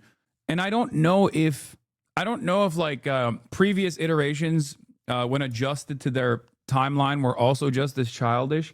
I don't know. I don't know that. I haven't studied like fascist movements that deeply to know if like people at the time were like, yo, this Hitler guy is gay as hell. You know, maybe they were like, bro, this Hitler guy is being so childish. What the fuck is this? Maybe they were saying that, you know, at the time. But like, this modern iteration of fascism is unimaginably childlike. It actually is alarming. I don't know if that version of like the OG version of fascism was also like this incompetent as well, and they just like basically strung it together somehow. Wait, what? Have you studied this in college? I did, but I mean, there's a limit to like my knowledge on the overall environment at the time, and like how they reflected on Hitler in his rise to power, how they reflected on Mussolini in his rise to power as like you know, this cartoonish figure that was first laughed at, who consistently got in his own way. Like, was it just as petty? Because I think this is an even dumber version of fascism. Like, they're not as organized. And the things that they care about are so stupid. Every time I hear Stephen Miller or Donald Trump or any of these fucking losers talk, I can't help but notice that in many circumstances, what they're actually complaining about is that they're just not liked. Like, it's a bunch of unfuckable losers who have not let go of their deep unpopularity in high school. It feels like they're not prosecuting in a grand fascist vision. They're not prosecuting a grand fascist vision, but instead they're prosecuting unpopularity, where they're just like, how dare you? How dare you not say how fucking cool I am? I feel like if you gave these guys culture, like even for a little bit, they would just like pipe down. All they want is to be admired. All they want is to be adored. All they want is for people to both fear them and respect them at the same time, and want to demonstrate fealty, demonstrate loyalty, demonstrate reverence. That's what it feels like to me, where what they are trying to prosecute is how big of a fucking loser they are, and how they are not beloved by Hollywood and all these other cultural institutions, right? Where it's like, how dare you? I'm going to prosecute you for saying that like I'm bad. You can't say that I'm bad. I don't know where this goes, but it does feel like their vision is stunted. Their like broad fascist takeover plan is completely stunted by their immediate concerns with being liked. Nazi fascism was about control and domination. Modern Western fascism is about controlling politics so that billionaires can make more money. That's where it complicates, because they still need enough people happy to drive consumerism. You act like this is new. Both Hitler and Mussolini were scorned by what you would construe as the pop culture of their day. Lamau fascists are always cringe. Their incompetence might be new, though. Yeah. I guess maybe in the way that I approach Hitler, like when I think about what he did in terms of stamping out art, like dissent in art, it always felt as though they were trying to prosecute, like I believe them when they say they think this is degenerate, right? They want a streamlined approach. They want to go back to like a different artistic vision, a different aesthetic, right? And that's the reason why they were, tackling what they consider to be Jewish art, degenerate art, right? That's what they said. Whereas like this administration, on the other hand, is basically saying, why aren't you making art that makes me look hot and cool? Like there is no, sometimes they bring up the degeneracy, but it almost feels like the express purpose for why they want to stamp out dissent in every aspect is way less organized, where it's like the only art that's readily available that you can make is AI fan cams of me, Donald Trump, and I have to look hot. Like there is not even seemingly a higher purpose as to why they're like systematically trying to target culture, like the cultural output. Please finish the thought on how it's coming to Europe. I mean, Europe is already shaken by the same exact right-wing reactionary forces. If you look at every European liberal democracy, there are very illiberal elements now that are gaining prominence, gaining momentum. Reform in the UK, AFD in Germany, the nationalists in France, Geert Wilders. Like, there are so many different figures. Maloney already is a proto-fascist or a fascist. So, like, they're just basically existing within the confines of international liberal order, but it won't take much for these guys to very openly say, like, no, we're just a straightforward fascist governance now. OG fascists had an idea, at least, of what they should target. These people have no coherence in what they do. They're petulant children being enabled by oligarchs. Yeah. We're comparing the Nazis to Western politicians, not the Prussian absolutist nobles who are all highly educated. There is also, I think there's also something to be said about, like, there is a major difference with how organized the previous fascist movements were, and there was like a grand vision. I feel like these guys don't really have that, which I feel like is a good thing. But more importantly than that, there was also a very militant apparatus of counter messaging and people that were engaging in like paramilitary activities. Like the KPD was straight up popping Nazis, you know what I mean? And the Nazis and the Social Democrats sometimes and the liberals were also united against the socialists and the trade unionists and the communists, for the record, if we're talking about Germany. So like there isn't any sort of significant pushback in some ways because there is no real organized body that is actively trying to move the country in a different direction either. Right now, maybe people shouldn't run against him. 5 days ago, it might not have been a bad idea. No, Bibi's this has been a very good thing. I don't think he did it for that reason, okay? But I think just looking as an analyst would look at this, I think Bibi should be very popular right now. Yeah, please. What will happen if Hamas says that it cannot locate or was not able to find all of the deceased hostages' bodies within the time frame? Well, we'll have to see. I think that's going to be, it's largely been answered. We know where most of them are. Actually, the bodies are a bigger problem because some of the bodies are going to be a little bit hard to find. It's a terrible thing to discuss even, but you understand, we're all people, we're grown-ups, we understand life. Nobody can understand this stuff because this could have taken place, but we have the hostages for the most part, and so I don't think it's going to be overly big. The situation with the bodies, they say 28. Some are going to be a little bit hard to find, but we're going to do the best we can. Yeah, please. If they don't find them within the time frame. Please. Thank you, sir. Regarding Jared Kushner's role in the negotiations, can you explain a little bit about why he came on at the last minute? And then in regards to the WIC program that the Vice President mentioned, do you know when the funding that you promised through the tariff revenue will actually go through to communities? Because there's reports that WIC providers are actually starting to close down today.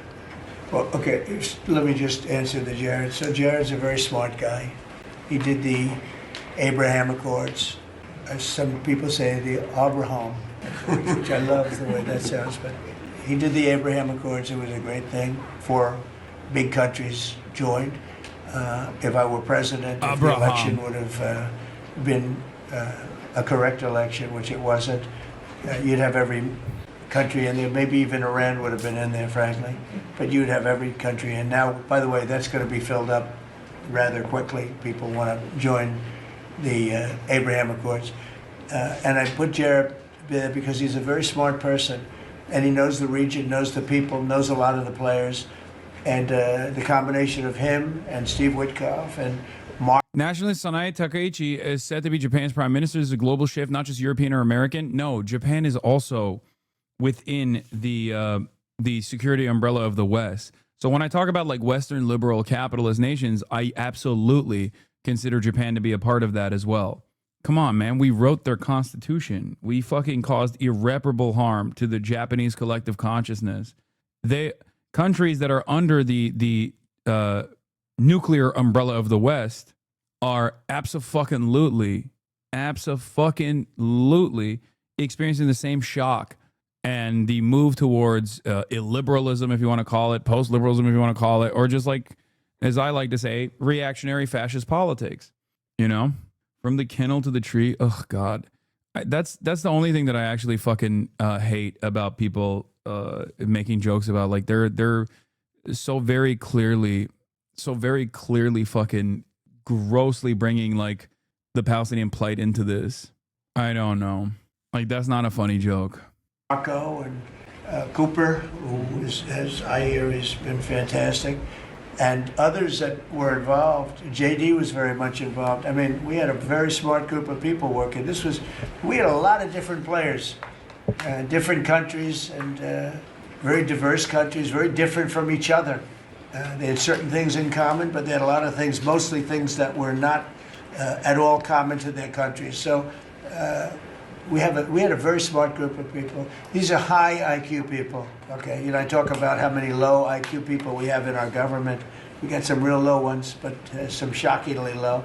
But these are very high IQ people, and that's what we want. No, I didn't you use that as a blast off meme yesterday? No, I used a blast off meme today. That's I think is also funny. I think I'm zapping Kaya memes are funny. They're so stupid, even though some people genuinely believe it. I'm saying that when people also like compare it to, or people who are pro-Israel are fucking saying, also Trump talking about high IQ people is hilarious. Well, but, people who are saying like, oh, I'm mistreating Kaya or abusing Kaya because I'm a Muslim and that's how Muslims are, that's gross. Or people who fucking, people who like make comparisons to Israel, Palestine, who are coming from like a very clear pro-Israel position. That's a little bit gross to me. That was a long process as well, and in many respects has connected some of the ethnic studies questions, and you know both are subject to appropriation and support in the legislature in the next few years, and both are nuanced, and both have their supporters and their detractors, and both are works in progress. And you know I thought it important to sign that bill on the second anniversary of that terrorist act by Hamas on October 7th. By the way, let me applaud Jared Kushner and Witkoff and others for what appears to be a job well done on phase one of a peace deal agreement. Long overdue, and that's not, you know, there's no partisanship in this respect. We are here to promote peace and just you know address these lives torn asunder. So. I thought it was appropriate to put it out on that date, but it's a work in progress, meaning we're setting up the standards for deal with hate, discrimination across the spectrum, and we have work to do to set up that off. We got a 1-year extension. Why don't we sign on? This was actually an alpha dog moment from Hakeem Jeffries. You know, gotta mention that. We like it. We need to see more. What is this RFK Jr. thing, dude? People are fucking... What did he actually say? RFK Jr. Children who are circumcised early have double the rate of. Oh my God. Are you for fucking real, bro? Ain't no way. There's also there's many other confirmation studies. Bro, I've never seen a man. What is this? This is an anti-Semitic remark. Oh, come on. Don't do it. Don't say that. Don't. Like, you don't know what you are awakening in the minds of the dumbest people, okay? Don't do that. Don't do that. Representative Nadler, why would you say that? Ay. Okay, well, let's hear what fucking this dumbass said first. There's also there's many other confirmation studies. There's 2 studies that show children who are circumcised early have double the rate of autism. It's highly likely because they're given Tylenol. So, you know, none of this is dispositive. Even in that room, there was like, no. It's highly likely because they're given Tylenol. None of this is dispositive, but all of it is stuff that we should be paying attention to. Yeah, that's it. Are they going to do a check for turtlenecks before they send Chad the RFK Jr. autism concentration camps?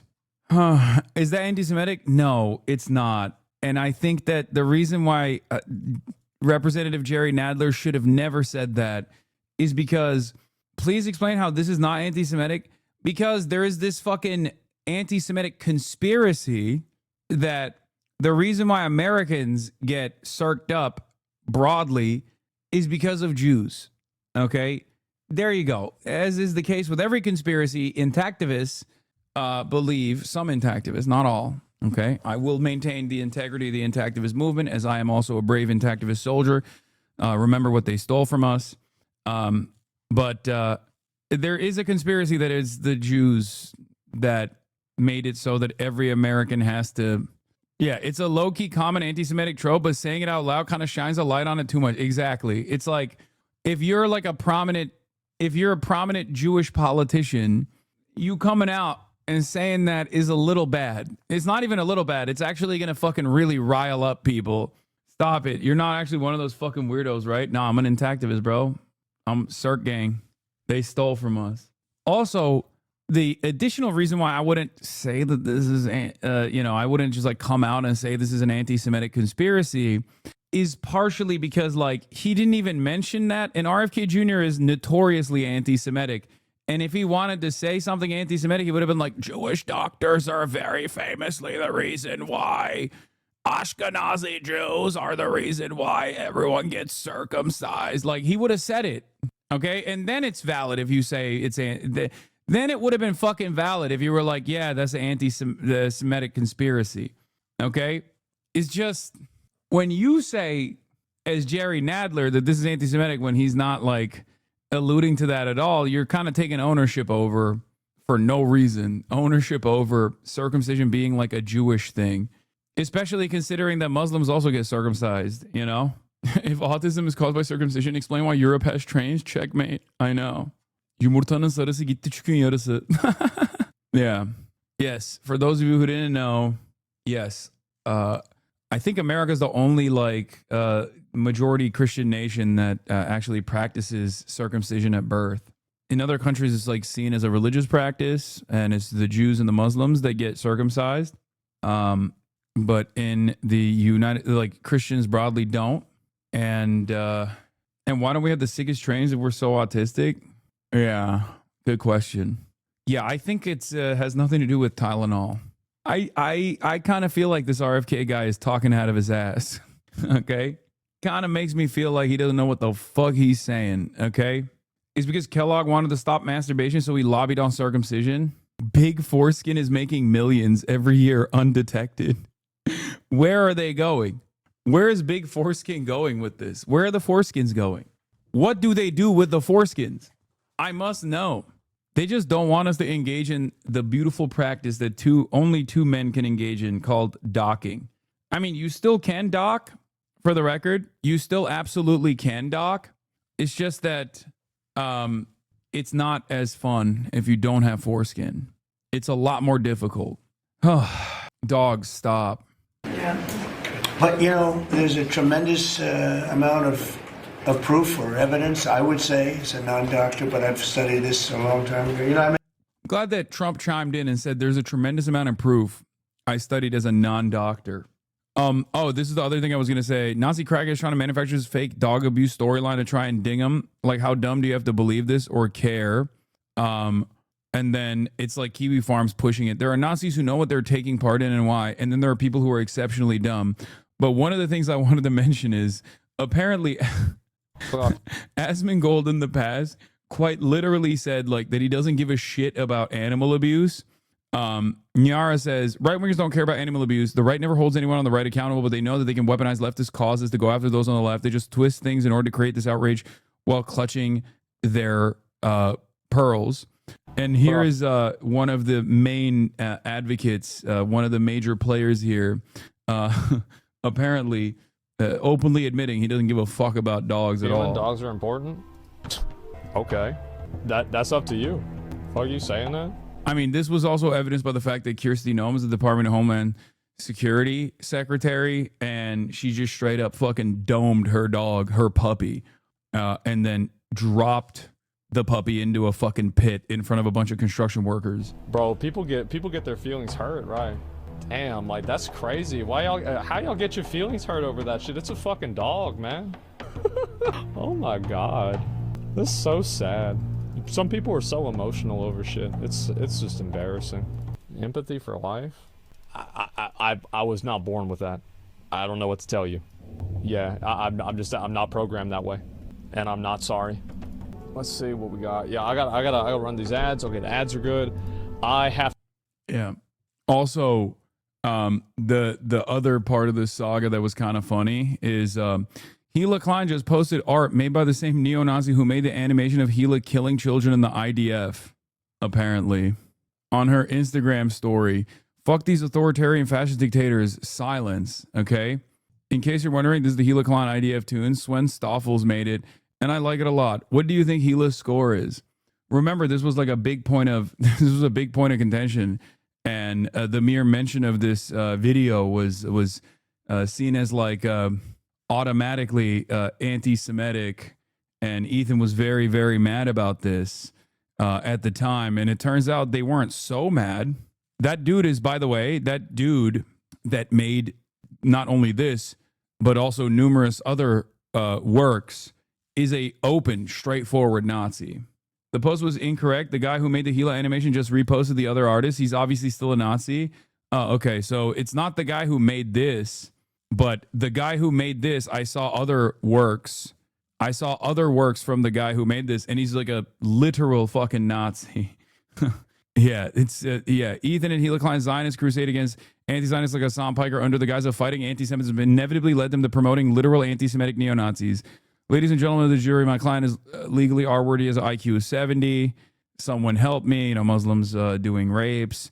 And then, of course, why are they always in such a hurry? Sir, you dropped your phone. Whatever you do not go in there today. Go in where? Skaboom. Once again, it doesn't matter if they're bad people. The important thing is that they try to deplatform you. Please, let's move on. No, Sven Stoffels made the Gila animation. Chatter's fake. No, this is America Man _hero that made the art, not Sven Stoffels. That's what they're saying. The fake news is that the person who made this is also the person who's... Dude, it does actually hurt my soul when I see people who are genuinely talented artists, by the way. Because this guy has like a unique vision. And it's just, he's using it for evil. It's just such a fucking waste of talent. I'm not just saying that because he made my head large, okay? I'm not saying that because he made my head large, which is the appropriate size. That is the size of my head. You guys are fucking pieces of shit. I do like the guy. I always think about that guy who made the Joe Biden comic where it's like, you ain't black, and then the woman is like, no, and then like she becomes white, and Joe Biden like steals her blackness. Like that dude is actually good. No, not Stone Toss or whatever. Stone Toss fucking sucks. But like there are some of these guys who are actually talented animators, who are actually talented artists. Like their artistry. What do you want? Oh God, here we go. She wants uppies again. Okay, you're gonna pull. Get out of there, Kaya. No, not that way. No, you're gonna pull. Get out of there. She's so fucking big, dude. Back to more pet torture. Yeah, she almost pulled my mic cord. What? What do you want? What do you want? What do you want? What do you want? What do you want? Hello. Okay. She just wants to put her head on my lap. That's what we wanted. That's all we wanted. What? What do you want? I know. The most mistreated, most tortured dog in I gave Kaya the drug that makes you dap me up. That's why she always dabs me up. Okay. You can't sit here. This is daddy's space. This is daddy's chair space. What? Hassan choking dog off screen? Yes. But what was I saying? Stop lecturing it and shock it into obedience instead. I know. Well, famously. You know what else is apparent that these people about drama farming this? They don't know what love looks like. I know. That art is made by Sven Stoffels and neo-Nazi. No, this guy is a different guy. This art that she posted is a different guy. Anyway, it doesn't fucking matter. He's also anti-Semitic. There's two different Nazi artists. Hiya, watch out. Up, up, up, up, up. All right, let's get back to it. No, it's the same guy. Wait, really? Sven Stoffels is the same fucking... Why am I looking at this neo-Nazi artist? Oh, wait, you're right. It is the same fucking dude. Oh, my God. Oh, my God. Almost didn't recognize it as Hassan because he wasn't slurring and eating food. This Sam Hyde 19, this Limbrisit beta preaches violence against those who disagree, cowers out of regulated boxing match, and horribly mistreats an animal dependent on him. We don't hate him and his supporters enough. He posted on his story laughing at her? No fucking way. Lol. Hila Klein reposting my comic. What can you say? I'm so glad. Not the first example of a prominent pro-Israel person siding with neo-Nazis or even historic Nazi figures. I saw, where is the fucking neo-Nazi on Insta no ban, Palestinian supporter banned? He made art of you too, which she posted on her story. That's literally what we're looking at right now. He's making fun of, now he has a clip of you reacting to it, Lamafal, like the story. Yeah, probably. Okay. But I know that he's a fucking neo-Nazi, and that's the difference. I'm not like reposting that shit. God damn, she really, really hates you, dude. No, I know. The other one was the Maya Poet one. Can you imagine how H3 would react to you reposting art about them from a Nazi? Yeah, this guy fucking seemingly hates Hila and Ethan and is an anti-Semite, right? Can you imagine if I posted that fucking Hila kills babies meme? Can you fucking imagine? Oh my God, how many fucking days of coverage would that be? How many fucking days of coverage would that be? Ethan would be eating so good. He'd be like, finally, we got him, boys. We fucking got him. Yeah, this is the funniest version of that Maya peace poet, the one that detransitioned because of Hamas. The Hamas detransitioner has decided Hassan Piker actually makes Hitler look like a good guy. You have to be a special kind of evil to make that happen. For this person who used to be an anti-Zionist and now is like ultra pro-Israel and a detransitioner, I'm worse than Adolf Hitler. Also, given the fucking ear positioning of this dog, it kind of feels like Hitler abused the fuck out of this dog, which once again is not really that high in the magnitude's worst crimes that he has committed. That's just kind of how evil he is. He shot it and killed that dog. Meanwhile, you got fucking neo-Nazis on the internet, Hitler with dogs versus Hassan with dogs. The idea that if you can find a video of someone being nice to an animal absolves them in any way is insane. This doesn't even matter. This is like that's not, I don't think this is absolving Hitler. I think this person just hates anti-Zionists that much and is just truly, truly fucking brain broken. So much so that as a Zionist Jew, they are saying that someone they suspect of abusing their dog is worse than Adolf Hitler. Not someone who actually has abused their dog, of course. It's fucking awesome. It's just so bad form you that you can't admit you did something wrong. No, that's not true. I did admit that I did something wrong. I should have immediately checked on her instead of checking on her after the fact. I did. As far as like the thing that I recognize, I should have, the thing that I recognize in terms of my wrongdoing is like, I should have checked in on her. But if you're like a parent or a dog parent, you know that there are instances where your attention is elsewhere. There's also, ironically enough, there's also something that I did admit. Anyway, we're also talking about a Photoshop picture about an event that didn't happen. Yeah, I know. Wait, this dog abusing terror supporting person hasn't been banned? Yeah, I wonder why, dude. Possibly because I control the media. Yes, I did see the Hila Klein clip where she insinuates that I'm blaming the Jews. That's not what I was saying. I was saying that this is a manufactured outrage news cycle that was definitely concocted by pro-Israel elements, which is precisely the reason why it made the news in Israel. Like, why else would this be a news story? Are you fucking kidding me? Also, you literally said right-wingers first? Yeah. It made the news in Israel? Link? Yeah, it did. If only he knew that his biggest op is currently the most famous dog on the internet. I know. You're pissed. I know. You're pissed. She is goofy as fuck. How's Kai's conversion therapy going? She's no longer gay. I electrocuted the gay out of her. Yeah.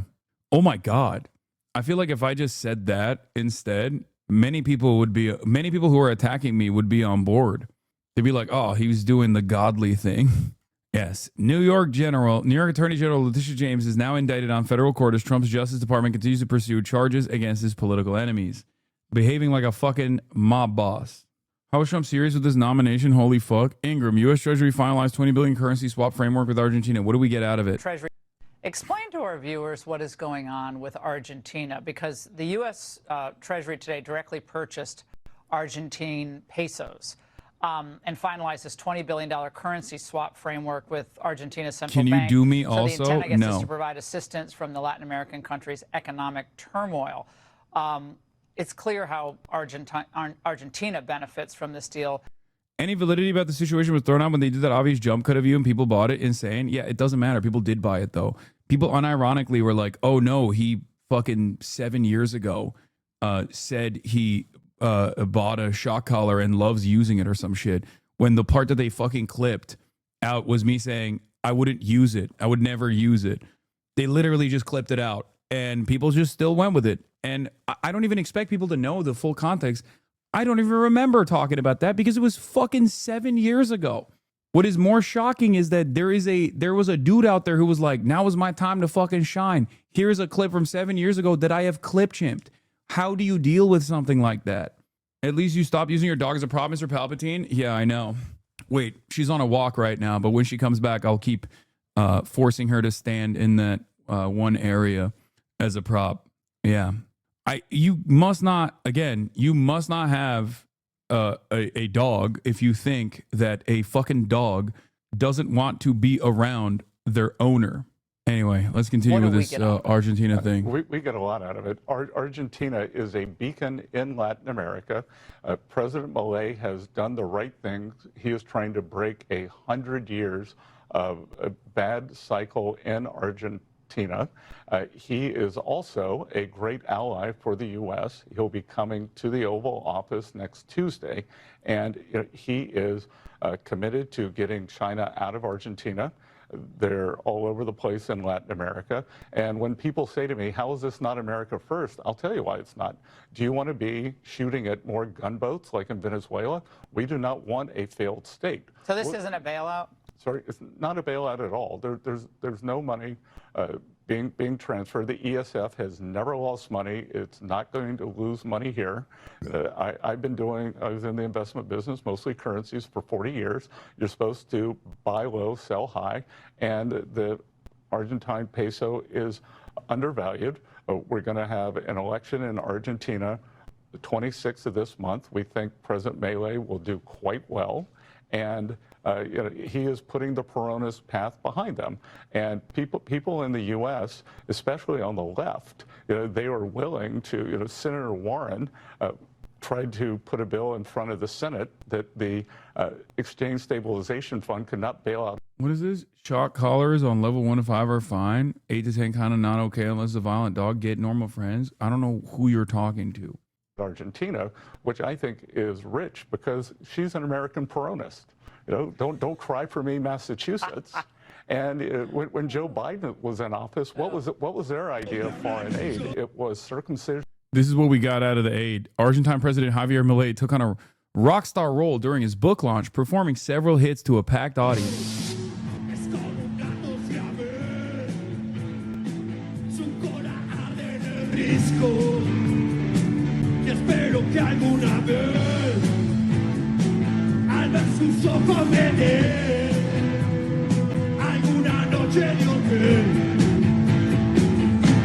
Wow. Incredible stuff happening in Argentina. We have our Minister of Economy in the USA for 2 weeks now. We are kowtowing hard. Yeah, from what I understand, this is a deal that I think Scott Bessent is what I was going to say, like I'm fucking Sam Cedar. Scott Bessent's like bestie demanded, like openly, like Scott Bessent's bestie straight up was like, hey, you need to bail out Argentina. I hold too much Argentinian debt and I cannot I cannot let a default happen.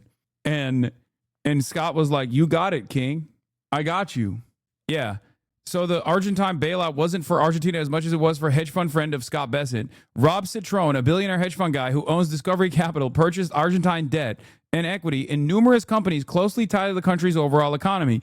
He made a bet that the economic policies would revitalize the economy. He was wrong and stood to lose his ass. This was nothing more than crony capitalism at taxpayers' expense. Straight up, bro. Here's the Mother Jones article on it.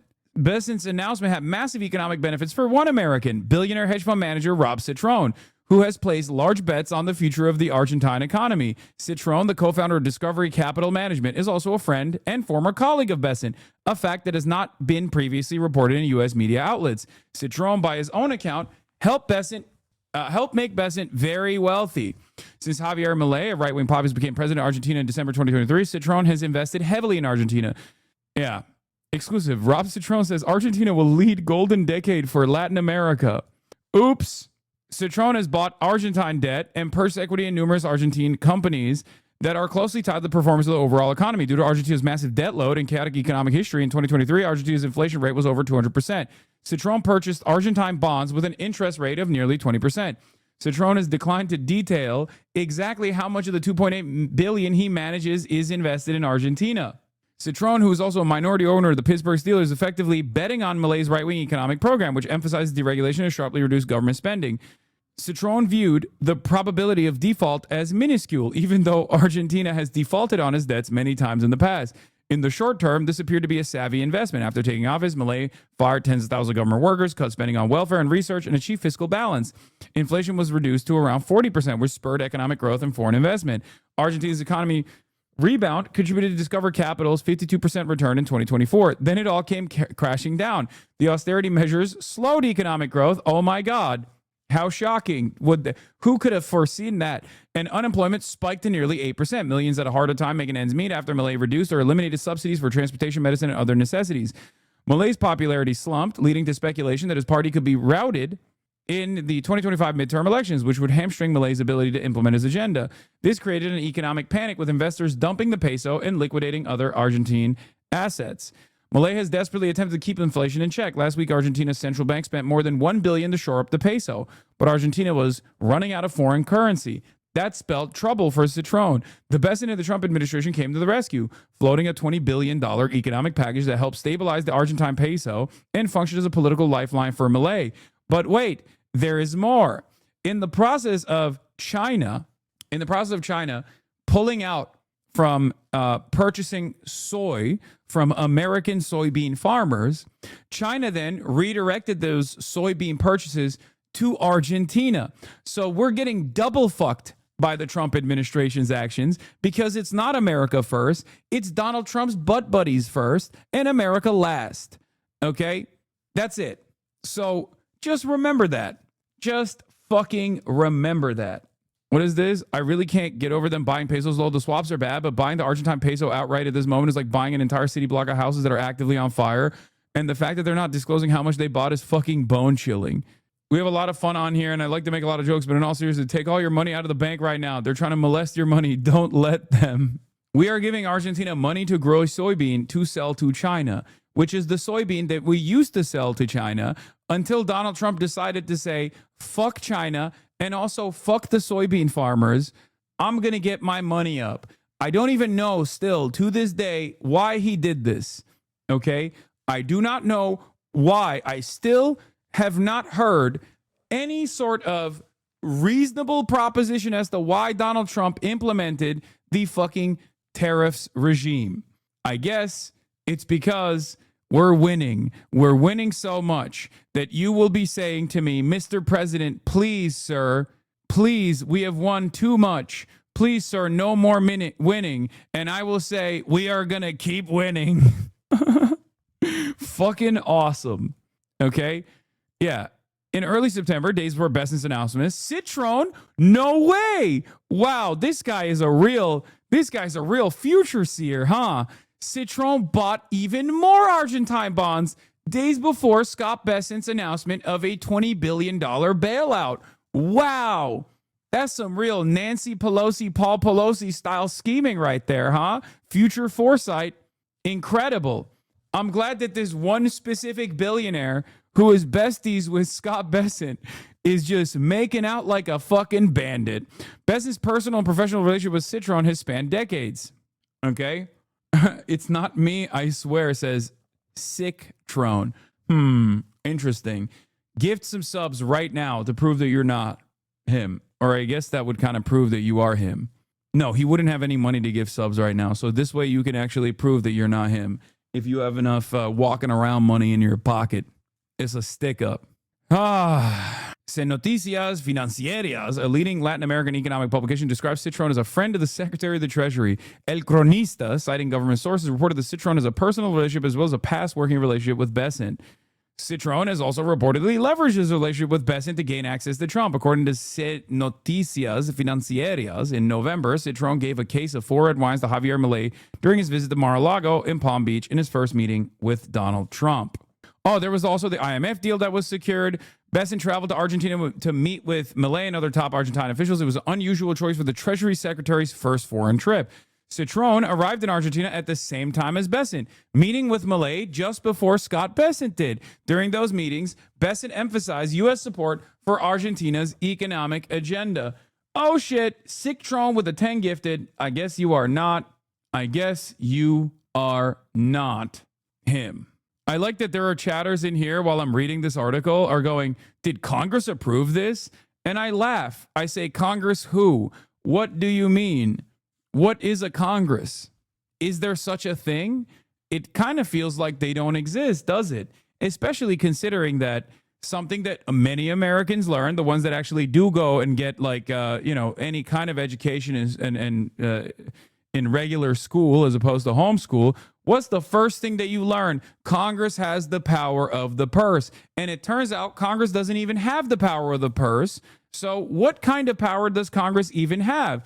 What does it mean that Congress gets to fund initiatives? For example, if the Trump administration can decide later down the line, no, we don't want to fund those initiatives. As a matter of fact, I don't like to fund those initiatives. I like to fund my friends. So what power does Congress have? This is part of the government shutdown political football that's going on right now, as a matter of fact. The unlikely heroes of the story, Chuck Schumer and Hakeem Jeffries, are unironically trying to bring back some of that, claw back some of the separation of powers that used to exist in this fucking country that no longer exists under the Trump rule. I know a lot of this stuff comes across as fucking boring. I get it. It's hard to follow. It's kind of boring. Why the fuck do we care about this stuff? But it is kind of significant. You just need to know who's fucking you in the ass, okay? Sometimes, even if it comes across as boring, inside baseball or some shit like that, you have to understand, like, there's a reason why I'm covering it. Because you just need to know. You just need to know who is fucking you. Yes, they just some bills. Yes, they only some bills, and they sit in there on Capitol Hill. Yup. It hasn't affected me, so it's not important. Fair. I paid $37 in tariffs on a $75 item yesterday. Can't stop winning. America's so hot. Here's a farmer on how the Argentina bailout As a farmer, fucks them. we get up one morning and you give Argentina, which is our second biggest competition in the world. You know, half his fucking homies, maybe himself as well, voted for Donald Trump and would do it again, by the way. We're the largest exporters of soybean meal in the world. So I get up one morning, I turn the news on, and you give $20 billion of taxpayer money to my competition. And then the Chinese buy, I think the figure is 30 or 40 containers, ships, which is about 65,000 metric tons per ship, which is like 2.2 million bushels. So they buy 12 or 14 billion dollars. I need you to understand something. I know for a fact that if given the opportunity, these motherfuckers would vote for Trump again. Do you want to know why I know that? Because Trump did this the last time and they still voted for him. Do you understand? It's not new. Trump did this the last time and they were like, oh, I can't believe he's doing this. They're really fucking me over. What the hell? And then they turned around and fell for it again. What do you say to this guy? How do you get a guy that literally is a business owner, okay? Because remember, these farmers aren't like, you know, they're not farm hands. They're like owners of business, kulaks, if you will. How do you get that guy? I don't know about this guy in particular, but I know many fucking farmers exactly like this guy. They did vote for Donald Trump again, and Donald Trump had fucked them in the same exact way. Maybe not this hard, but in the same exact way last time he was president. Again, with the China shit. What happened? What happened? I thought there's one thing that you're supposed to care about more than anything else, which is money, okay? Your pockets. And your pockets were hurting. Yeah, it's not like, guys, he didn't do this with anything but soybeans. Like, this literally happened with China specifically because of soybeans. So soybean farmers that got fucked over last time because Trump did this exact same thing, maybe not to this degree, but a very similar deal making took place, and China said, okay, we're lowering the amount of soybeans we're purchasing from American soybean farmers in order to fuck Trump over. And they literally were like, oh no, Mr. President, what have you done? And Trump was like, shut up, here's some fucking bailout money, okay, suck my dick. And then these guys turned around and went, yeah, I think I'm gonna vote for him again. I think I'm going to vote for him again. Hopefully he doesn't do the soybean thing that he did, okay? Last time he did that. Yeah, at least a trans person won't be able to use the bathroom in the Starbucks 3 states over. Yep, fucking fantastic. Last time he gave the farmers a bailout, they're only mad they haven't gotten their socialism yet. I mean, it's not... Can they actually make up for the amount that they're losing in this situation? The whole point is to screw over small American farmers so rich billionaires can buy up their land and have a chokehold over all the resources. They're just too stupid to realize that they can't. Yeah, I can see that. There's always a bigger capital owner, okay, out there. You might be thinking you're sitting pretty on top of your throne, okay, where you think like, oh, no, you don't understand. Like, we got automation. We got Mexicans. Trump won't come after my Mexicans. And then you're like, what the hell? He is coming after my Mexicans. How did this happen? It's like, brother, you voted for it. You were at the rallies. You were saying, get them all out. What do you think all means? What do you think was happening at the rallies where you had the mass deportation signs up? What do you think mass means? What do you think deportations means? You were running around saying, get them all out. The fuck? And now you got no workers. You got no bitches. You got no soybeans to sell to China, and you're sitting there bitchless. You're sitting there bitchless, and you're like, what the hell happened? It's like, well, the same thing that happened last time happened again. Now you got to sell the fucking farm. Worth of soybeans from the Argentinians after the tax holiday. And here's the caveat to it. They give $2.30 over the November board. Well, I'm getting... Imagine banning people for saying you shouldn't harm your dog. Brother, we're not banning people for making like a neutral anti-dog abuse statement. You're making a fucking ridiculous accusation. That's why you're getting banned. I don't get it. I'm just anti-dog abuse. Or I guess you're pro-dog abuse. It's like, no, dumbass. It's because you're saying I'm doing that. Let me explain it to you. Where is the dog? At your mother's house. I don't get it. I have a constitutional right to sit here in the chat of my least favorite Twitch streamer because I got duped by fucking a bunch of bad faith actors into believing that he's actually hurting his dog.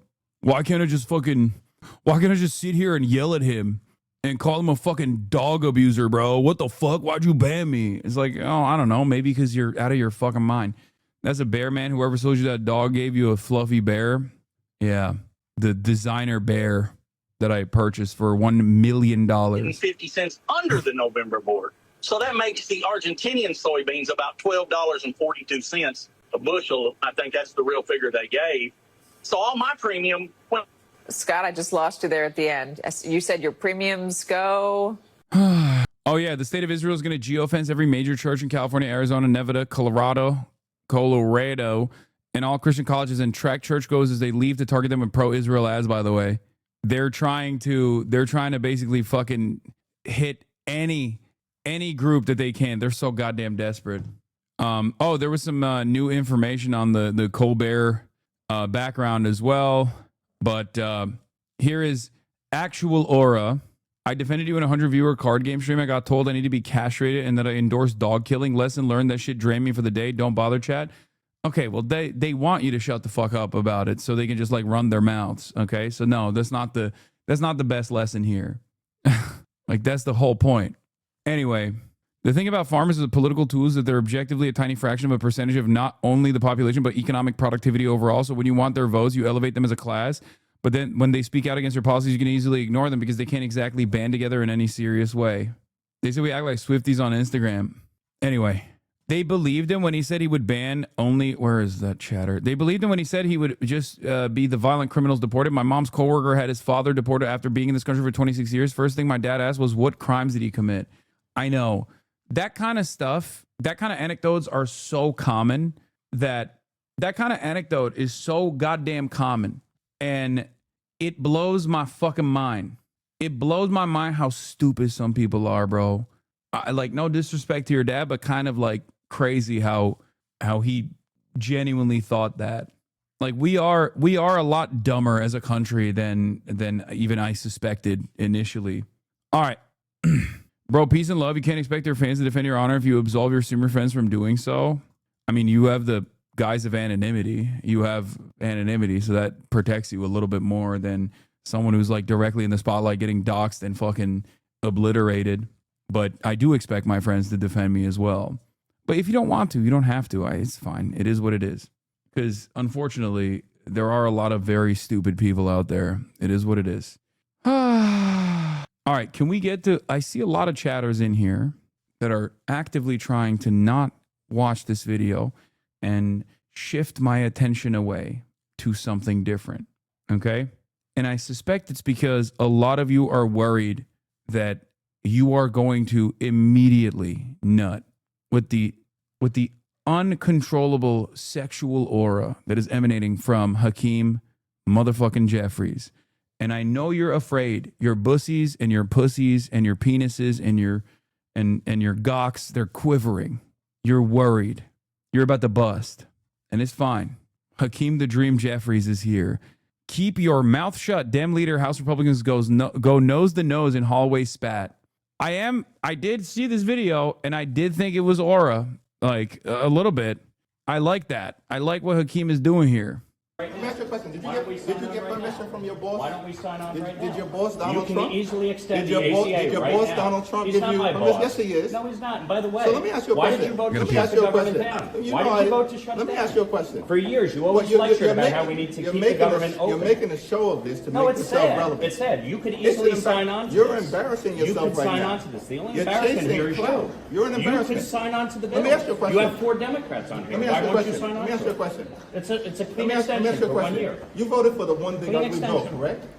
I voted for a tax cut bill that gave the largest tax cut to Americans in history, including, by the way, the average New Yorker getting a $4,000 tax cut. Are you against that? You're embarrassing yourself right now. Do you want to cut the standard deduction in half? The largest cut to Medicaid in American history. You voted for that. Fraud and abuse, by the way. You voted Tom DiNapoli, the for a Democratic permanent- controller of New York, Let me ask you a question. pointed out that $1.2 billion If you're were gonna- wasted. Listen, you're not going to talk. You're not going to talk to wasted me. You're not going to talk to me fraud and talk and over non-New me York residents because you don't getting want to paid. hear what I have to say. Oh, I'm listening. So why Go don't you ahead. just keep your mouth shut? Oh, because you is showed that- up. is that the way to you talk? showed up. You showed up. Yeah. And so you voted for this one I big signed ugly on bill. to this. You can extend it right A now. permanent extension of massive tax breaks for your billionaire So donors. 90% of So Americans. they can get a permanent extension. 90% of but Americans working take the class standard Americans deduction. can't? Is that right? 90% of Americans take the standard deduction. Is that right? right? If you had your way, the standard deduction would have been cut in half. That No would have been a one- massive tax increase on Americans all across the country. You're You support here, that? unfortunately. You're to against do lifting the cap on bidding salt? Of your billionaire You're, donors.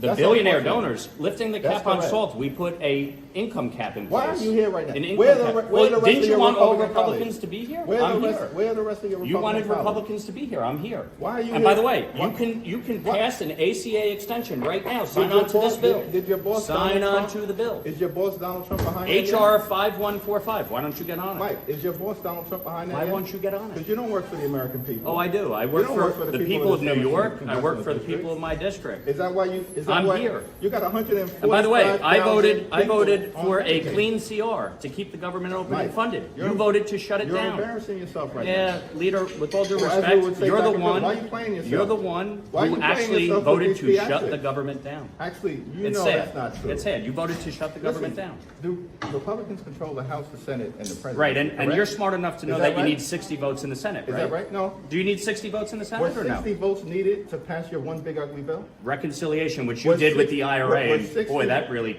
reduced inflation. Are you did a trying to great job elevate there. yourself because you're afraid I'm not you're trying about to lose elevate myself. re-election? No, I'm not going to lose Let me ask you a re-election. question. You spent $42 million last cycle. You didn't do that great. Why aren't you running for governor right now? Because I actually enjoy this job, and I'm here to do it. And by the way, you could actually pass enjoy being a a lackey for subsidy Donald right Trump? now Is that to right? ensure that people don't have health care premiums going up. Why won't you support this one-year bill? Let me ask you a question. Tom Swazi's on it, Jared Golden. Let me ask you a question. Marie. We found it. We found the one guy that literally is even fucking nerdier and more Rizless than Hakeem Jeffries, that Hakeem Jeffries actually looks good standing next to him and actually yelling at him. It turns out this is what was necessary. When you see him on his own, okay? Luckily, by the way, this time I was literally unbuttoning my own fucking shirt that I'm not like, zapping Kaya to go sit in her bed that she normally goes and lays down on, for the record. Thank God my hands are, fucking idiots. I must have been hitting the button with my dick. That's what I was doing. Okay, dude, now you're stretching it. Kind of a shocker you're still talking about it. Is it really? Nerdy as fuck that he said to shut the fuck up like I used to say it to my mom and she let me, she left my room after grounding me. That's such a white chatter trait. I couldn't imagine saying that to my mom even after she left the room. Losing Camp Perez, are they wrong? Your other boss, are they wrong? Your other boss, Mike Johnson, I challenged him to a debate. Yeah. On the floor. Did he send you? No, I'm here on his my behalf, behalf 'cause of he's my afraid to constituents, debate. Is because that you right? shut the government down. And my constituents are suffering as a result of your ridiculous ploy, because you're so afraid of Zohran Mandami. By the way, when are you endorsing him? By the way, do you endorse him for mayor? First of all, are Ooh, okay, that's a point. That's a point for Lawler. Okay, point Lawler. Listen, you're a complete and total embarrassment right now. Oh, why is that? Because you don't want to answer the question? Is this supposed to be a video for your failed You don't want re-election? to. You don't want to answer the question. Do you support Zohran? By the way, did you see his statement yesterday? Listen. An embarrassment on October 7th, blaming the Jews. You support that? Should he be the? Oh no. I didn't see this full video. I saw a short version where he looked like he had aura. How is he pro-Zohran but pro-Israel? He's not. You think he's pro-Zohran or pro-Israel? Both of these guys are pro-Israel stooges, okay? Democratic nominee for mayor. First of all, I don't answer to you. You Should don't he be even the Democratic answer to mayor? yourself. Should he be the You don't Democratic even- nominee I'll for answer mayor? whatever questions I need to answer about Okay, the so mayor's you think race, his about statement the Ameri- yesterday was okay? First of all, All right. That's sad. First of all, it's unfortunate. Don't come with this phony. These are bills. No. These are bills. They're not phony. It's They're not real a bill bills. that Republicans are even prepared to bring to the floor. There's 11 Republicans on it. There's 4 Democrats. It's a bipartisan bill to extend the Affordable Care Act subsidies. If you believe in it so much, math? why won't you sign on to it? Do you understand math? You could get your whole conference to You sign have on there are today. 220 Your whole conference could sign on to this. There are 220 Republicans Right. in the House right now. You have You come to a 215 bill with me Democrats. with 11? You have 215 Is that right? Democrats. Well, how many votes does it take in the House? Are you- 218. Are you mathematically challenged, bro? No, I think you are. You have 215 Democrats. You could all sign on to this today with 11 Republicans. Do It'd me be a great. favor. It'd be I've great. indulged you. I've given you your 15 You minutes haven't. of You haven't fame. answered any of the questions. You're a but sure. complete and total embarrassment. Yeah. You're embarrassing yourself in your district right now, and you're going down to defeat next year. Hey, gentlemen. Hey, Speaker. Appreciate it. Good to see you. Ruben Gallego, Mark Kelly confront Speaker Johnson in tense exchange. They should be allowed to fight. I mean, you know my advocacy in this field, okay? I have been a major advocate. Lawler, $392,669 from AIPAC versus Jeffries, $866,550 from AIPAC. God damn. I think it would be, Congress would be better. This shit is so fake. This is really just to feed the media. Yeah, a lot of it is. This is exactly why Zoran's statement was such a failure. I don't think it was as big as a failure, but this is the reason why there's no reason to fucking, there's no reason not to include like additional context, even when talking about October 7th, because like these guys are never going to, these guys' position against you is that you're anti-genocide and you're anti-Zionist, right? So it's not like any kind of like October 7 was a horrifying incident that, you know, sparked some kind of reaction from Israel, but the reaction went a little too hard. Like that kind of omission of like what came prior to October 7 makes it seem as though, you know, Israel's reaction was to a certain degree warranted, but obviously like how they reacted was a little too far, right? How they reacted was a little too far. And that in and of itself is a concession that you don't need to even remotely imply, because these guys are never going to fucking, these guys are never, ever in a million years going to give you, they're never going to sit there and say, well, at least his like response was timid. His response was like moderated. He mentioned October 7. Like no one's going to fucking say that. Yeah, attempting to concoct a statement that everybody will be satisfied by is a losing game, and Zoran's team needs to stop these increasing attempts to chase after it. Like the Israel Foreign Ministry straight up came out and we're like, this is, you know, you're fucking crazy. He stands with Jews only when they're dead. Shameful.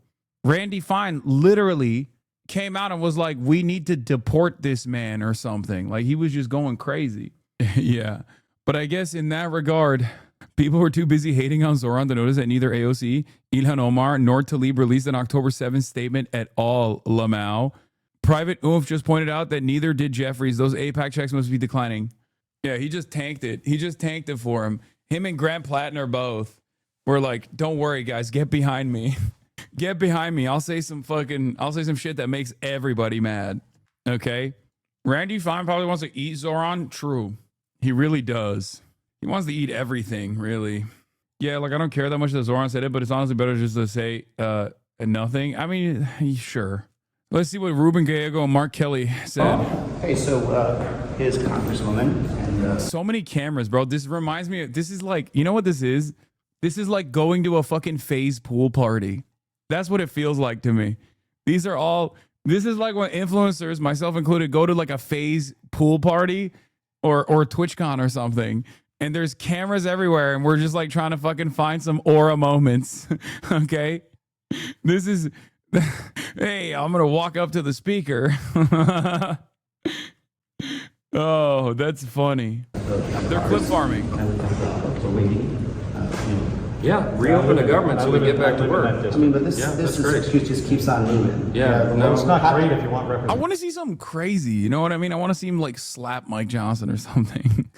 Like, I want some real motion. Okay, I want something real. I want to feel like they're real. Don't say that. Okay, like I just calling for political violence, like not like a serious violence slap. I mean like a little, like one of these. You know, I want some real wrestling, man. Real wrestling. Why isn't there some real wrestling? If it's fucking WWE, might as well just go into it. There's 750. Wait, let me answer the question. We're happy that she got elected. She's filling her father's seat. That's fantastic. We have a long tradition here and a process of how we administer the oath to a member. You know, you served here for a while.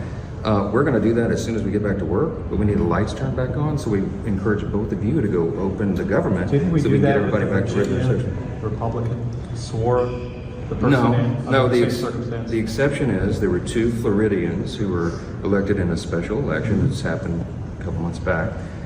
They were here on a day, they had their families here, they had a scheduled day for the oath of office, and the House was called out of session that day. They had all their family and friends here. So we went ahead and went through the process in a pro forma. Let me finish. Wait, let me answer the question if you're going to ask it. And so that was the exception we did because the family was here. Ms. Grijalva, Rep-elect Grijalva, has not yet had a scheduled date because she was elected after the House was out of session. So I am anxious to administer the oath to her as soon as you guys vote to open the government.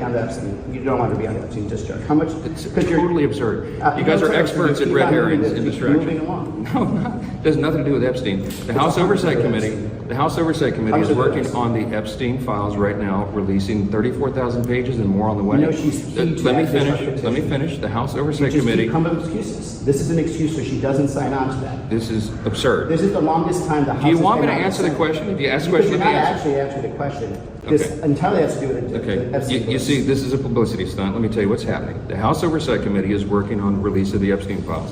There are some of the biggest bulldogs in Congress in the Republican and Democrat side who are working on that aggressively. I met with the victims before they went out and did the press conference, and the House Oversight is doing its job. Did you know? You might not, because we haven't been in session. The House Oversight has its lawyers in New York City combing through the Epstein estate files. None of that had been anticipated by discharge petitions or anything else. They have subpoenas that are being supplied, they're being followed through on by the Department of Justice. We have more subpoenas that are outstanding for big name persons, Democrats and Republicans, and there are more documents coming through. They're doing the work, they're doing it methodically, they're doing it with subpoena power, and you don't need an act of Congress for that to happen because they're already on it. So and I was in the room with all of them. Why are you blocking her then? I'm not blocking her, I just This told is you. the longest time that House Oversight has been out of session. That's not in a regular August session. This is the longest time it's taken for someone to be sworn in, and it all had to coincide with the fact that she's going to be the deciding vote on the discharge petition. I know why you're upset. Mike, you get a lot of heat because the government is closed down and you guys made the decision. Actually, no. You made it 5 times Mike, to keep the I got a government request. closed. I got a request. Yes. Why don't we do this? Why don't you bring back your Republican members so we can have a serious negotiation with We're them going to have plenty of about this? negotiations as Well, soon as you open the government. Why don't we Let me tell you bring why back- they're not here, because the House I did mean, its job. 14 days since July 25th. Yeah, and real people are They've been feeling on real an- pain. And they've been on an extended summer If I vacation. feel pain with They're not on So you vacation. bring them back. Wait a minute, I have wait an a minute. opportunity. I Okay, can talk just- to every one of my Republican colleagues down there, and we're talking about Every this day all we're the talking time. Yeah, and they're talking about it over here as well. And Can our you remember Republican sitting? members from Arizona, where are they? They are They're in their Arizona. district. They're in their districts They're- working. they're sitting- Wait a minute. they're sitting- Oh, hey, Mike they're Lawler. sitting in their job. They did They their are job. sitting in their basements. Come here, Mike Lawler from New York. Tell With them. all due respect, you voted multiple times to keep the government shut down, okay? The Republican members from Arizona voted to keep the government open. They did. So don't sit here and try to lecture us about whether or not we did our job. We did our job. You did not. What's going to you're happen not with doing premiums? your What job happens when you right see now. premiums? Oh, you mean the bill that I'm signed on to extend it? Oh, they're like that. This guy is everywhere, huh? Mike Lawler really having a grand old time out here. He's everywhere, baby. Someone in the chat said WWE earlier, and yeah, this literally reads as one of those backstage confrontations they have in between matches. Yeah, it is. When did Veritasium go Republican? Yeah, he is. He's a Republican now. He might be vying for the Trump replacement. It's kind of an open field. People don't like Vance. Obviously, Mike Johnson is a hog, but do you think the Dems are overblowing this thing about delaying her swearing in because of the Epstein files process? I don't think so. I think they're just trying to be annoying. I'm sure that's part of the reason. You know what I mean? I don't think they're blowing their load on anything, really. I think they've done a pretty decent job.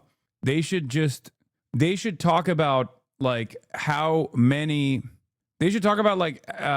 money is not being paid to government employees like every single day. You know what I mean? Every single day that this moves forward, they should be constantly talking about Project 2025 and how Trump has openly stated that like Russ Vought is going to be the Reaper.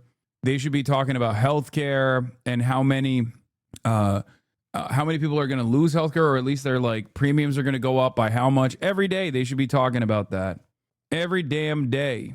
Do shutdowns usually last this long? Government shutdowns can last even longer than this. I believe like the longest one in recent years was 35 days or something. Yeah, like in 2019, it was 35 days, the last one.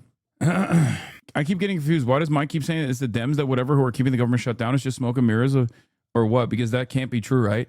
No, there is truth to that statement, but it takes two to tango.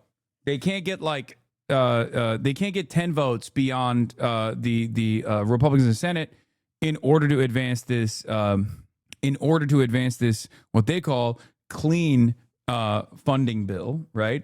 But the reason why the Democrats are pushing for the shutdown is because they want the Republicans to meet their demands. They want the Republicans to meet their demands on protecting people's Medicaid, to ensure that like COVID era provision that offers subsidies that help people pay their healthcare premiums do not go away, and they want assurances on the administration not using expanded executive authority to override previous congressional funds that have been allocated, right? Are you going to tase your dog now? Yeah, watch. Okay, are you ready for this? Place. Good girl. Good girly. Good job. Who's a good girly? You're a good girly. I'm tasing her to wag her tail when I speak in that tone of voice as well. When I say who's a good girly, it's I'm also tasing her to do that. It's mind control.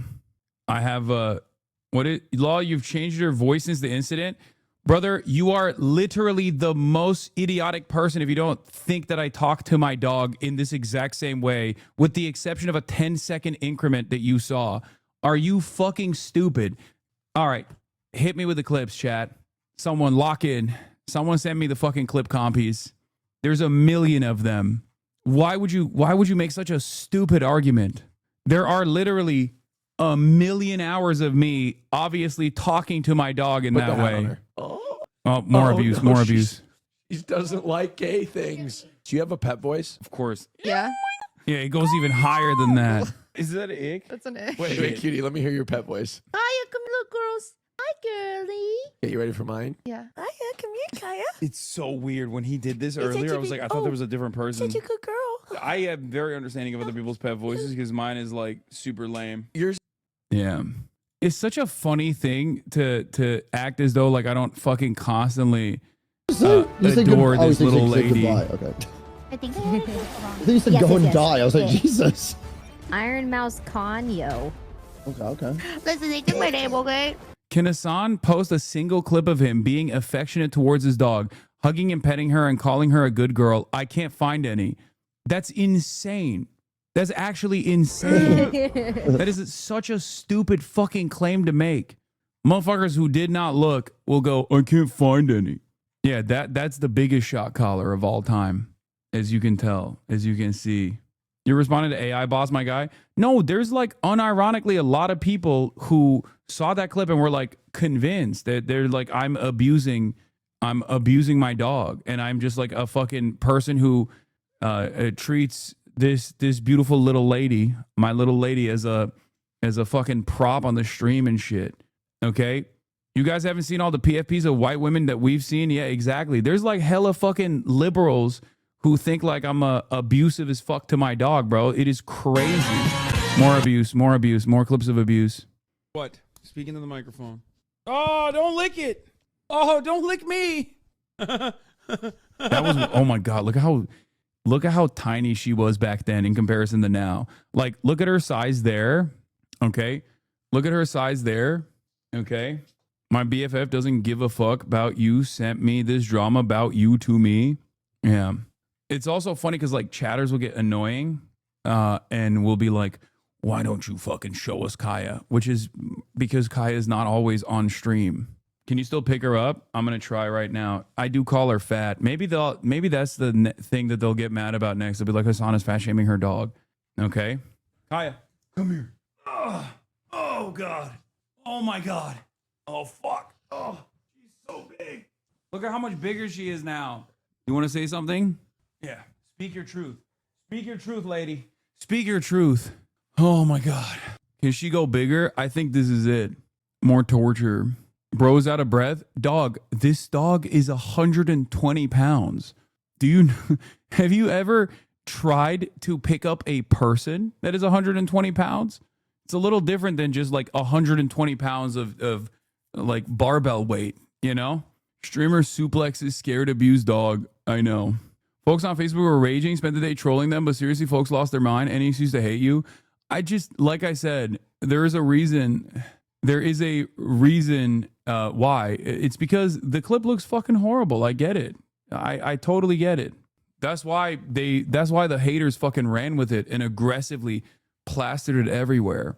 And if you don't know who the fuck I am and that's your first interaction, you're like, what a piece of shit this guy is. You haven't seen a fucking million different moments on this broadcast. Anyway, you're falling for it, Hasan. All this hate is just an excuse to make the entire day a side character episode. True, but also you get to appreciate Kaya more. So I feel like it's not. Why don't you let Kaya speak for herself? True. It's because I don't like women. I don't let women speak. The best part of this as a political watcher is seeing seeing clips of Kaya that aren't from the stream. Yeah. Anyway.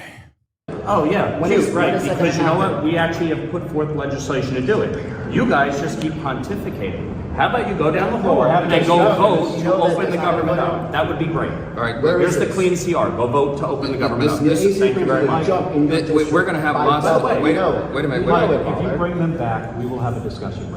It's very simple. You're holding the American people hostage because you want to have a policy debate. We have policy debates here every day. The House works on that. There's no policy debate and nobody's there. You're talking to yourself and this guy here.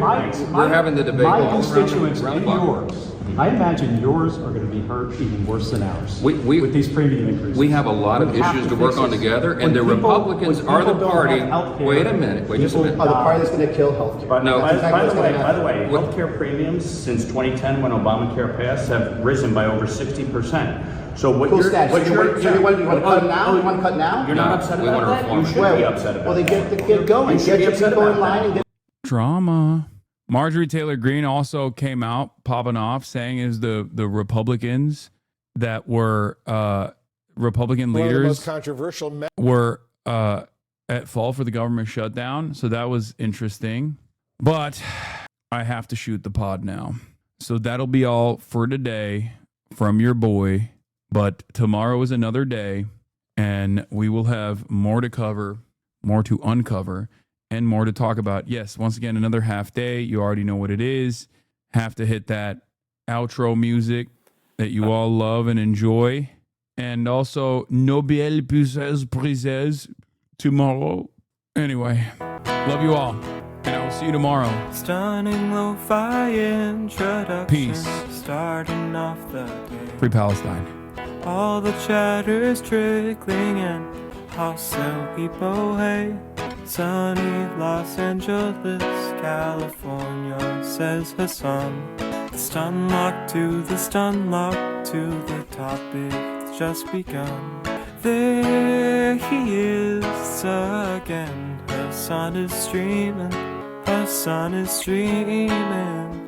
There he is again. Hasan is streaming. Hasan is streaming. Reviewing the P.O. box, Uncle Euger's face. Sudden discord agitprop, gray names take on race. Tiny Bernie Sanders, LGBTQ Air Force. The whole left at your fingertips, and Anye out your door. The H3 Crowder debate, the Young Turks online show.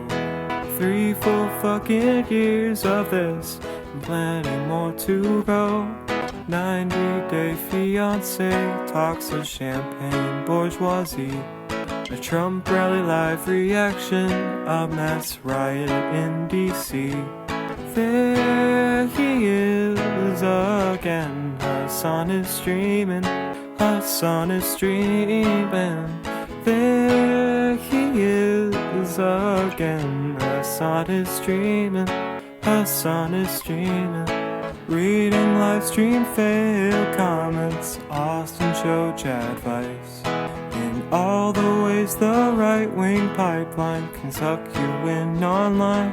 JCS react lord frame gets broken, cover blown. A full-blown mass pandemic, months of streaming in your home. Total radicalization coming out to find. The system you were taught to trust in was broken the whole time. All these daily streams, whether big or whether small, have helped me and so many find some meaning through it all. So there he is again. Hasan is streaming. Hasan is streaming. There he is again. Hasan is streaming. Hasan is streaming. Hey, what can you say? The 3-minute ad is through. But he'll play no pigs so soon. You wait. Say, hey, what can you say? Hey, the 3-minute ad is through. But he'll watch 90 Days soon. Just you wait. Ba-da-da, ba-da-da, ba-da-da-da-da-da. Hey, what can you say? The 3-minute ad is through. But he'll debate viewers soon. You wait. Sha-ba-da, sha-ba-da-da-da-da-da-da. Hey, what can you say? Hey, the 3-minute ad is through. But he'll beat Nameless King soon. You wait, shop. Oh shit, he already put. Oh wow. Hey, what can you say? The 3-minute ad is through, but he'll stop with that break soon. You wait, you wait.